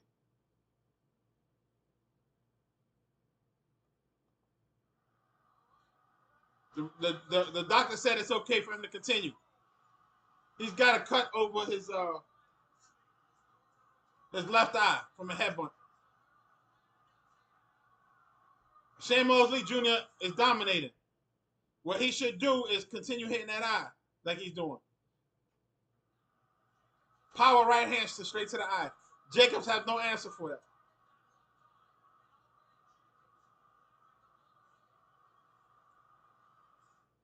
See, Jacobs can't do what he used to do when he was young. He don't got the speed. He's leaning up against the ropes and everything, catching lumps. Too slow. Shane Mosley Jr. is faster. He's younger. He's hungry. Oh, my God. He got 2 pieces in a biscuit. Oh my God, he led with the right and got him. The crowd is going wild for Shane Mosley Jr. This is the son of Shane Mosley Sr., the former champion.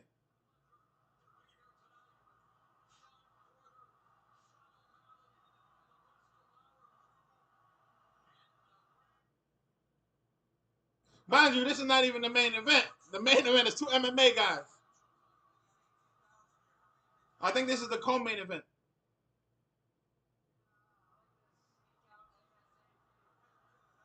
Nobody's walking out the building. Nobody's walking out the building. Top rank. Nobody's leaving the building.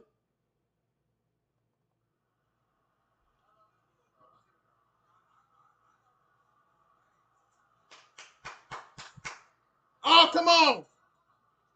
I don't even like Shane Mosley Jr. like that, but I'm going for it. The crowd is going for it. I'm excited. After what I saw in that last, woo, finally, some adversity. Jesus. Now Jacobs needs to come back and do some craziness, knock the boy out after catching lumps all night. Because that's what it looks like he's been catching.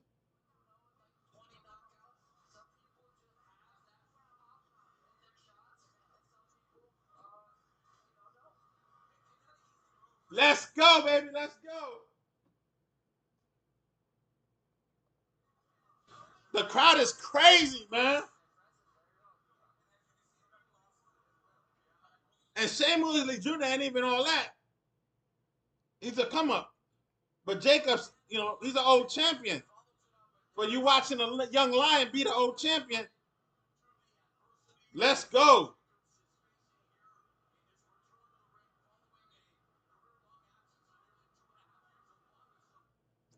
He's been out of boxing for 2.5 years. He looked like he's been out of boxing for 2.5 years.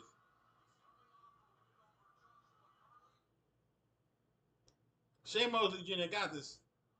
Keep putting that pressure on him. He could knock him out if he does it right. Because Jacobs looked like he's tired. There's only 2 rounds left.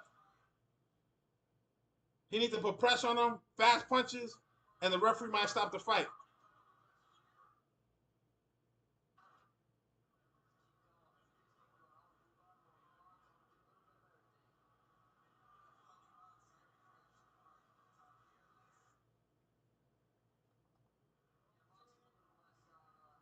Shane Mosley Jr., second generation boxer, I believe. Possibly third generation, but let's second generation. For sure, for sure.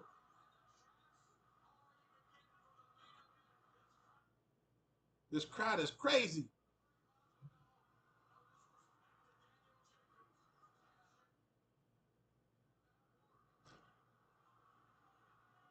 Shane Mosley needs to bring the smoke now.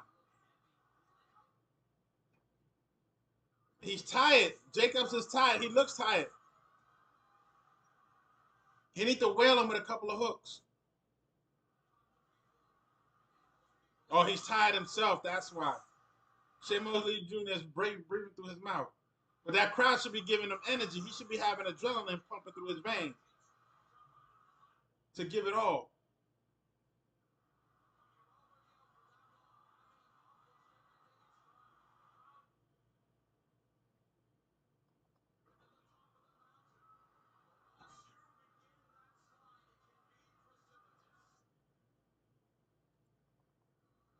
Man, I thought the Nate Diaz fight was over.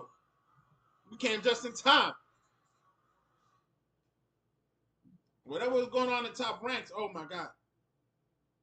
Shane Mosley just caught a left hook.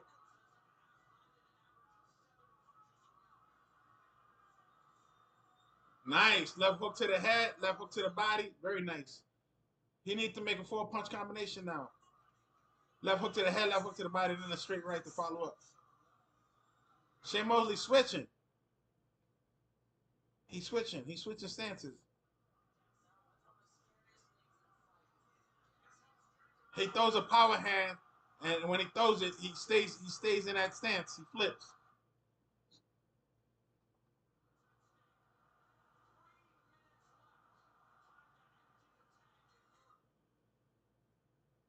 3 minutes left.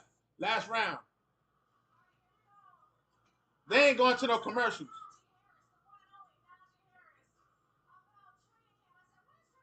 Who's Najee Harris?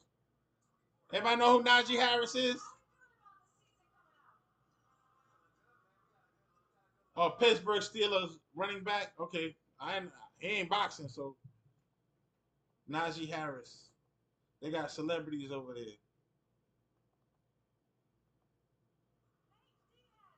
What they saying in the comments?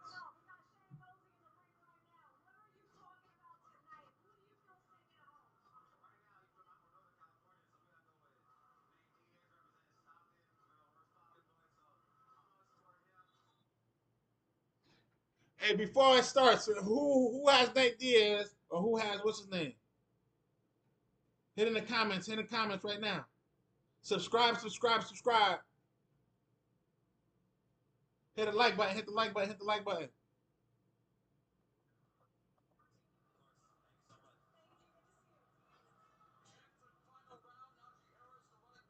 We have moved from top rank.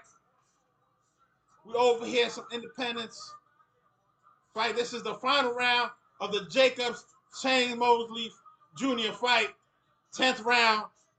It looks like Shane Mosley Jr. is winning on the scorecards according to the announcers and the crowd. And the way Jacobs, the former champion, is looking, he looking tired and fat and slow. He had 2 years off of boxing. It shows. 2 years is a long time after you get a certain age, and then you take off and try to get back. It's not happening. You might think it's happening in your head, but your body gonna tell you different.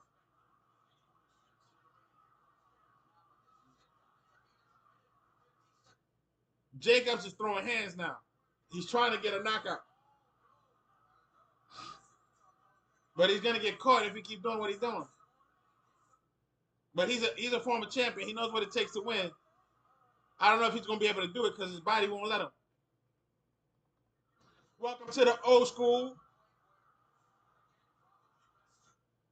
When your mind tells you can do something and your body won't do it. Your body says you ain't a spring chicken no more. Trust me when I tell you this.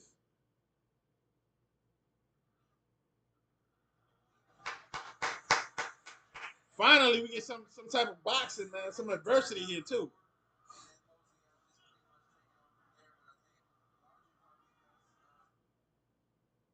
I don't know what y'all saying in the comments, man. I can see something different.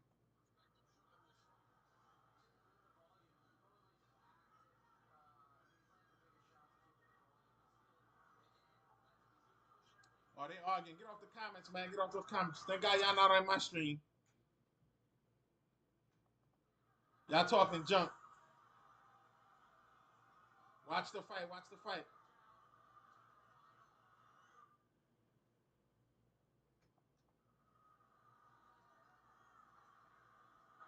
Let's go. Let's go. Let's go. Let's go. Oh, he's throwing haymakers. 10 seconds left. It's too late, man. It's too late. Give it up. 5, 4, 3, 2, 1. Ding, ding. The fight is over. The crowd goes wild. Wow. The crowd has gone wild. They put everything out there. This is what I'm talking about. This is exactly what I'm talking about. They gave every last energy they had. People appreciate that, man.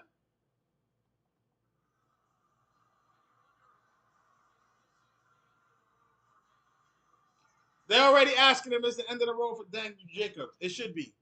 It should be. He didn't get knocked out, so he probably might come back. He probably think he did enough in his head. But the way it looks when we entered the fight in the ninth round, or in the 8th round, excuse me, it looked like he was taking lumps.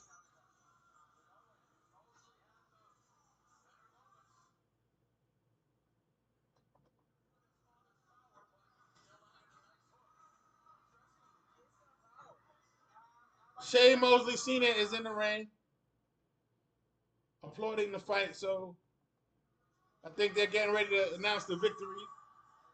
They're hugging and celebrating. He getting dabs from former champion Sean Porter and the announce team. The announce team just gave Shane Mosley Jr. dab. Everybody getting them dabs.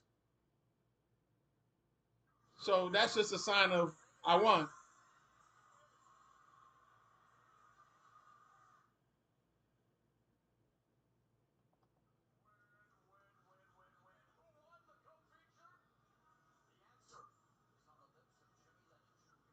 Jimmy Lennon Jr. about to answer.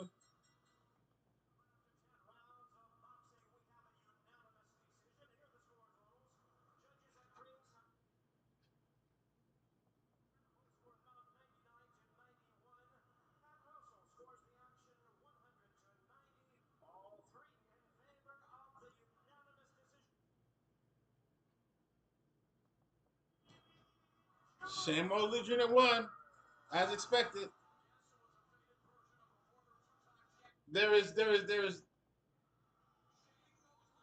Jacobs is giving him dab, and he's accepted of the loss, so he knew he lost. That's self-awareness, self-awareness. Protect yourself at all times, baby.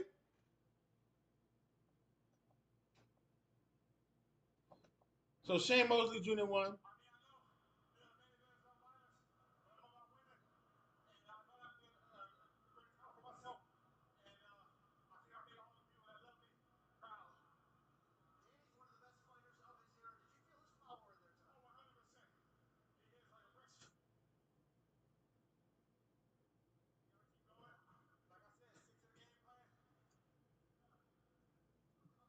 Shane Mosley Jr. gave it his all. We only came in the eighth round, but you could tell he was tired.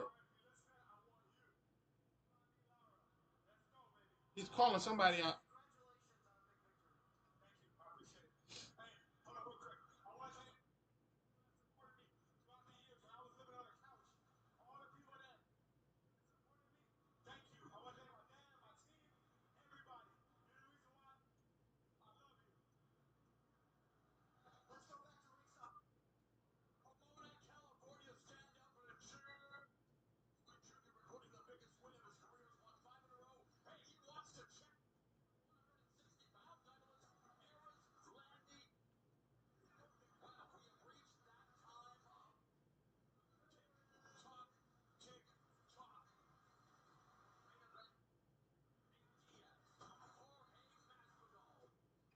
Jorge Masvidal versus Nate Diaz coming up, Byron.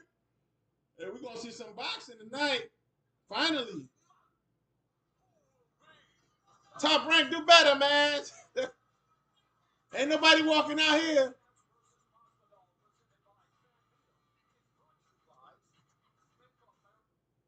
Mind you, Nate Diaz and Master Dog, they're two MMA fighters, over the hill MMA fighters, and they're drawing in the crowd and then the main event. This is what I'm talking about, Shakur Stevenson. I'm talking to you. I'm talking to you, Shakur Stevenson. You got to be a main event fighter. And the reason why Nate Diaz has a bunch of losses on his record, a bunch. Why are people still coming out to see him? Because he gives it his all. He gives it his all. And like a friend of mine said recently, people like carnage. Okay? Boxing is hit and I get hit. But when you do hitting with style and you connecting repeatedly, people like to see that too. You don't got to get hit. But you got to put the punishment down. And you're not putting the punishment down. That makes you a mid-carder. Shakur Stevenson, I'm talking to you. Check this out. I'm talking to you, Shakur Stevenson. So until you get your promoters and your grandpa to get you some good opposition and you beat them, I am not calling your next fight. If you're on ESPN Plus or wherever you at, nope, not doing it. This is the second time I watched one of your fights and they were sleepers and people walking out the arena while you fighting a lot of people by drones. heading to the parking lot before the final bell. That's not a good sign. And if you're going to say they booing you because of your opponent, they don't care about your opponent. They came to see you. And if they came to see you and you gave them free tickets to come see you, you need to show up and show out. That means you're not supposed to look fresh at the end of 12 rounds if you gave it your all. You left everything in the ring. You needed to try to put this guy out. He was weak in the body. You didn't put him out. Now we over here watching Nate Diaz and Jorge Masvidal. I think former baddest man on the planet title. They had some title. He was the first one to get it. That's how I know Jorge Masvidal. He beat some guy for that title. I was like, wow.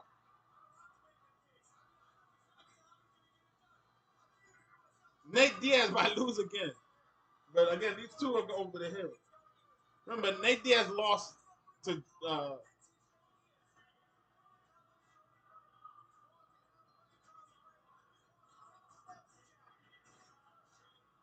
he got a terrible cornerman, no mitts.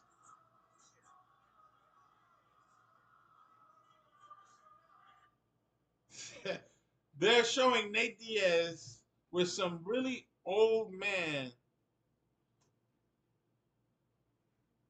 doing mitts without mitts. Please. This is horrible, man. Don't show that. Do not show that. Do not show that.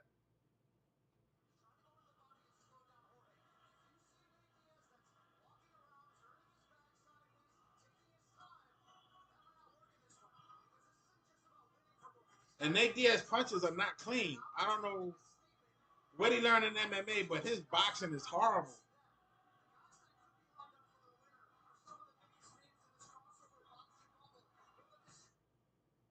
Like the combinations are just they're not clean. You know, I'm old and I still throw clean punches. You know what I'm saying? His punches are I don't know, man. Even when he was fighting MMA, his punches were never clean.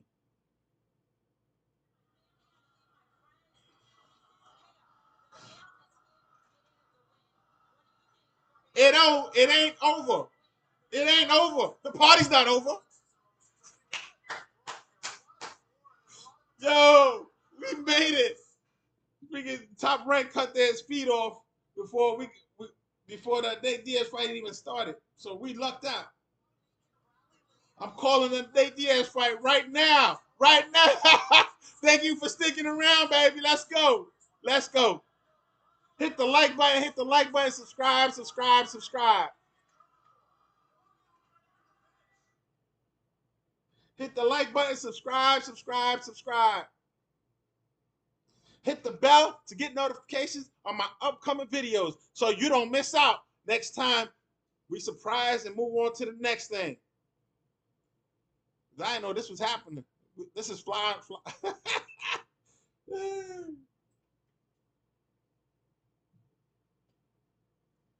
And we got a feed where they got some shenanigans going over here. So I ain't getting involved in that argument.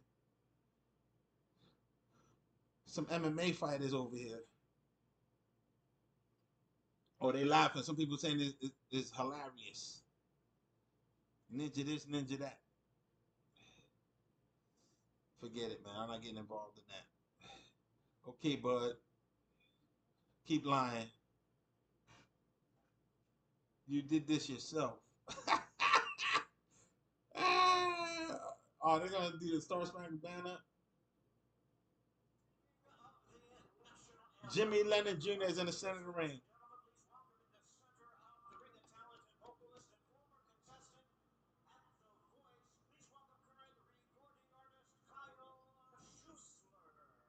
All right, we're not messing with music. This is YouTube. YouTube has the largest collection of music, the largest inventory of videos with music.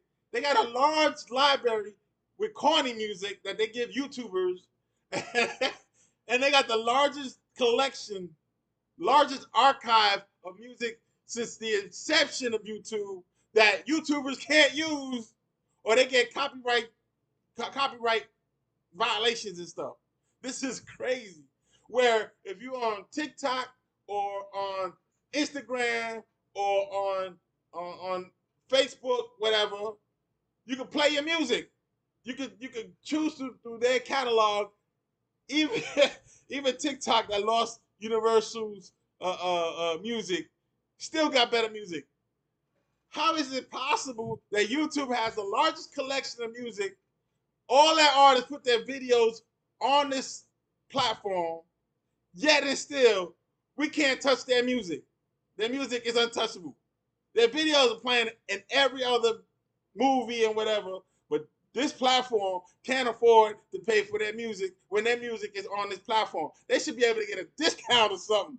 Yo, who's running the music section on YouTube? Please hire me, man. Hire me, because y'all have a large collection of music that is on your platform, and I'm sure your terms and conditions say you got some right to at least put it on your platform. If not, you get sued for whatever money you making. So because they're putting that music on here, I'm sure you got some rights to it because they're putting their videos on your platform. So please figure out a way to let YouTubers use some of that music to make some of these videos that we're trying to create better. Because right now it shouldn't be dead quiet in here. I should be jamming with at least background music that I want to play for my own personal use. I should be able to play my radio, but I can't do that because y'all gonna give me a copyright strike or copyright tag on it that I can't monetize this, that, and the other. Listen, I ain't even monetizing. Let me party here a little something. It's a boxing watch party, baby. Let's go.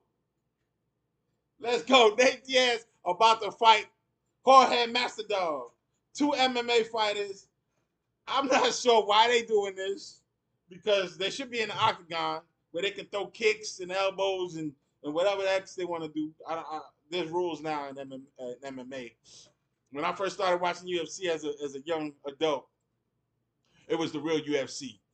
You had guys in different weight classes fighting guys in different weight classes, and then you had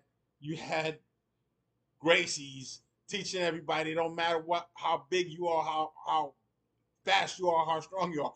They put them down. They put them down with that jujitsu. All of a sudden, they got weight classes and all kinds of rules and regulations. Okay, to keep the fighter safe, but they doing dumb stuff like this. But hey, it's entertainment. Remember, boxing is entertainment. YouTube boxing is definitely entertainment. So let's go. This is an entertainment channel. You see it right there? Entertainment, entertainment, entertainment. It's all entertainment. Let's go. Let's go. Let's go. They doing some promotion, so to avoid all of that copyright crap, I'm just gonna talk about it, baby. I got the right to speak, right? There's still a Fourth Amendment in the U.S. First Amendment. I'm saying Fourth Amendment. There's Fourth Amendment too. First Amendment. Freedom of speech. And I'm not doing nothing but talking entertainment here. Just talking entertainment. Let's go.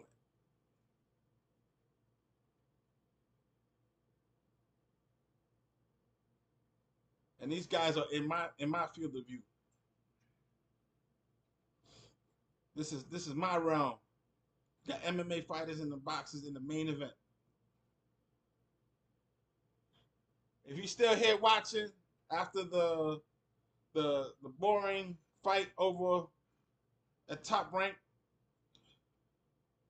ESPN where everybody was walking out and they showed it on camera, man. That's just bad. Like they should have kept the camera in the ring. All right, they're showing a promo video of Jorge in his younger years in the jumbotron. That's another thing. I should be able to at least show y'all clips or something, man. The news does it all the time. Fair use and all, just yada yada yada. But okay. But we're here. No music. No music. Because if I play that stuff that YouTube got, man, y'all probably walk out on me too.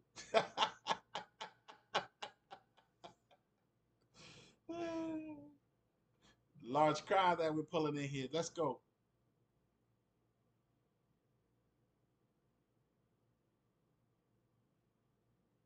They showing that promo video. They're in the Honda Center, California. Jorge Masvidal has a good promotional video of himself. He's about to walk out. I guess Nate Diaz is the A side, so he's coming out second. Wait a second. Who's this crowd he's with? California Gaming Commission or something? They're walking out? Why would they be walking the fighter out? I've never seen that before. The commission walking the fighter out. You can see it in their lapel. They have the California barrel, and that's crazy. I've never seen nothing like that. Usually, you come out with your entourage. A lot of times lately, the boxer come out by himself, some type, pro wrestling style, without the pyro.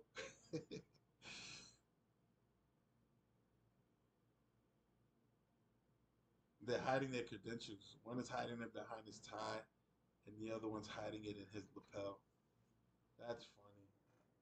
Aren't you proud of your job? What's your ID for? You don't hide it. Don't hide the ID. I see you ain't hiding the other one. That clipboard that you have for a badge. California athletic people do better. Let's see what they gotta say.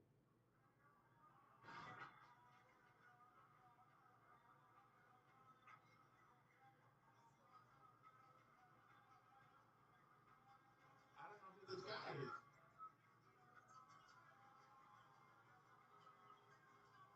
I hear booing. This is not. This is not. This is not that guy. It's not Jorge. It is. Why he look different? 35-17. They are booing him. He's the heel, baby.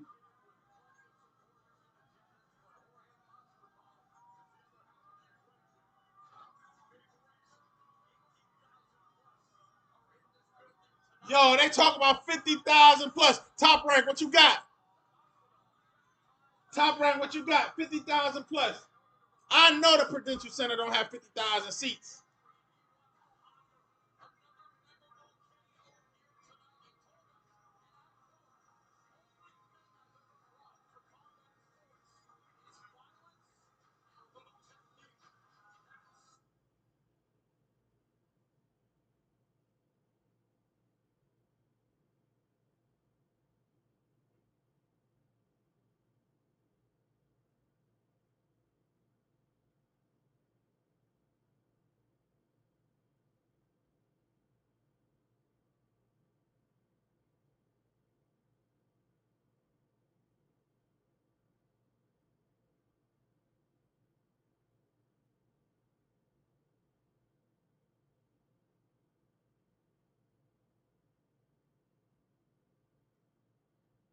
Now they're showing the promotional video for Nate Diaz in his younger years.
Nate Diaz is walking into the ring right now.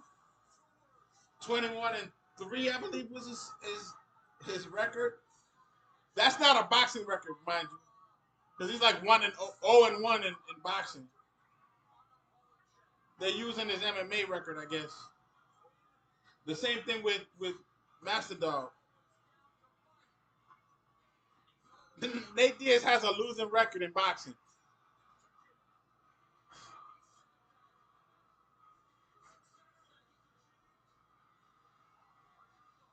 I don't understand why these MMA fighters are boxing now.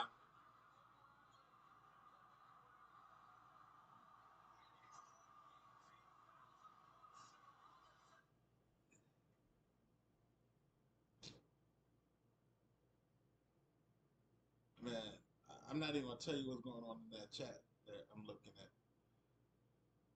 It's just going crazy.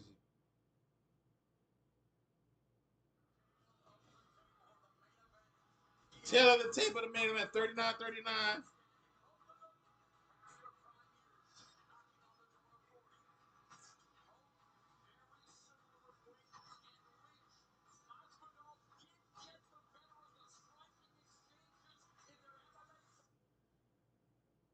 There, tail of the tape. Nate Diaz, 39 years old. Masvidal, 39 years old. Nate Diaz, 6 feet tall. Masvidal, 5'11". Both 175 pounds, and arm length is 25 inches each. Now it comes down to skill, and they're both almost 40 years old, so they're both past their prime. And remember, Jake Paul beat Nate Diaz in boxing.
It's go time. That's your go-to thing.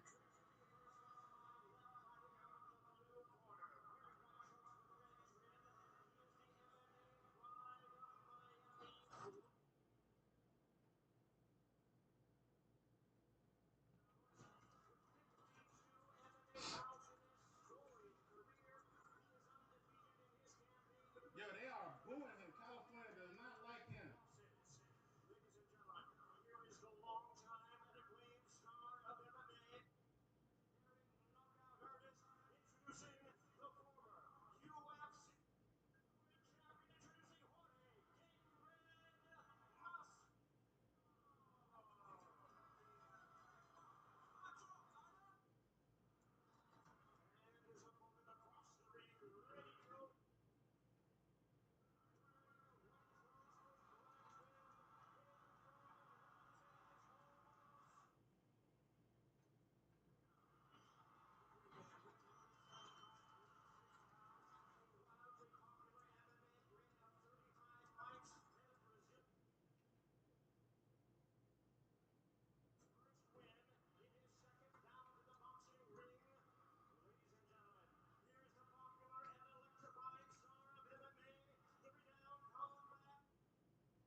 All right, people, we got Nate Diaz coming out with Jorge Masvidal.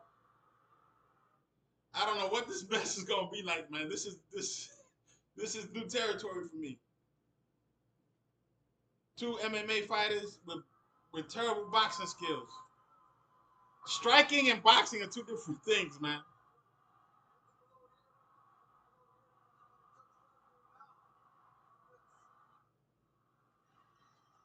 And they got a real referee too.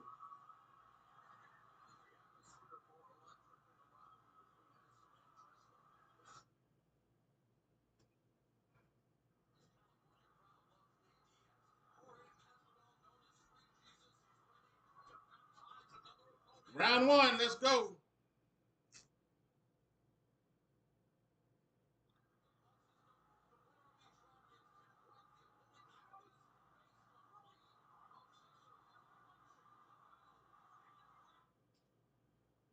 Oh, Nate Diaz coming out with a jazz. He actually trying to box.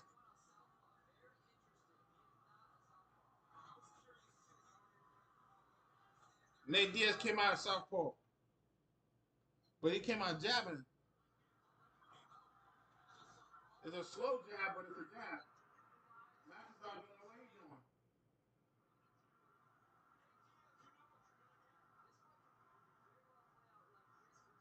It looks like Nate Diaz is a better boxer.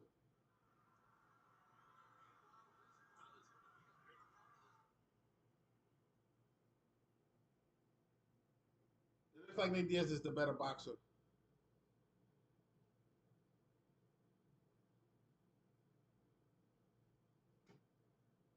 And I don't think they're going for the knockout because Masvidal is pity patty. He's not throwing the punches with power. He's pity patty. I think this is an exhibition.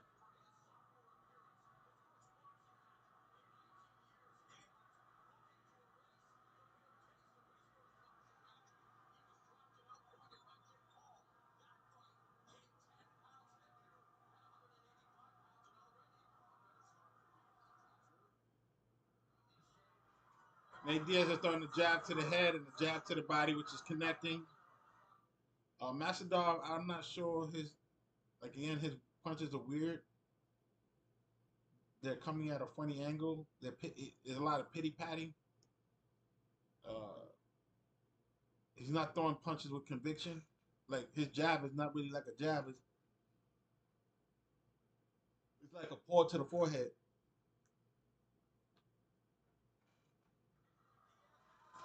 Nate Diaz has his guards down. Jorge has his guards up. So Nate Diaz is the better boxer. I'm not sure what this rope a dope thing is happening.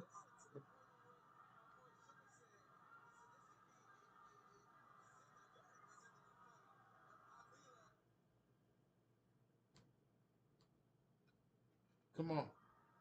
This is this better be at least entertaining.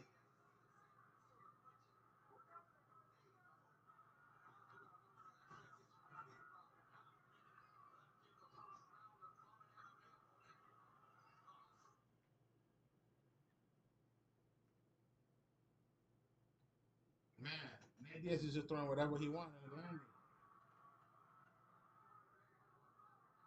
He's throwing some hooks, and they're pity pat hooks, but they're landing. And the first round is over. I give the first round to Nate.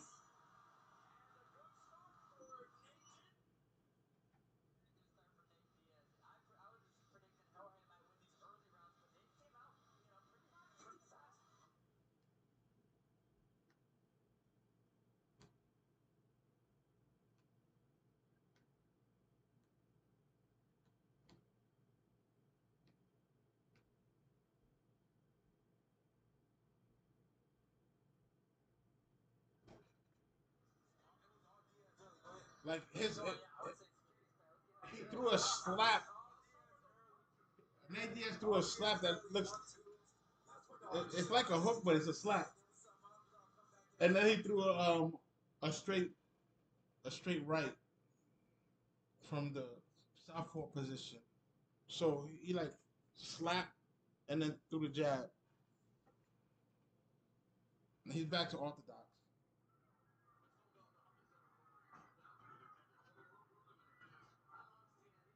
I think Nate Diaz is the better boxer here, and he's getting off punches just because he can.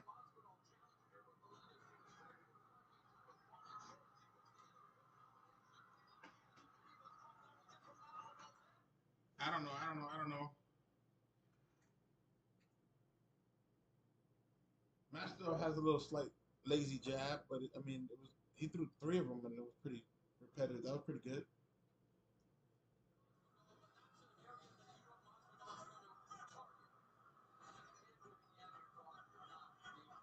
I was expecting more like a first year amateur fight, but they're Nate Diaz is looking better than he did when he fought Jake Paul.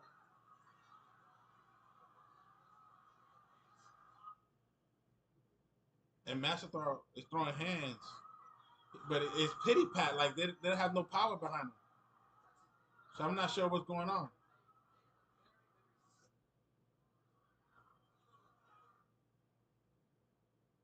This is like a sparring session right now. This is how it feels. It's still more active than than the Shakur Stevenson fight.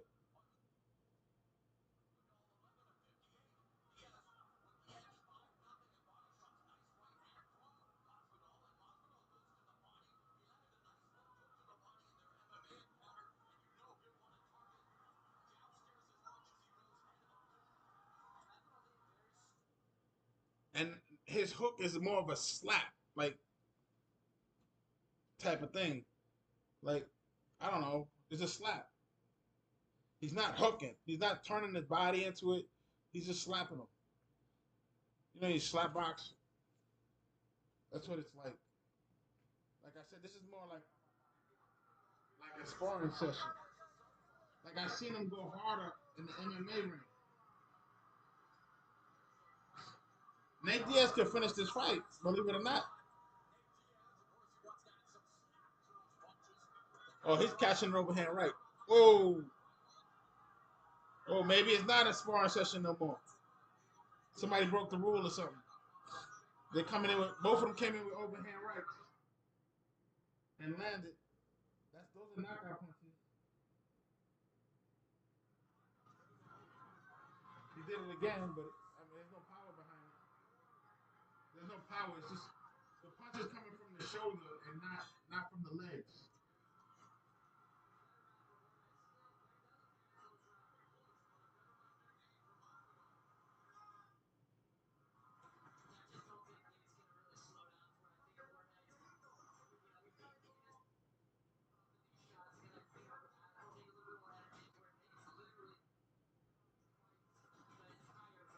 These guys have had some wars in the MMA realm where I mean concussions and stuff like that. So they're almost in their 40s. They're both 39. So the thing is, those wars catch up because Nate Diaz is already punchy when he talks. He's really punchy.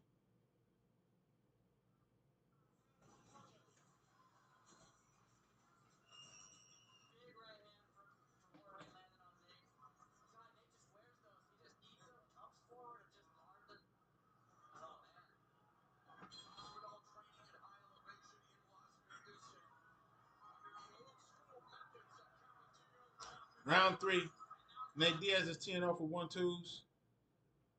Mastered is teeing off with a body shot and then upstairs with the 1-2. He's using slap hooks too. Again, as he's just in the southpaw stance, he's slapping with the both of them are slapping with the right hands. Yeah, they're both fighting in the southpaw stance. Nate Diaz looking tired. He took a break right now. Looked like he was walking away. Master looked at him confused, and then they started punching again. This is like a sparring session, really. They're looking tired.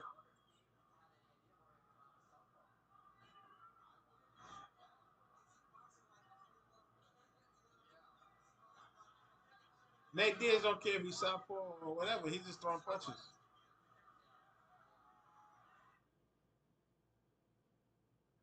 The crowd is live, so that's good. They're involved. Nate Diaz looking tired, really tired.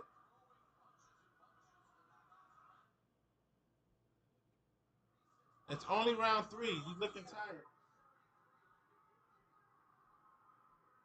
They still like pity patty.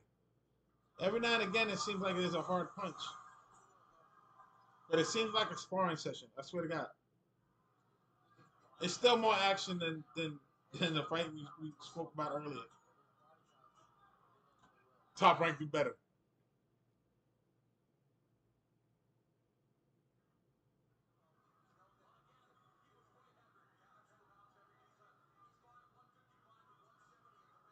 Wow. One two hook and it landed. Mind you, he's fighting southpaw, so it's 1 2, 1 2 3, and it's landed. Nate Diaz just got a 2-piece and a biscuit.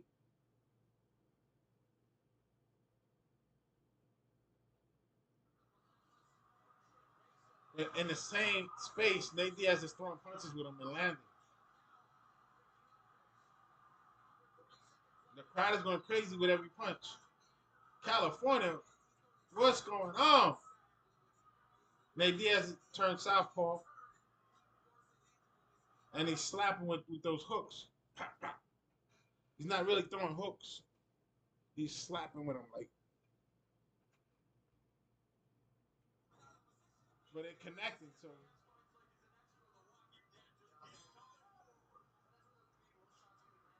round 3 is over.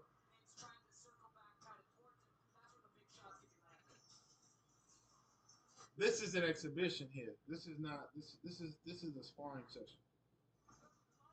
I don't see the will to. It doesn't seem like anything's on the line for them. They just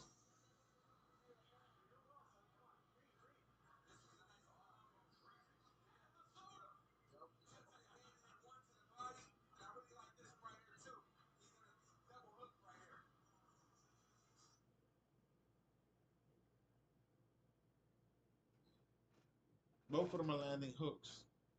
They're both landing hooks.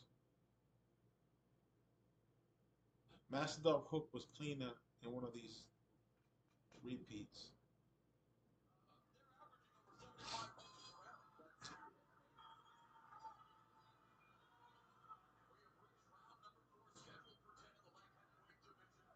Light heavyweight division.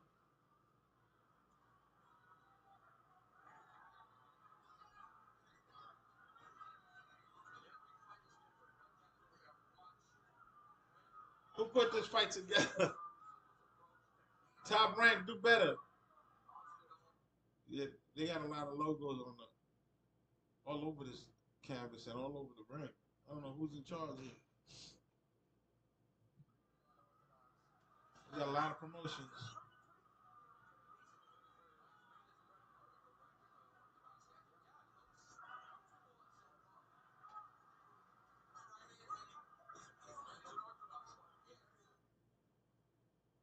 Mastered off again with the slap, 2 hooks, and then to the jab. His jab is lazy.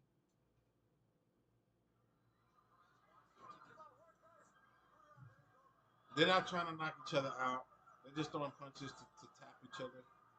I've seen them hit harder in the octagon, so I know they pity patty in a little bit.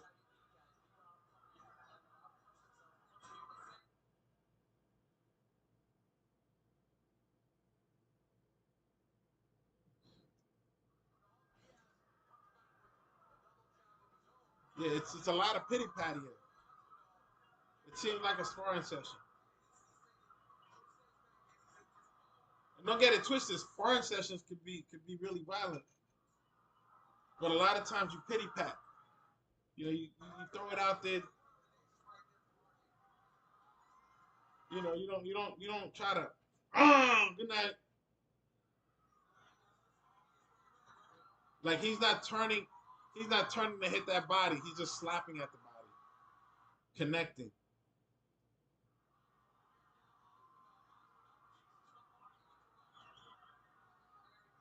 I want to see somebody get mad and turn it up. They're right in front of each other. They're fighting in the phone booth. Nate Diaz just turned his back.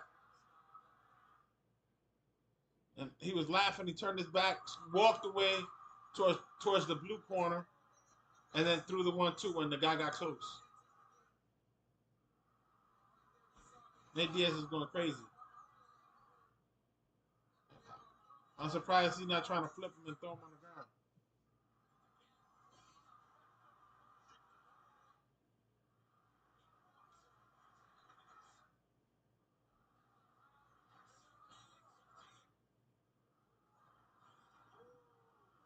I think this is a nostalgia fight for MMA fighters. Yeah, Nate Diaz just pushed Mastodon towards his own towards Mastodon's corner. Just shoved him. The crowd is applauding. They're on their feet. Not everybody, but a lot of people.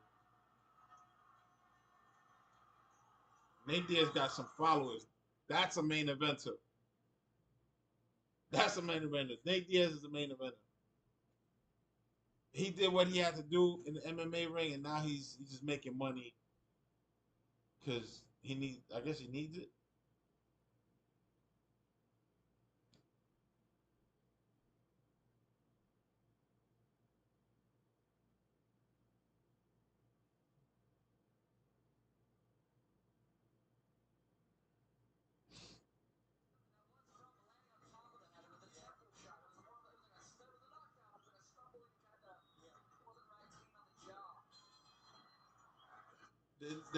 They both look winded in the light heavyweight division. They both look winded.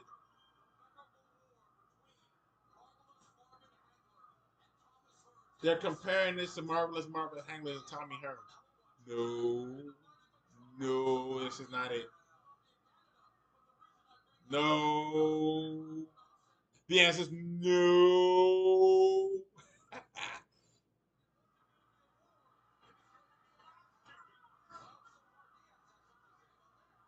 I can say this is a whipping. I mean, those pity pats might hurt after a while.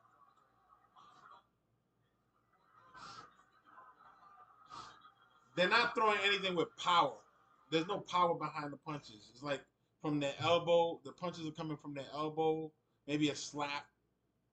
They're coming from. It's just they're touching each other. They're sparring.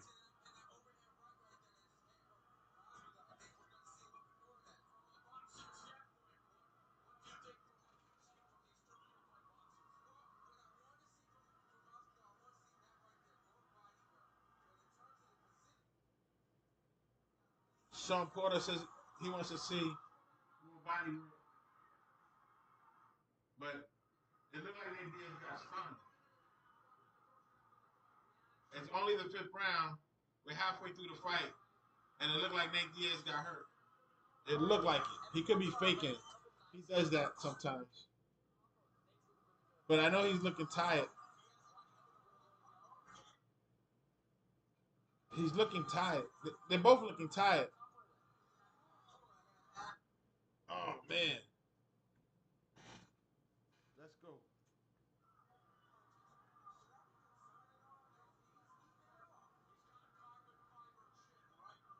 Who got a carbon fiber chin?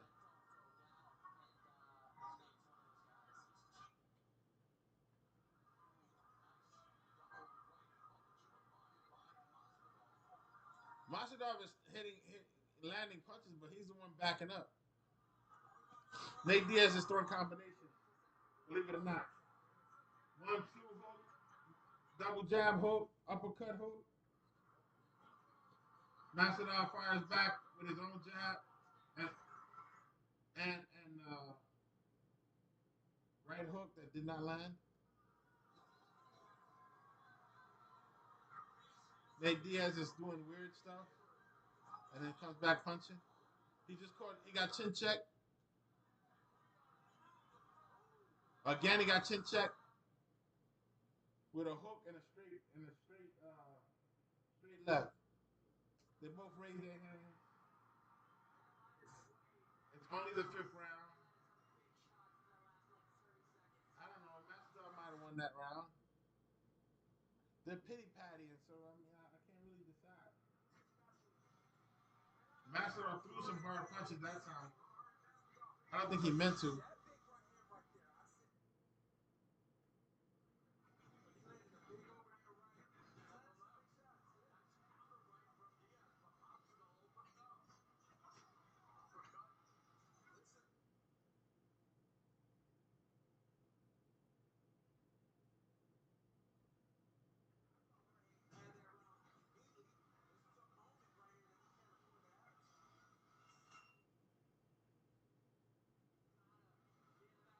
This is a glorified sparring session. That's what this looks like.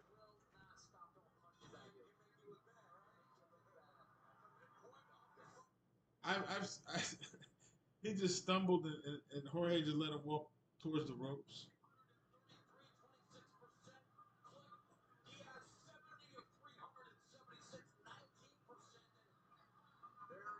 They're hyping up the punch stats.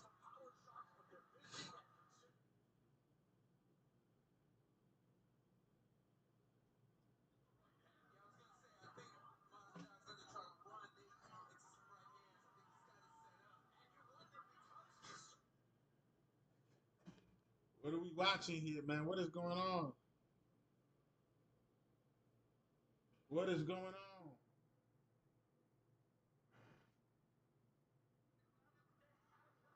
Nate Diaz is throwing the jab again, but it's not landing.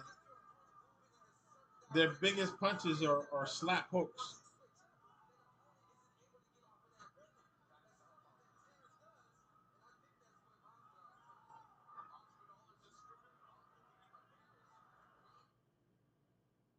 They say Masvidal is student the game. Nate Diaz look like the better boxer still.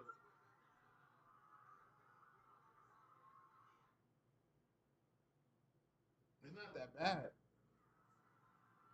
I still think it's a sparring session, but I don't think it doesn't look bad. It doesn't look like a first year amateur fight.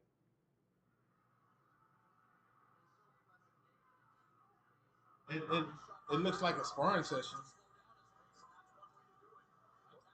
of two age fighters. They're tired as heck.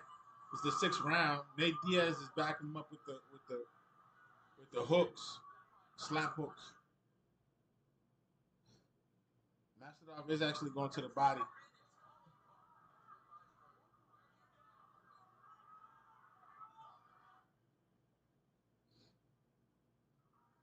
I wonder if they're gonna go all out. There are some punches that are hard now that are landing. So I'm wondering if they're going off the script.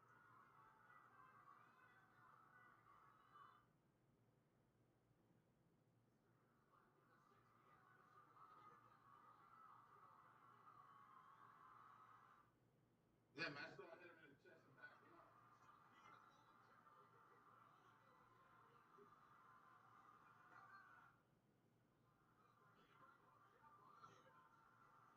Oh, Nate Diaz caught a real hook that time.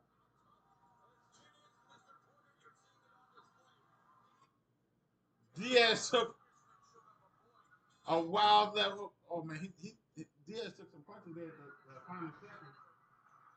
He took a wild left hook and it cracked his head. Are they going off the script here?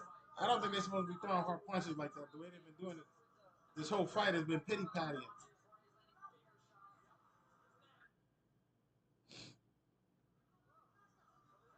Anybody scoring this fight? Because I think Masvidal only won 2 rounds out of 10. So right now it's the seventh round, eighth round. I lost track. Uppercut did not land, but that hook landed. That hook woke him up. 7th round. We in the 7th round. 3 rounds to go. Let's go.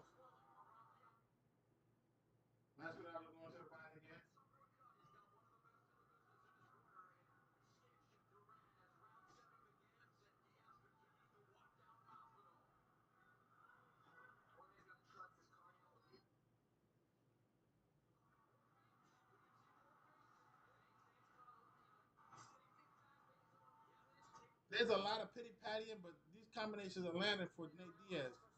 Hook, uppercut, hook to the head, hook to the head. He got his second win. He tried to showboat, and he caught a left hook. He caught a right hook, excuse me.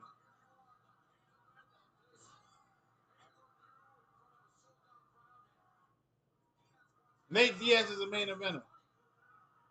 He filled this crowd. I'm pretty sure that was.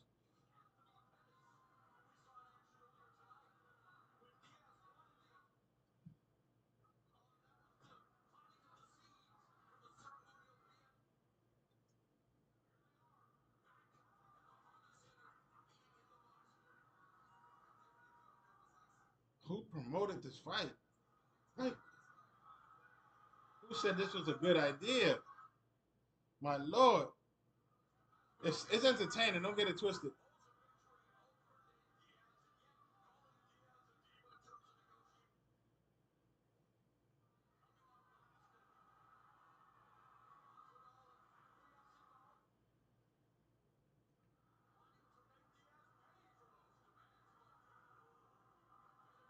That's a good body shot by Master Dog.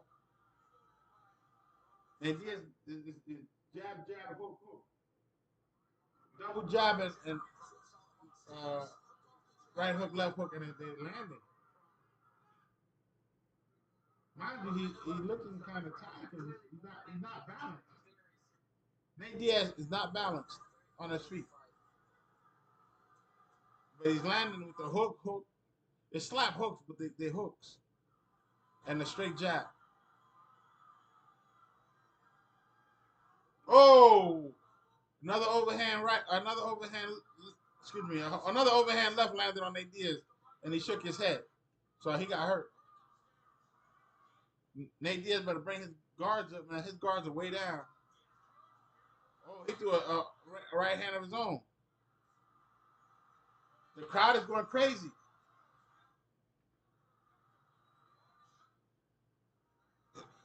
Ten seconds in the round. Somebody might get knocked out. They're actually giving it their all. Shakur Stevenson, turn to this fight. If you're watching, watch Nate Diaz and what's his name? Master Dog. They're not boxers by any means. This is a straight, to me, it's a straight sparring session. But they're beating each other up, even with light work, that people were excited to see.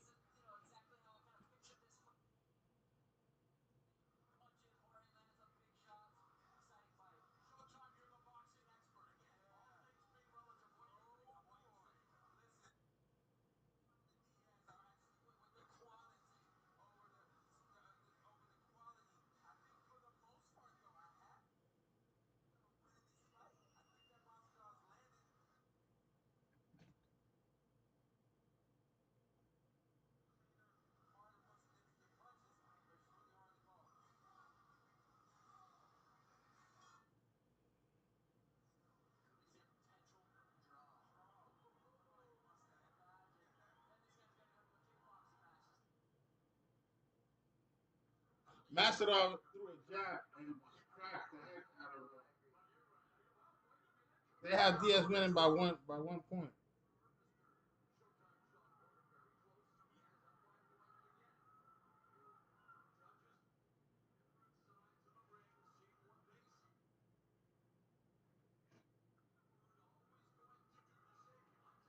Nate Diaz won the early rounds, but Master Dog came back.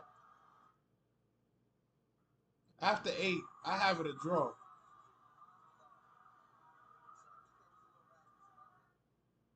Sean Porter has Nate Diaz up by 1. I have it a tie. Whoever wins the 10th round is going to take it, I think. Right now, they're going blow for blow. So that's a tie fight. Well, right now, Nate Diaz is winning this round because he's backing him up. And, oh, you see that he returning punches. That's blow for blow. Nate Diaz is still showboating.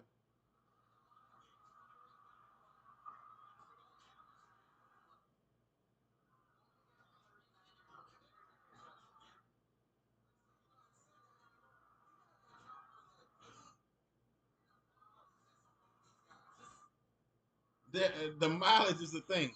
The mileage is the thing. The mileage is the thing. Nate Diaz and Mastodov, they got some mileage on themselves. I mean, right now, Mastodov is throwing body shots and hooks. Just hooks. Nate Diaz come back. That's a draw. Like as soon as he takes a break to stop punching, Nate Diaz throws punches back. So it's back and forth. Take note. Take note. Top rank. Ain't nobody walking out. I don't see nobody walking out. Shakur Stevenson, what you got, man? You got Nate Diaz, a non-boxer over here filling stadiums. They said they got 50,000 over there. The Prudential Center has no 50,000 seats. And he got the crowd roaring. He acknowledging the crowd, breaking the fourth wall. He ain't even paying attention. Let's go. Nate Diaz is going to tire himself out doing this. There's only 2 rounds left. 25 minutes, 25 seconds, 20 seconds, 10 seconds in the 8th round. I'm saying it's a draw so far after 8. Blow for blow. Blow for blow. Left hook after left hook, right hook after right hook. They're shooting at each other. Oh my God. Nate Diaz raises his hands. Mastodov sticks out his tongue. Then he raises his hand. Then they go to their corners. They're like showboating to the crowd before they go to their corners. You only got a minute between rounds, and these guys, they're acknowledging the crowd. People are having a good time. Top Rank, do better, man. Shakur Stevenson, find a real opponent.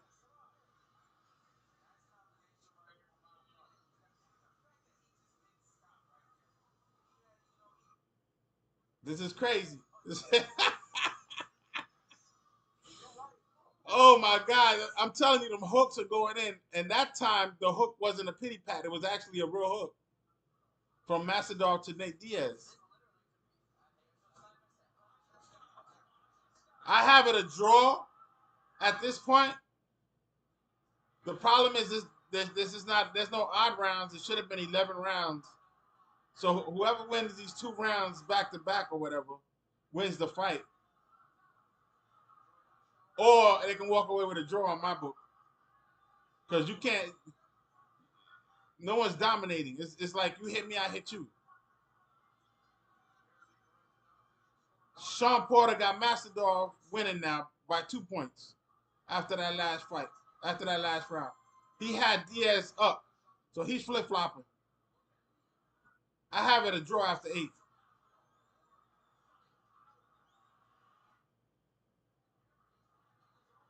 Hit the like button, subscribe.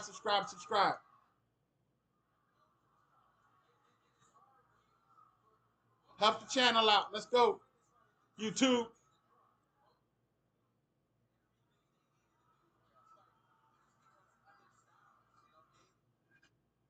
We did not expect to watch this fight tonight, and it just so happens that Top Rank messed up and finished early.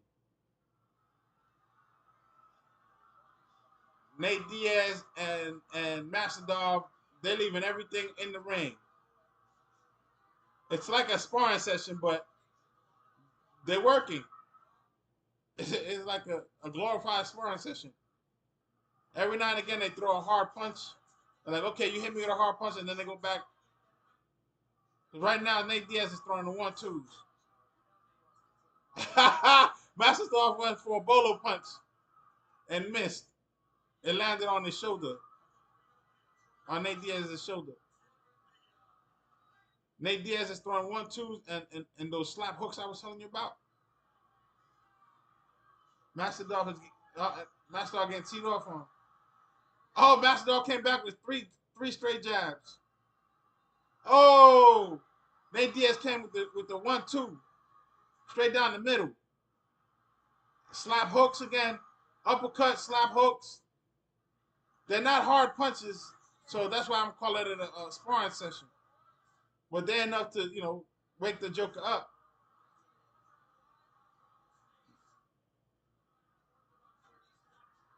He's not trying to knock him out. Nate Diaz raises his hands up in the air in the middle of the fight. Nate Diaz drops his guard, looks at the audience. Masvidal tries to throw an overhand left, which missed, which is crazy. It missed because he had his guards down. He could have hit him. Nate Diaz is toying with him. 10 seconds in the 9th round. They're going all out. Nate Diaz, they're hugging each other. Nate Diaz finishes with a hook and raises his hand. Now Masvidal raises his hand. And again, now they play to the crowd before they get to the corner. I don't know, man. I don't know. Blow for blow.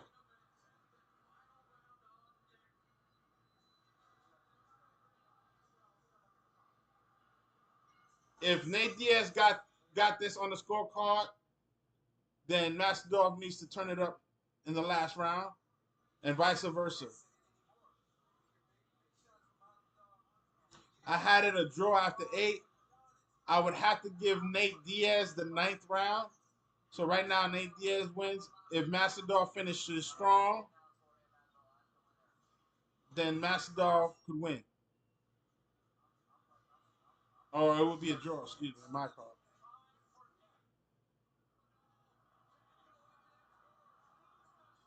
They're looking tired. Let's go. Nate Diaz comes out with the slap hooks and catching counter punches in between the punch. He's landing a right hook, Masvidal. But Nate Diaz is throwing the most punches right now. Nate Diaz could win this fight right here with volume punching and pressure. Masvidal is throwing these hooks. We're in the 10th round. There's 2 minutes left. Let's go. Let's go. They're hugging it out. They're hugging it out. Nate Diaz is trying to hit the body. Slap hooks again from Nate Diaz. Jab, jab, hook, hook. Jab, jab, jab from Nate Diaz. Nate Diaz is catching left hook, right hook. Excuse me, right hook, right hook. He throws a right hook himself. He throws a jab and an uppercut. Oh, lifts Masvidal's head up.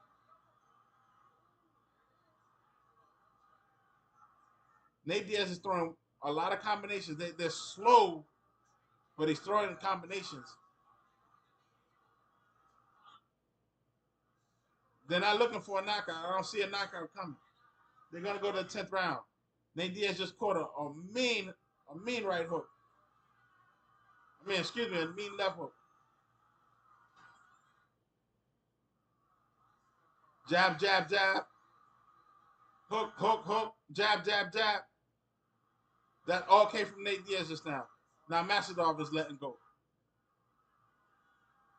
I think Nate Diaz is throwing more punches. Because for every 3 punches that Masvidal throws, Nate Diaz throws 6. He backs up. Masvidal raises his hand in the air in victory. There is 50 seconds left in the 10th round. This is the final round. They're up close. They're hugging. Nate Diaz throwing hooks. He's pity-patting in the face. Masvidal is getting pity-pat. He's catching some some rabbit punches, but they're pity-pat, so the ref didn't say anything. Oh, he just caught the 1-2 piece from Nate Diaz. There's that hook. Oh, stiff jab from Masvidal. That was a real jab. No pity-pat. Oh, Nate Diaz is slapping the crap out of Master Dog. Threw him off balance. 10 seconds left. Who you think won the fight? Oh, I mean, Hook. He's holding, and the fight is over. They hug it out at the end. Who you got? Who you got? I'm saying it's a draw. Master Dog won that round at the end there.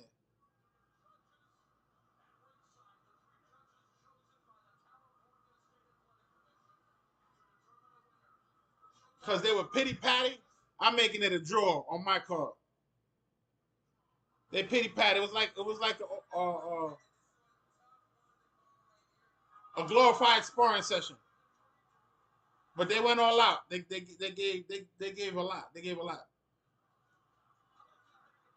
There was no real power punching. There was a few power punches, maybe 5 for each. But the pity patting and the stuff, it was a glorified sparring session.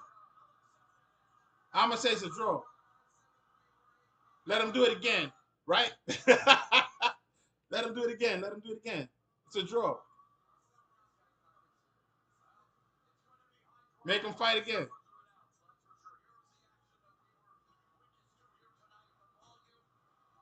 Nate Diaz threw a lot of punches, but again, they were pity pat punches, and then Master Dog would answer back. They're not giving Master Dog credit for answering back. They fought better than Shakur Stevenson.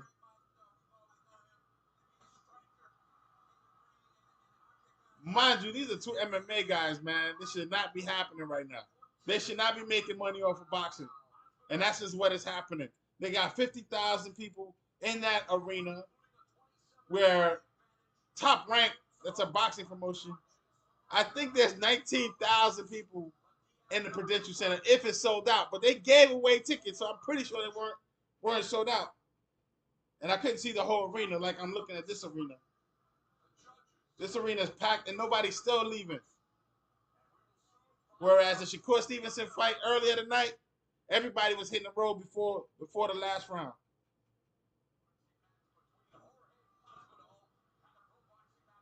Make them fight again. Make it a draw. I'm saying it's a draw. I'm not calling this fight. They were pity patted. Even though Nate Diaz was throwing a lot of volume punching, it wasn't punches. It weren't punches. He wasn't trying to hurt him.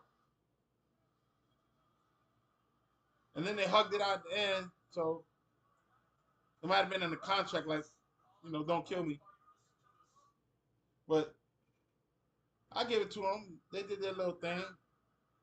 They deserve their money. Everybody's on their feet right now.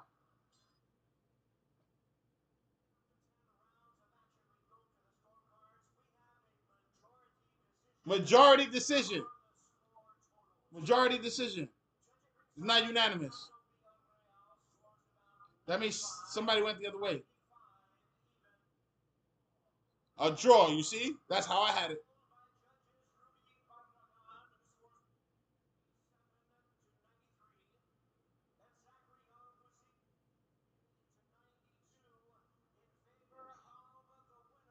Nate Diaz.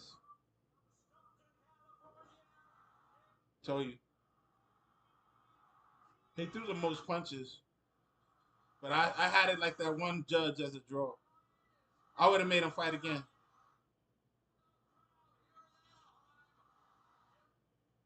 That crowd is going crazy. Nate Diaz is a main eventer. This is an exhibition type fight. And Shakur Stevenson, you are not a main eventer. You're a mid-carder. I'm going to tell you that right now. You're not going to fill no stadiums. Nobody's going to buy your pay-per-views. You're boring, bro. You're a good boxer, but when you box, you can still be flamboyant a little bit. You got this retired MMA guy making more money than you right now. You got Jake Paul over there making more money than you. Top Rank, do better. Nate Diaz got a few words. He's like, mission accomplished.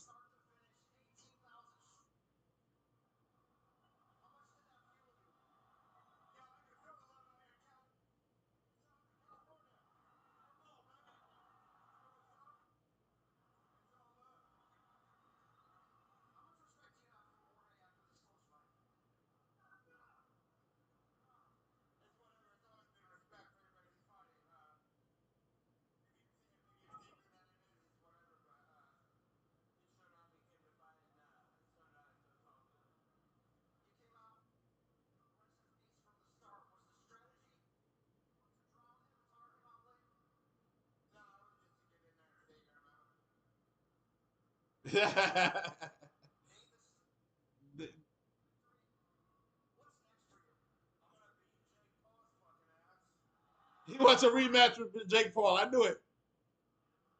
I knew it. He deserves a rematch now.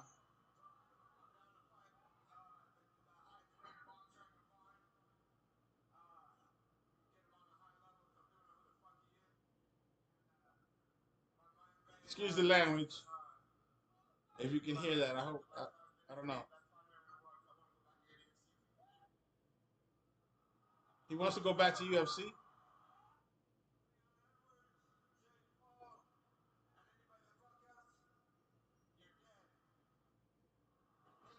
He called Jake Paul out and Leon Edwards. So he definitely gonna fight again.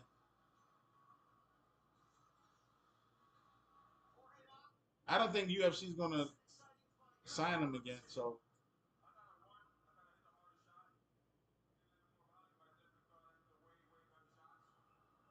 yeah, we ain't trying to knock him out either.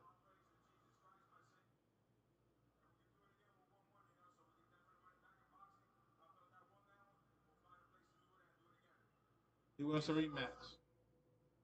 He's saying they won one.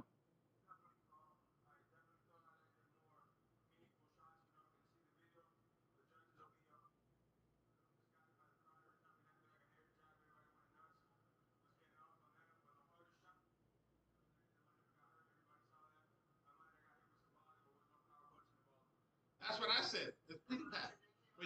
When you answered back, it wasn't that big either.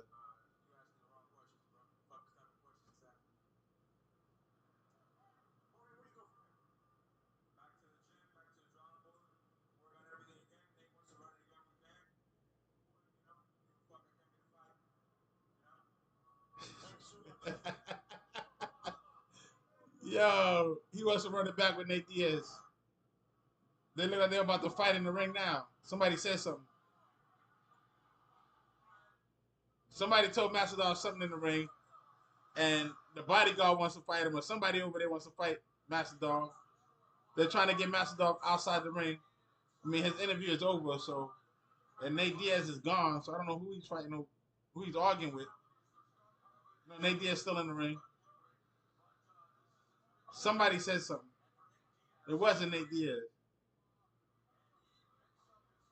They got Macedon outside the ring. Nate Diaz is like doing interviews, taking pictures.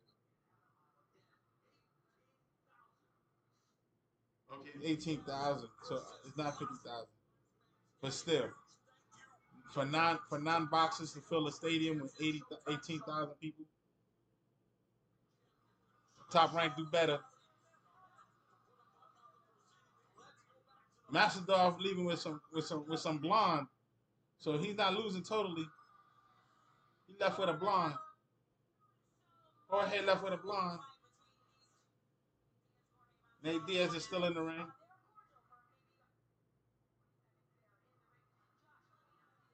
Oh no, he got a redhead too. Jorge Macedon left with a redhead now.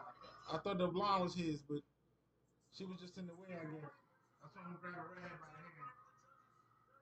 Nate Diaz is taking victory pictures in the ring. Nate Diaz won the night as far as, but the biggest story of the night is Forrest lost in a robbery against the Brazilian. That's the biggest story of the night.